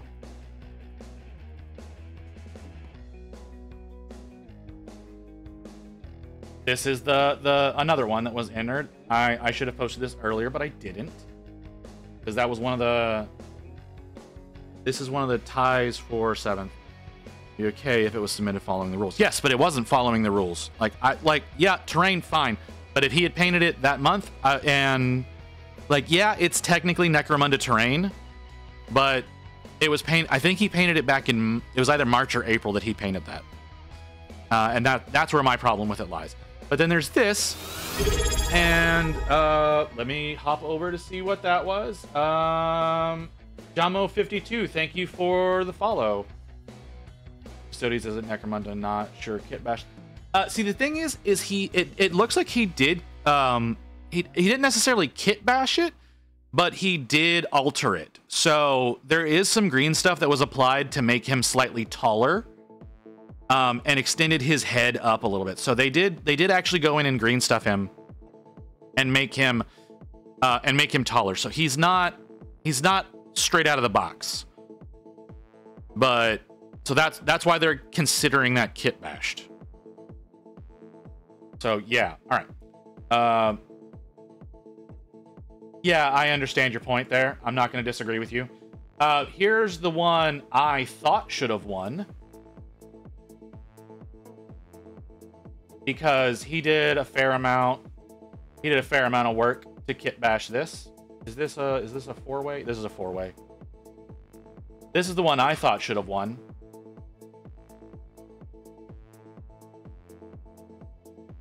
So you can see he did, they definitely did some work here to make this happen. Is it kit bashed? Maybe, but they definitely did a lot of sculpt work on it. And I think that is what gets it for me, is that they did actually do a lot of sculpting with it. That is very plain and obvious to see. So this is the one that I voted for out of everything. And then let's get that off screen. I don't know who you think that is.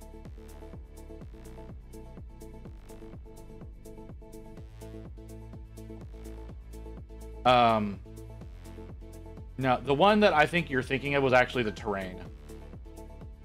Where is it? And then this is the one that won. This is the model that got the most votes.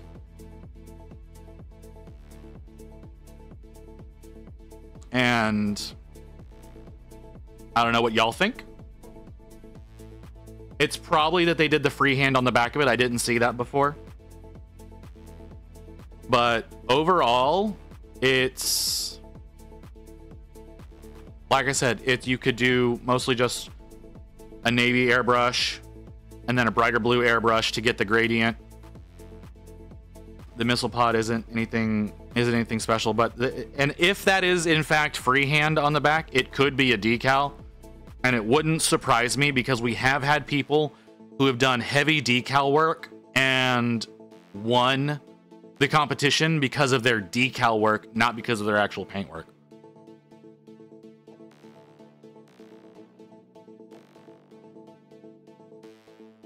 But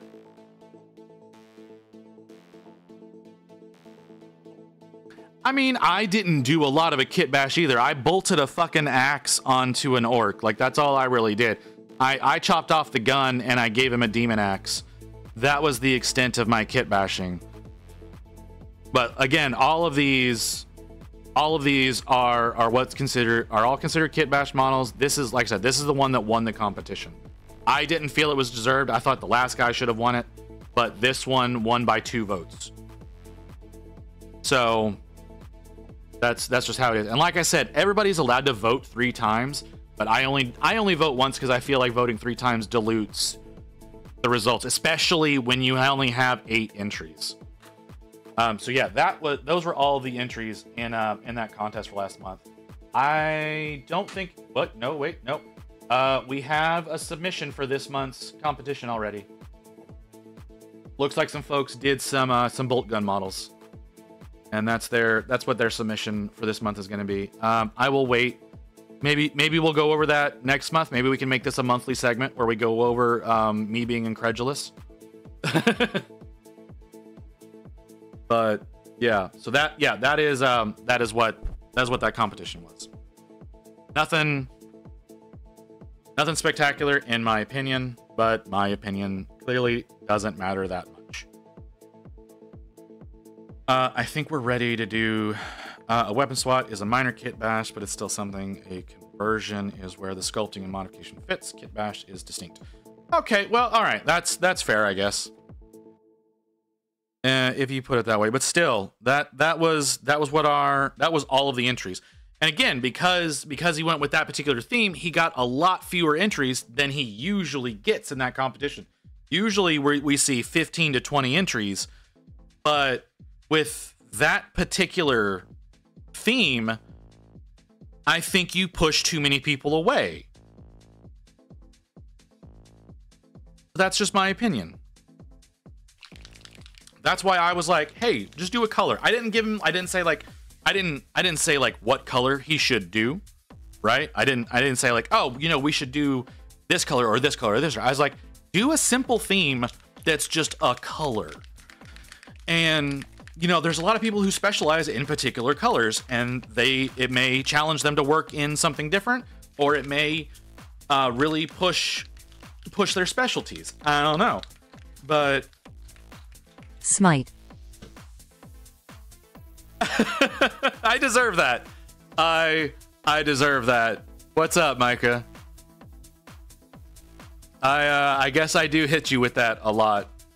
That I kind of deserve. I kind of deserve that. Kit Bash is blending multiple sources. That was a weak one. Hang on. Wait, hold on. What? What do you mean? I don't have a good one. I don't know what you're doing. Smite.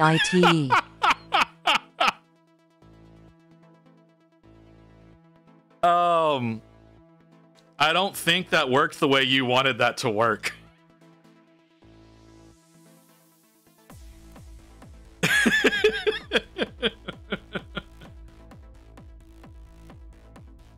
Smee. Yep.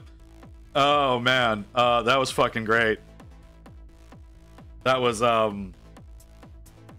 great. Thank you for that. I really love that. We may have to go back and cut that up and make it into its own sound alert. Hey Drew.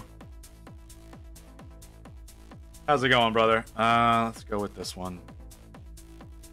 Want to hear something funnier? By all means. You want to hit me with something funnier? I would love it. I don't know if you were here for... What the fuck is happening over here? Is that a bug? Is that a bug, or am I just going fucking crazy? I'm probably just going crazy. McCanus thinks this lady cannot say his name right. Hey, that's rude. Quite lady. You're right. I don't think she said your, I don't think she said your name right. Did she call you McCanus? How are people supposed to know what fits the theme?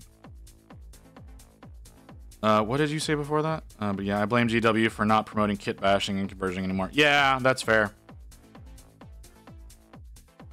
Last one for the TTS from me. No, you're fine, dude. You want to keep hitting them? I don't mind. It's fine. I put way too much paint down.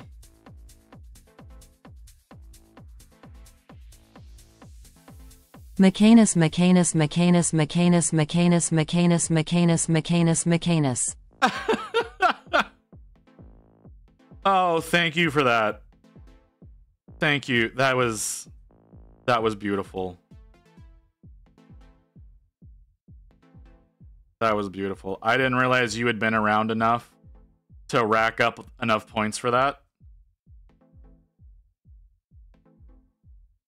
But that was absolutely... Yeah, that was a lot of anus.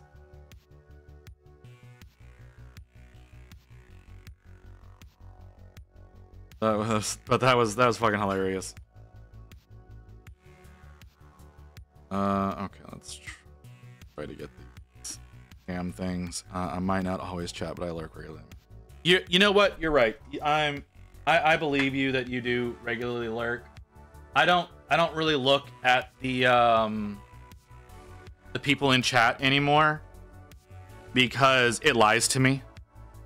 And whenever I do look at it, it doesn't tell me what's actually going on in there, because I know there are times that Ghost is like actively chatting with me and the list says he's not there. And I 100% don't understand why it does that. So I'm sure you're here times and I just don't know it. Or maybe you're tabbed, I don't know. I know some folks come in and just and tab out and have me going in the background, which I don't blame y'all. I wouldn't want to watch me flounder with my paint jobs the way that I do sometimes. I don't actually go back and watch any of my streams because, God, as much as I embarrass myself in front of you guys, but I've been eating and lurking. Like I said, like the reporting system on this is god awful. So it's not worth looking at anymore. Post-stream devouring. I need to eat. I think I'm gonna get a little bit further along. How long do... Oh shit, the refresh timer is actually pretty recent. I need to go to like probably take a break and eat. How long are we at? We're at... Oh shit, we're almost 5 hours. I did not realize that.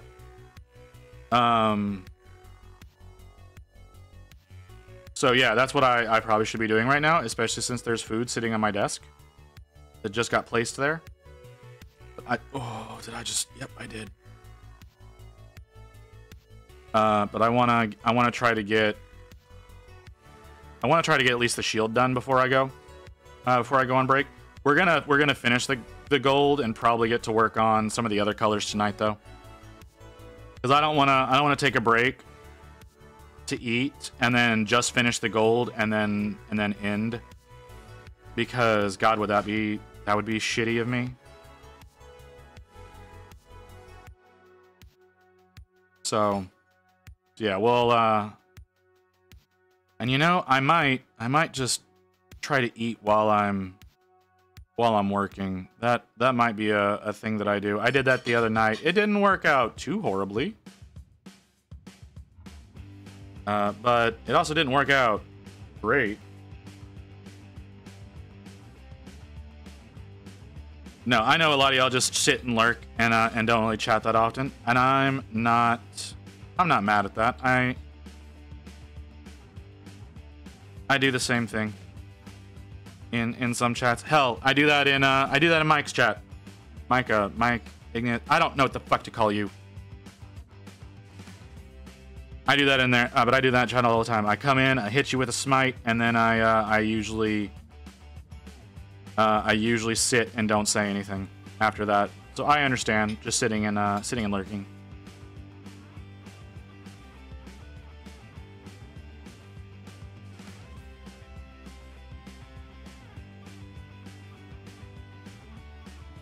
You were not. Oh my god. All right. Well, I'm not gonna say what's going on because that's gonna really make me look bad. But I'm not gonna stop it from happening. I'll just keep working through it. Okay, there has to be something over here. I keep seeing something. I keep seeing something that looks like something's crawling around in my armrest.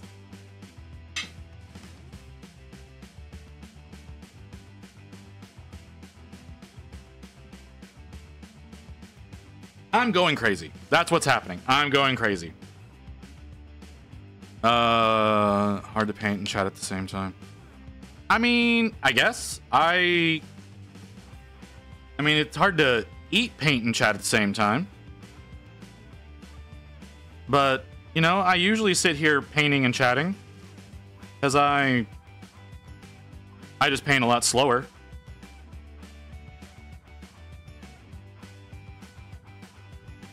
Which I don't think is totally bad. But yeah, no, I do understand what you mean though. But I try to engage with y'all as much as I can. I never seem to shut up. Usually by the time these streams are over, that was bad. Was referring to me. Oh, that's what you mean. I'm usually painting and listening to you. Oh, okay. Oh, okay. You're See, that's not the same thing. See, if you're usually painting while you're in here listening to me blather on about random bullshit, that's different. You've got your hands full. You know, it's if you're painting and chatting like I am, where I can actually talk to you, that's a totally different thing. Igneous does the same thing. I'm gonna call you Igneous. It feels right to call you Igneous, so I'm gonna call you Igneous. I'm hoping y'all all understand who I'm referring to when I say that. But yeah, like whenever you're sitting and chatting, like vocally and painting, it's a lot easier than type chatting and painting, like by a lot. And I understand that, and I don't expect y'all to do anything overly exerting on yourselves, because hell, like again, I don't. A lot of times when I'm sitting in Igneous's chat, I'm painting as well. I'm painting and listening, and I'll hop over sometimes and say some bullshit, and other times I won't. You know, usually all I'll do is I'll hop in, I'll smack the smite button, and then just chill out, and then end up wherever the hell he raids me to.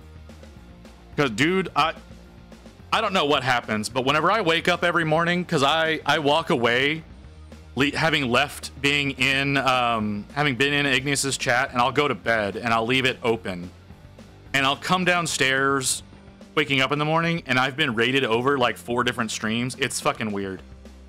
So do you prefer to paint fantasy or sci-fi models? I don't care. I paint basically anything. I don't mind. I don't care what I paint at all. So like right now I'm working on the Stormcast, because these are going to be my armies on parade. Ask a date to smite and chill. Can you not say these things? So I have a lot of Space Marines that I've done. I've done a lot of I've not done a lot of Stormcast, but I'm doing a lot of Stormcast. I've done a lot of I do a bit of everything. Like one of my favorite models that I've worked on is my Melody here, which doesn't fit into sci-fi or fantasy, in my opinion. People may disagree with me on that. People may call her sci-fi, but she doesn't feel like that to me.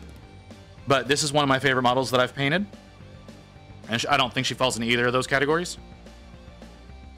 So really, a lot of times it's whatever Rain finds to be cool. Because Rain picks out a lot of the models that I work on. She hasn't lately because I've been doing a lot of Stormcast. But some of the next few like break models that I'm going to be doing, like whenever I decide to take a break from doing Stormcast, they're literally all models that Rain has picked out for me to work on. One is a squig, and the other are these little fish goblin people. So I'll be working on those at some point. I don't know when I'll be working on them, but I'll be working on those at some point. And then like I've got like the two goal related streams that I've got. Like so I have my thank you stream that's going to be on October 13th. That's my thank you for reaching 200. We're going to be working on Archeon Everchosen on that. He's definitely not going to be done in one stream, but that's when we're going to start him. And I'll be predominantly working on him, providing, you know, GW doesn't decide to do another announcement like they did the last time I did a long dedicated stream. But Brain, yeah, we'll be working on Archeon Everchosen, and then if we get 25 subs, I'll be doing a 12-hour stream working on Dexessa, which is a named keeper of secrets. Y'all may know her, you may not. I'm pretty sure Igneous knows her because I think he did a model. At least I don't know if that was yours or if that was someone else's, but I know he posted it. And it looked really amazing, and it made me feel like a very inferior painter whenever I saw it, but that's besides the point. And I'm trying to decide what we're going to do for 500. But we're not going to figure that one out anytime soon, though. Unless someone sends me something that is too much of a, no, I have to work on that kind of thing as a thank you kind of stream. You know, like those kind of models exist out there. But I don't think that that's going to happen. So we'll see. I've got a couple models I'm thinking of doing, but I haven't come to any conclusions yet.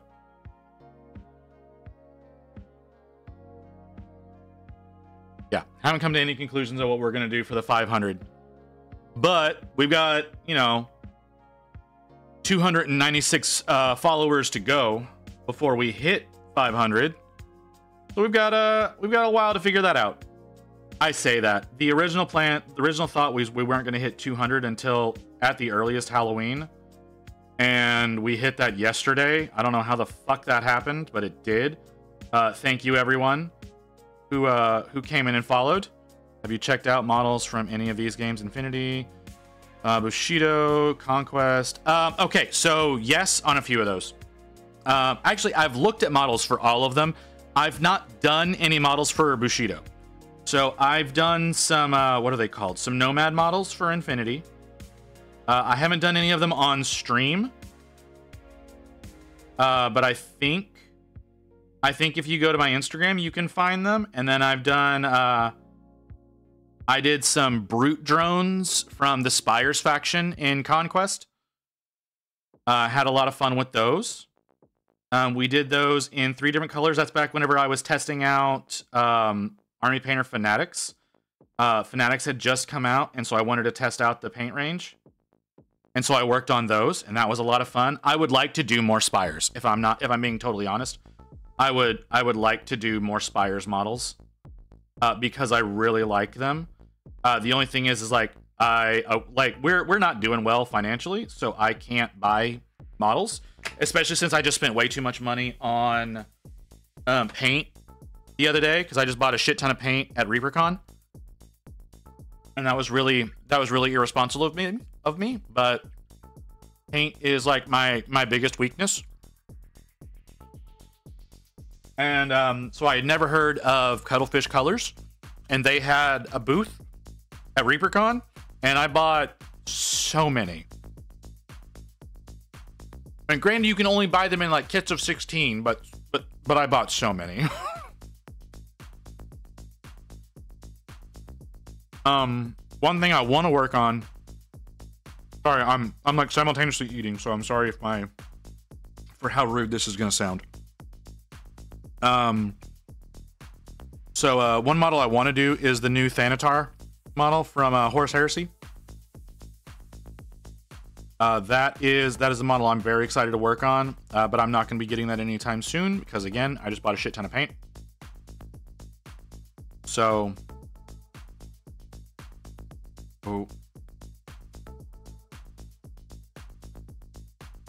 yeah, that's that. Again, I do a lot of nomads for Infinity. I really enjoy them. Matter of fact, we're talking Infinity. I've got some Moiras right here, unprimed, sitting on my painting desk. So yes, I definitely, like, there's your proof that I do intend on working on some Infinity. I've not finished building them though. I've not finished building them, so I was gonna build all 4 of them before I get them primed up. I've just not found the time to build any extras right now since I'm working on the Stormcast. But yeah, I do Infinity. I've looked at Bushido. I have not seen any Bushido models that have interested me enough. So my LGS does carry Bushido from time to time, but I've not found, they sell out pretty quick. Honestly, that's really what it comes down to, is they sell out pretty quick. So the ones that end up being left over are ones that I just don't find interesting. But overall, I like the style. I've also wanted to do Moonstone. We've looked at a few Moonstone models. We saw a kit yesterday. Yeah, yesterday we saw a kit that Rain liked one of the models in, and then and didn't like any of the others, which I don't blame her, because one of them was just straight out creepy, and like not like cute creepy, but like kill it with fire creepy. But it was like $50, and all it was going to be was like one little fish baby model, and there was no Quick, Rory, drink for me Estus flask. Give me a second. Do I have a drink over here? I do! Like, the last time you hit me with that, I ended up killing the monster, so.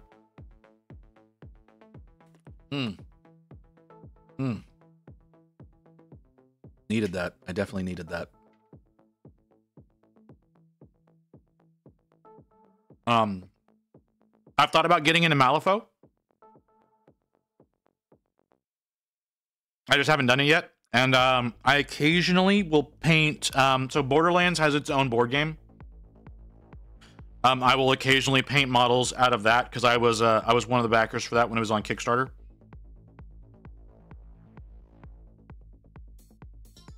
So I will occasionally paint some of those up because those are really nice models. The only problem I have with them is they're really small. Because they're so small, I really have some trouble with them. They end up looking really jank because I don't have great brush control when things get real small. I mean, I have bad brush control to begin with, but it's worse whenever they get real tiny like that, because the Borderlands models are about half the size of this. They're along a similar scale to Infinity models. So it's I have some trouble. Usually whenever I do Infinities, I have greater success by using contrasts with them. But maybe if I use the cuttlefish stuff, I'll have a little bit easier of a time. I don't know. We'll have to find out whenever I actually have time to work on that stuff.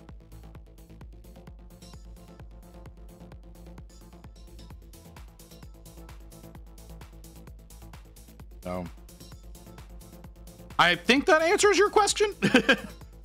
I kind of went on for a while there.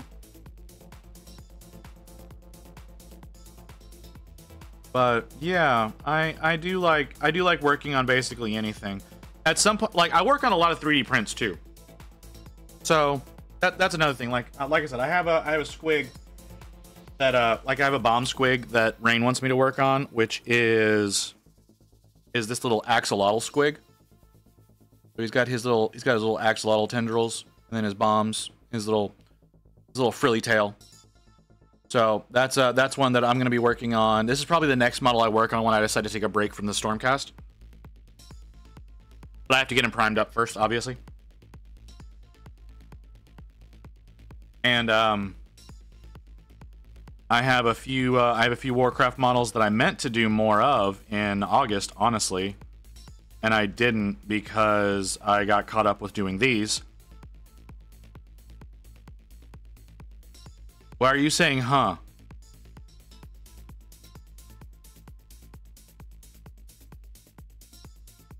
What do you mean? What the hell are you talking about? Not taking a break for that long. How long do you expect me to be working on that thing?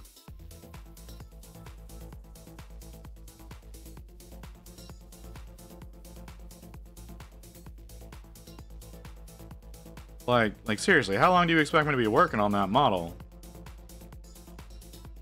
I thought it was my birthday model. I mean, yeah.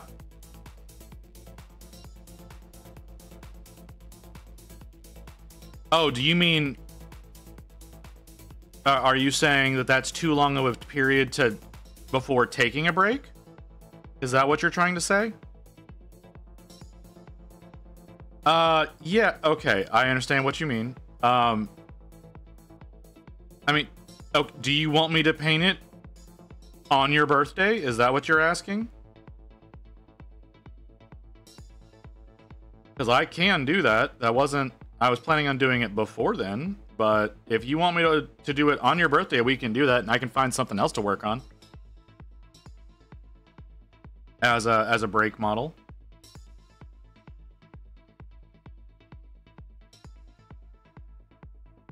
I'm more of a player than a painter. My original way to paint 20 years ago, when I was first active, was undercoat, base coat, edge highlights. Yeah, I understand. That's kind of how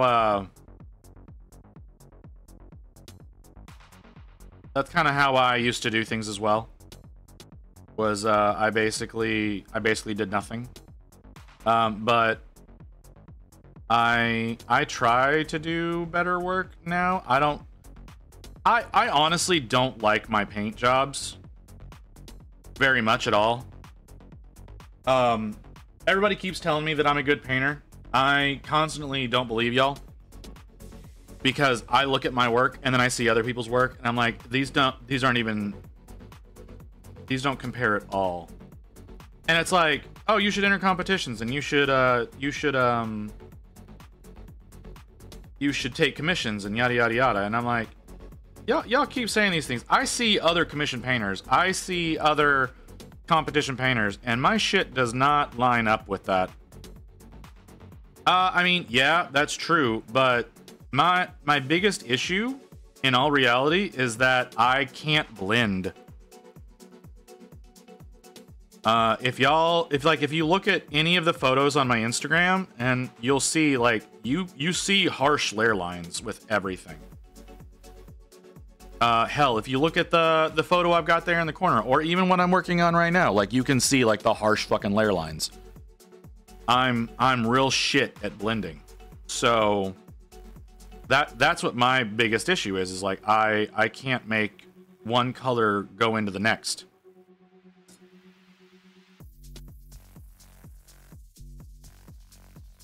See, Ghost agrees. I'm a shit painter. Thank you. Thank you for agreeing with me, Ghost.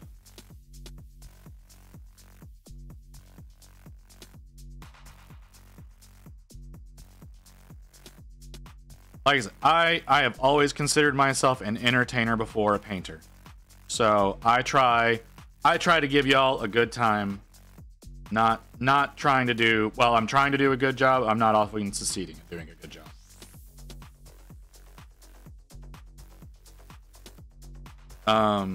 But yeah. And what? Oh shit, it's later than I thought it was. We talked about practicing blending in the future. We did talk about that. That is a thing that's going to happen.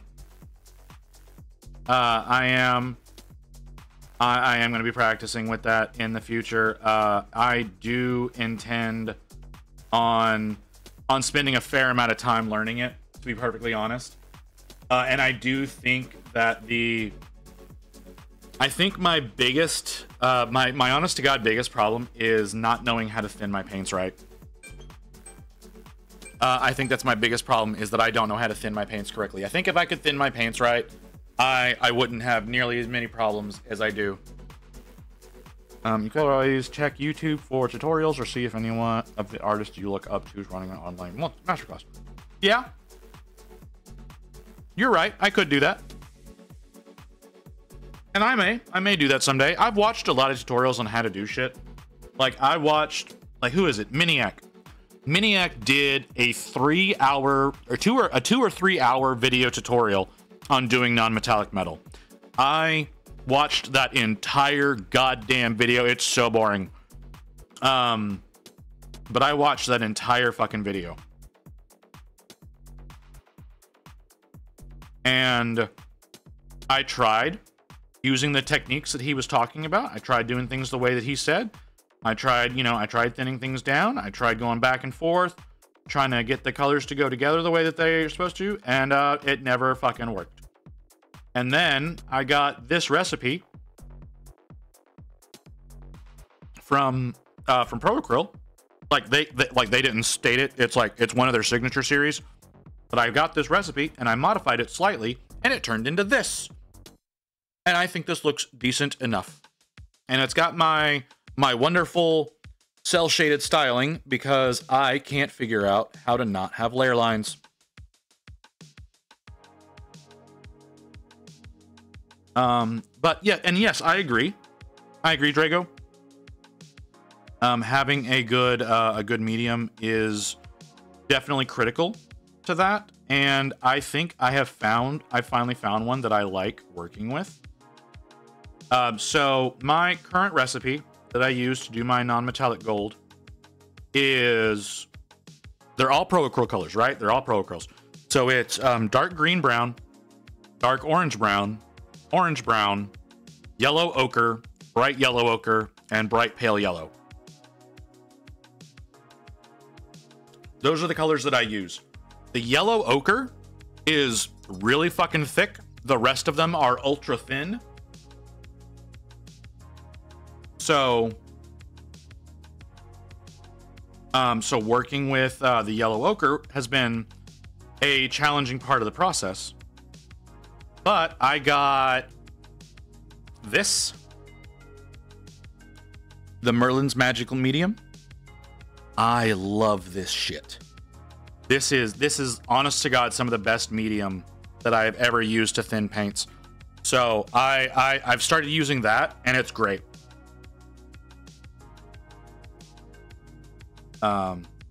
Yeah, absolute godsend of a medium. And that was one of those that, like I said, I found it at ReaperCon.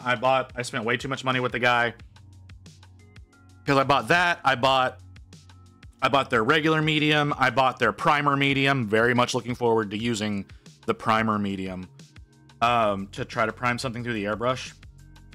But using a colored primer, oh, very excited about the prospect of that, because I've not been able to find a good color primer outside of like Vallejo, but Vallejo is hard to find in my area.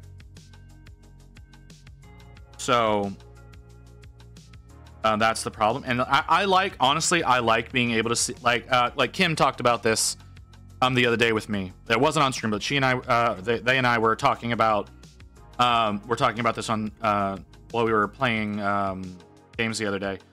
That they like to be able to see their colors that they're buying, and I totally 100% agree with that. I like being able to see them as well. In some instances, I am just going to go on faith though. So like I really like working with Army Painter Fanatics, I know a good one, but it might be hard to find unless you have a model/gunpla store near you. I have a hobby. I have a place like that has a lot of gunpla, but I doubt they're gonna have what you're gonna say. So, I mean, you can still hit me with it though.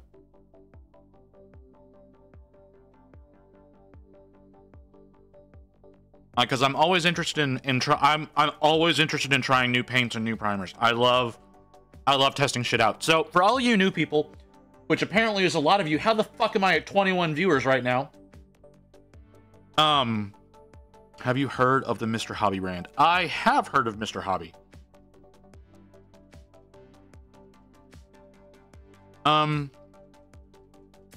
I don't think the store near me has Mr. Hobby, but I have heard of it.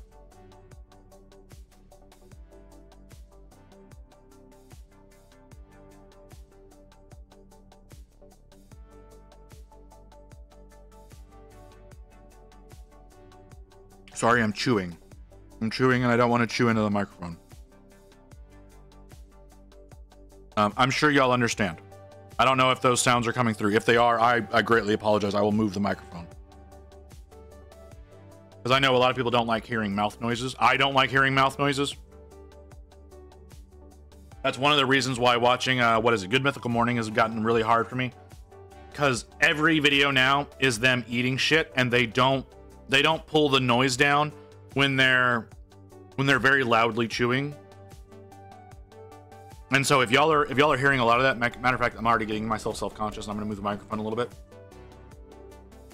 I will try to reduce those noises as much as possible, because like I said, I can't stand listening to that. I can only imagine what it's like listening to me and doing that.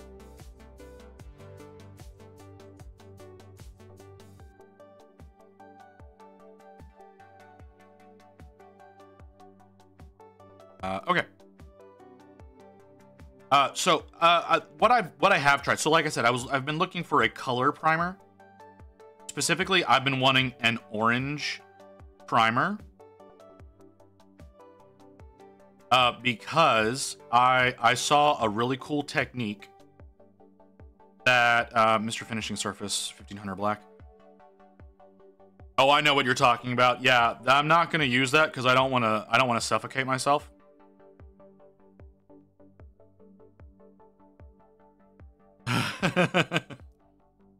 I think we're thinking of the same thing, and I don't have a proper airbrushing booth to use that with.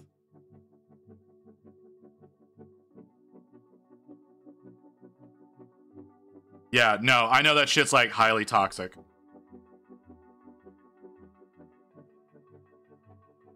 So yeah, I don't have a proper airbrushing booth. If I had a proper booth, like even like just the little shitty ones on Amazon that can vent it out for you, I would be more open to the idea. But I don't have great ventilation all the time. Plus, I'm in Texas, so getting ventilation to the outside is problematic because of, you know, heat.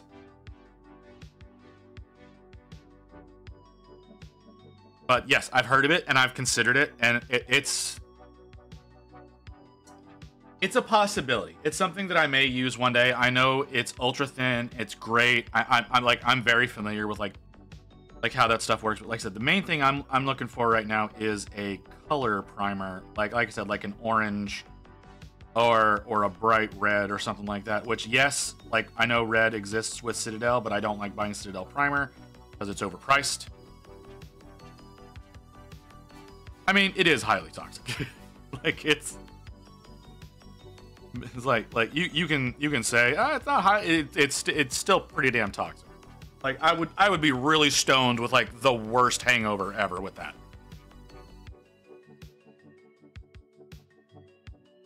So yeah, at least decent ventilation. And like I said, so I would want to do that with at least a minor filtering booth. I do not have a booth that I can do any kind of filtering with. So that's the real hangback there. But yes, that is something I have thought about doing. What I have tried, and I'm gonna tell y'all this. I'm gonna tell y'all this stuff, and I'm gonna tell y'all this so you don't use it because it's awful. Because it's awful and it's gritty and it's disgusting. Montana Gold. That is the brand. That's not the color. Montana Gold is the worst paint I have ever used in my life. So it's not technically a primer, right? But it is a flat paint. So if you like do like a black primer like you're used to doing and you use it as like a zenithal, which is how I wanted to use it. I want to do an orange zenithal to use on my orcs because it's supposedly if you do that, it gives them more lively looking skin when you paint over it. Anyways, this stuff came out like fucking sand. It puts a texture on whatever you paint with it. So if you ever consider using Montana Gold for whatever reason, it is only good if you're using it as like a graffiti paint. It's not meant for fucking anything else. It is disgusting. So yeah, don't torture yourself with that. Learn from my mistakes. It's terrible.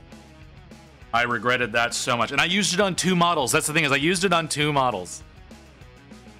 Because I didn't think that was gonna happen. And then I looked at it and I was like, what is this? Why is it doing this? What is this texture? So yeah, it's a textured spray paint. It does not say it's a textured spray paint. It says it's a flat spray paint.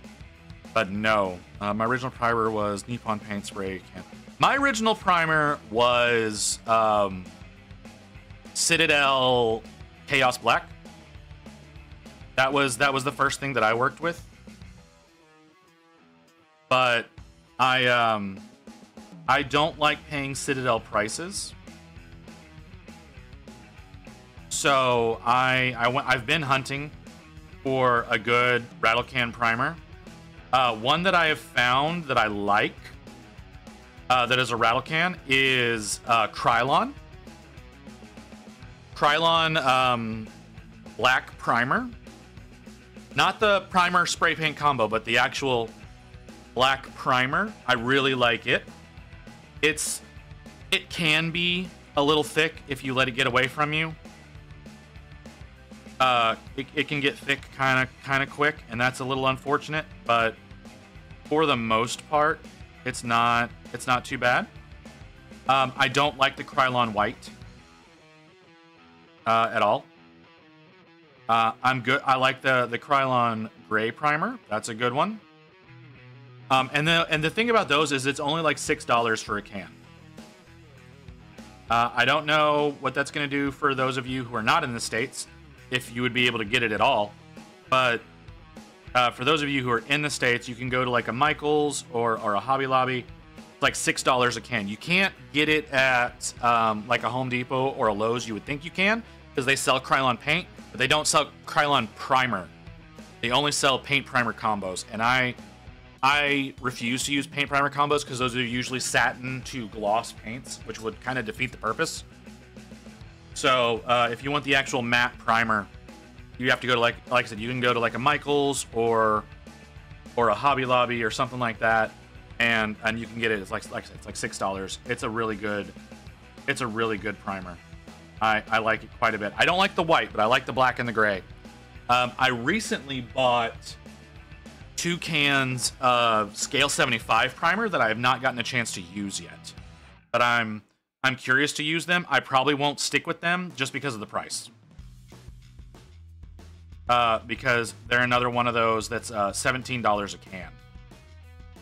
So I don't want to promote the usage of primers that are like that, because yeah, I get it, they're formulated for miniatures and yada yada yada, but regular spray primers work just as well as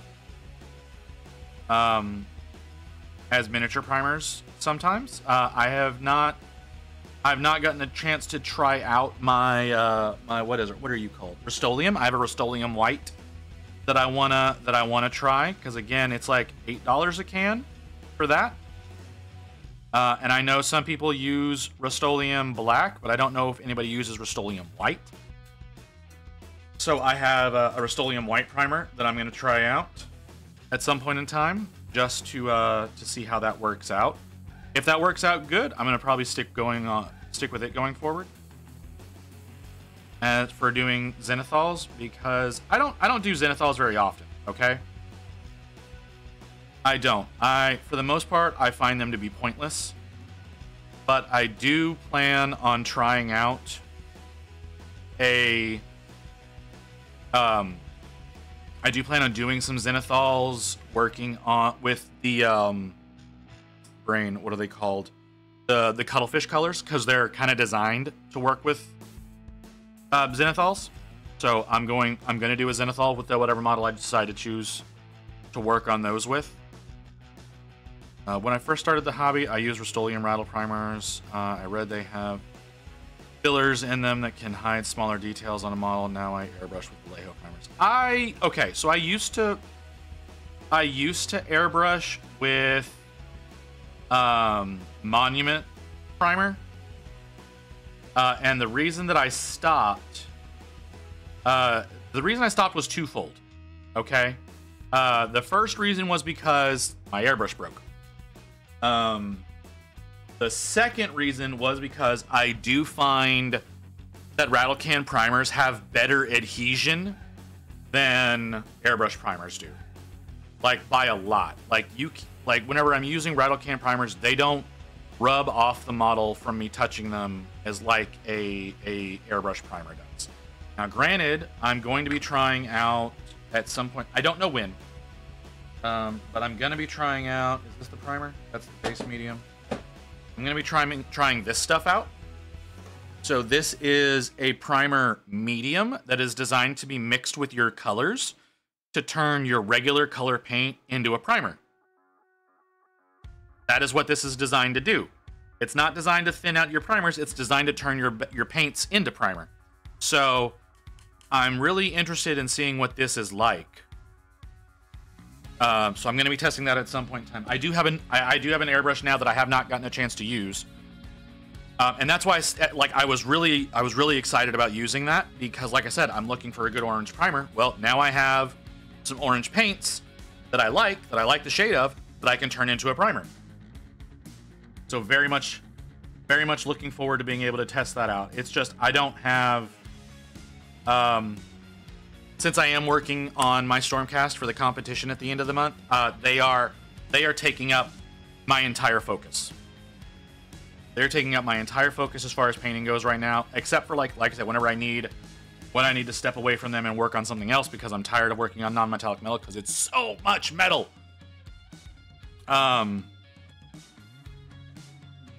So yeah, so I will work on something. But I've got a lot of models that are already primed that I will probably be working on next.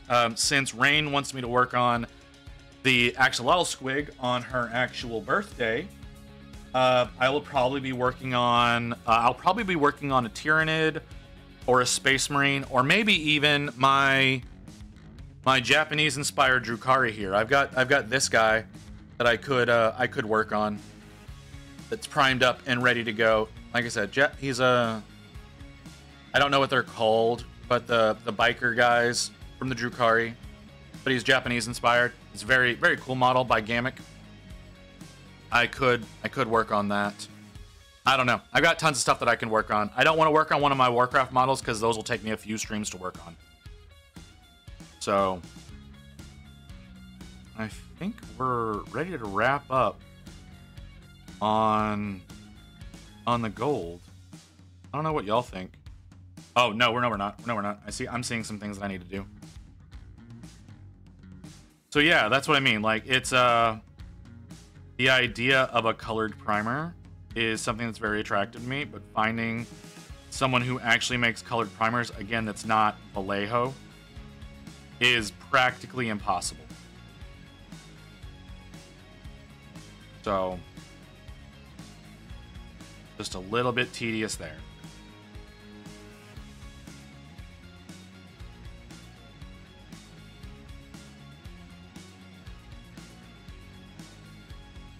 Okay. That's working out nicely. Sorry, still eating. I'm eating very slowly tonight, which is probably good for me, honestly. Oh, I need to take my medicine. All right. I'll chew up this piece and then I'll take my meds because it's very important that I take my meds.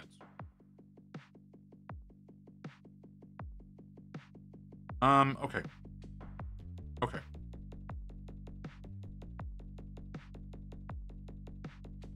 I think I'm good on the gold.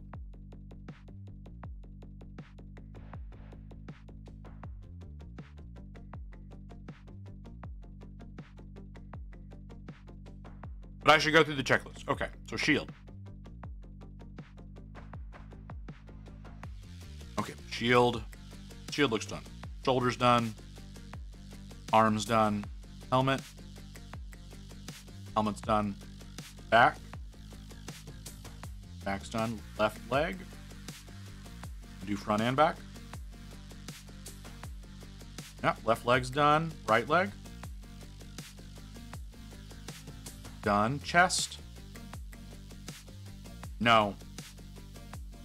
Chest is not done.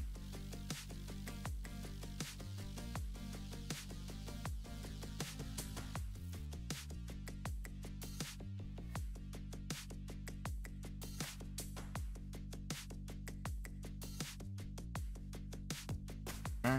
Belt. Sword. Sword's a little jank. Right arm, front and back. Hammer. Yeah, all right. I think we're done with the gold. Yeah. Yeah, I think we're done with the gold. So we need to move on. Move on to leathers. Okay, I need to take my medicine.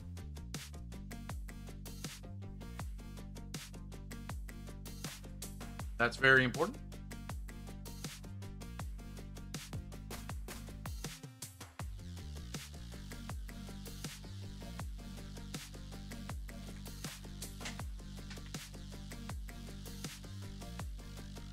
Oh, that's a model I need to work on as well. I forgot about that. I need to show that one off to y'all sometime. I've shown off to a few people, but I have a. It's not quite as big. Oh, geez, that's okay. Sorry, I'm trying to break up some pasta.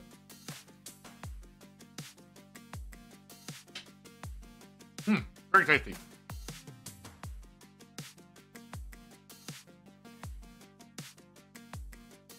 I have a, it's not quite as big as a regular grade and clean one, but it's a redesign by Parasite Collectibles.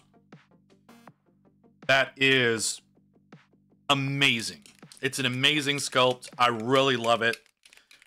I've got it primed up, zenithal, the whole nine. I'm ready to work on it. And I was originally planning on painting it up and submitting it to ReaperCon. But I got caught up doing these, so I never got a chance to work on it. And I'm kind of kicking myself for not working on it on the side, like not on stream. But I didn't. Like that's my own fault. I should have done that, but I never did. So just a little bit of a problem with me there, unfortunately. I should have done better in regards to that. But I didn't. So, so I still need to go through and paint that. And I don't know. I may try to get it painted up and submitted for next year's competition. I don't know. I do know, and I've talked about this, and I don't know if I'll be able to do it because I don't know how. But I was talking with Ghost and Crypt Shadow a few weeks ago. I feel like it may have been a few days ago, but I feel like it was a few weeks ago. But I was talking with them saying that I should. No, maybe it was Poninator. I don't know. I don't remember who exactly I was talking. I know Ghost was one of them. But I was saying I should. I'm going to continue. I'm going to continue working on my Stormcast even after Armies on Parade, so I can submit even more of them to next year's competition. But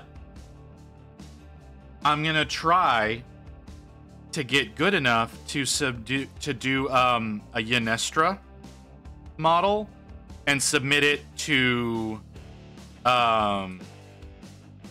Golden Demon. I don't know if I'm gonna do that because, like I said, I don't know exactly how I would go about doing that. I got a 2K game tomorrow against Tau. Who should I bring? Sisters, Grey Knights, or World Eaters? Don't bring Grey Knights. World Eaters being heavy melee, going up against heavy shooty, could work if you get in range. Well, I mean, Grey Knights are mostly protective psychers, but I mean, I guess Tau are not going to be good against any of their offensive spells, so that actually could be a fair strategy. Sisters could be fun, but you're also talking to someone who doesn't know dick about the game, so maybe someone in chat could help you with that. But I personally would probably go World Eaters because Tau have no melee.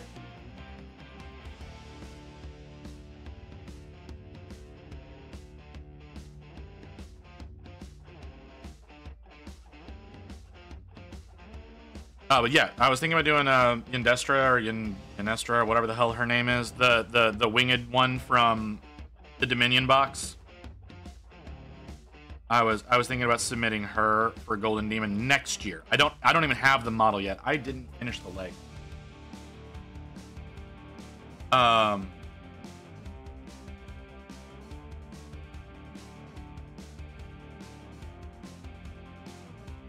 So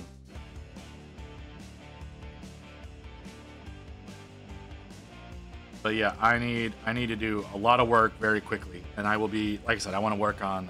I want to try to enter in that next year, but I don't know how to do that.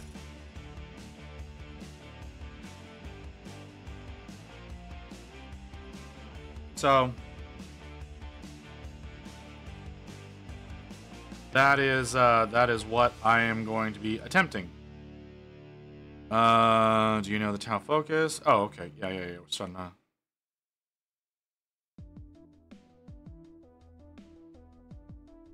Watch you prepare for Tau when they bring something else.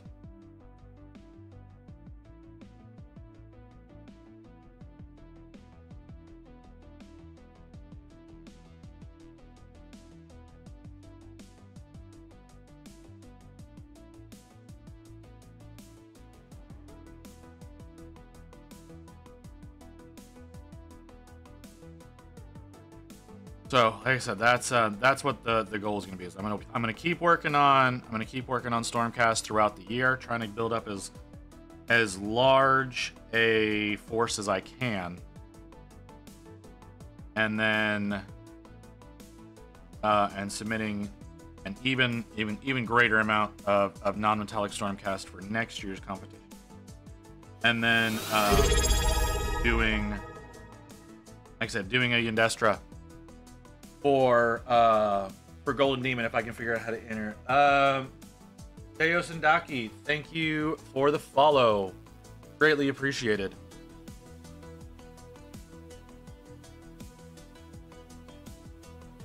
And I do genuinely appreciate that, everybody. If you've given the follow, we are trying to grow the channel. I'm tempted to start trying to promote the what's it called, the Goobertown let's get a mini painting category submission more and more on the stream, because we need a mini painting category. We do. We do. There's nothing in my mind that doesn't feel like that is something that needs to happen.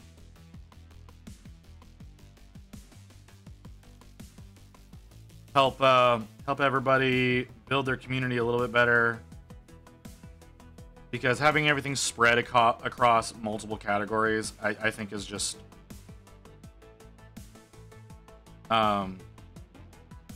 counterintuitive.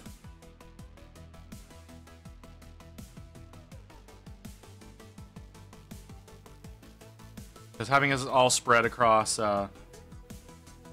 art and Warhammer and whatever else people may think of is just stupid. Your army options are going to be mostly mid-range, whether you have line of sight, restriction terrain, force talent, be more aggressive from castling. Sure, world eaters can be quick into combat, deny firepower, but their supporting firepower can decimate an aggressive charge without the right timing or support. Sure. What Ghost said? No. No, you didn't. All right, guys. My camera just crashed.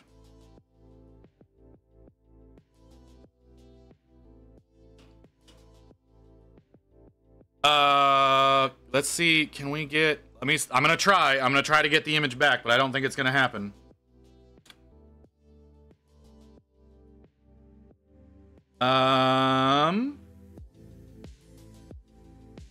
No. No, it's dead. I'm trying to move the model right now. Okay.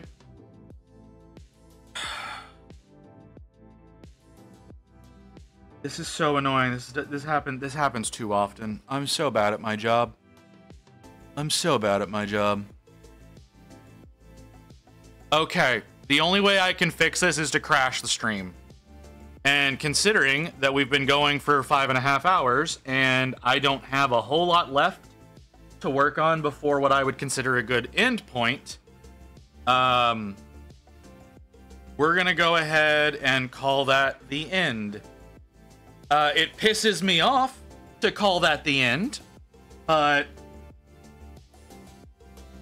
I need to fix my interface. I know exactly what my problem is. My problem is not my camera.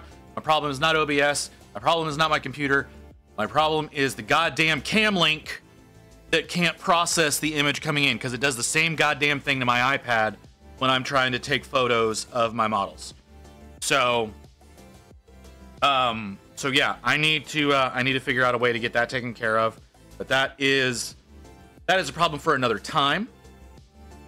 So right now we're gonna call that the end. I'm gonna send y'all over to somebody else who's got a working stream. I hate to say it that way, but that's kind of what's happening. Is I got to send y'all to someone that actually has a working stream. Does anybody have someone they would like me to send you to? Anybody that y'all would like to get rated over to that's going on right now? Let's see. I don't know who the fuck you are, but you've only been going for an hour and a half. We got Lifted Forest. It's been going for an hour 20, doing a charity stream, working on can't tell. Working on loud.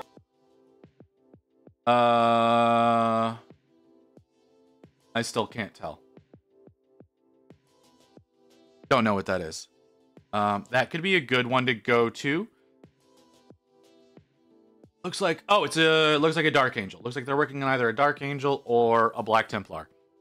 Maybe, not sure. But we could go there. They've got 9 folks. Yeah, let's go there. I've never rated them before. I've never seen them before. They're doing a charity stream. It's follower chat only. I don't agree with that. I think y'all should let anybody in, but I guess that's how they build up their follower count. I don't know. I don't know. I can't even see what their follower count is. Okay. So yes. So I will. What is today? Today's Tuesday, right? Today's Tuesday. I will be back on Friday. I'm not going to be streaming tomorrow or Thursday. I will be back on Friday as per my usual schedule. We're going at 2:30 Central Time US. That is 8:30 for those of you in the UK. So my Euro friends, that'll help you line things up a little bit better. For those of you in the Eastern Hemisphere, I don't know. I don't have a reference point. I should figure out what that is in Sydney, but I haven't. So, but yeah, I'll be back on Friday at 2:30 Central. We might be working on this. We might be working on something else. I'm probably actually going to be working on this over the next 2 days to get it finished up. So we'll actually most likely be working on a prosecutor when we come back on Friday. So that should be fun. So I'll see y'all later. Y'all have a good night. I hope to see y'all again on Friday.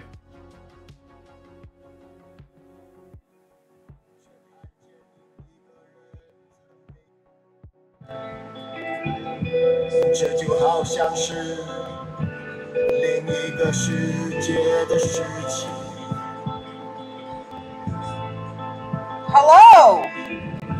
Hi there. Welcome in, Raiders. I'm incredibly high. I don't know anything about Warhammer, really. That's not true. I've been, like, binge watching lore videos for 4 months, but as you may know, that's not enough months to know anything about Warhammer. I'm painting some kind of I don't know what this is. Liberian, Dark Angel. Liberian? Oh my god, you're so... Yep. Alright, I'm gonna cut the stream, guys.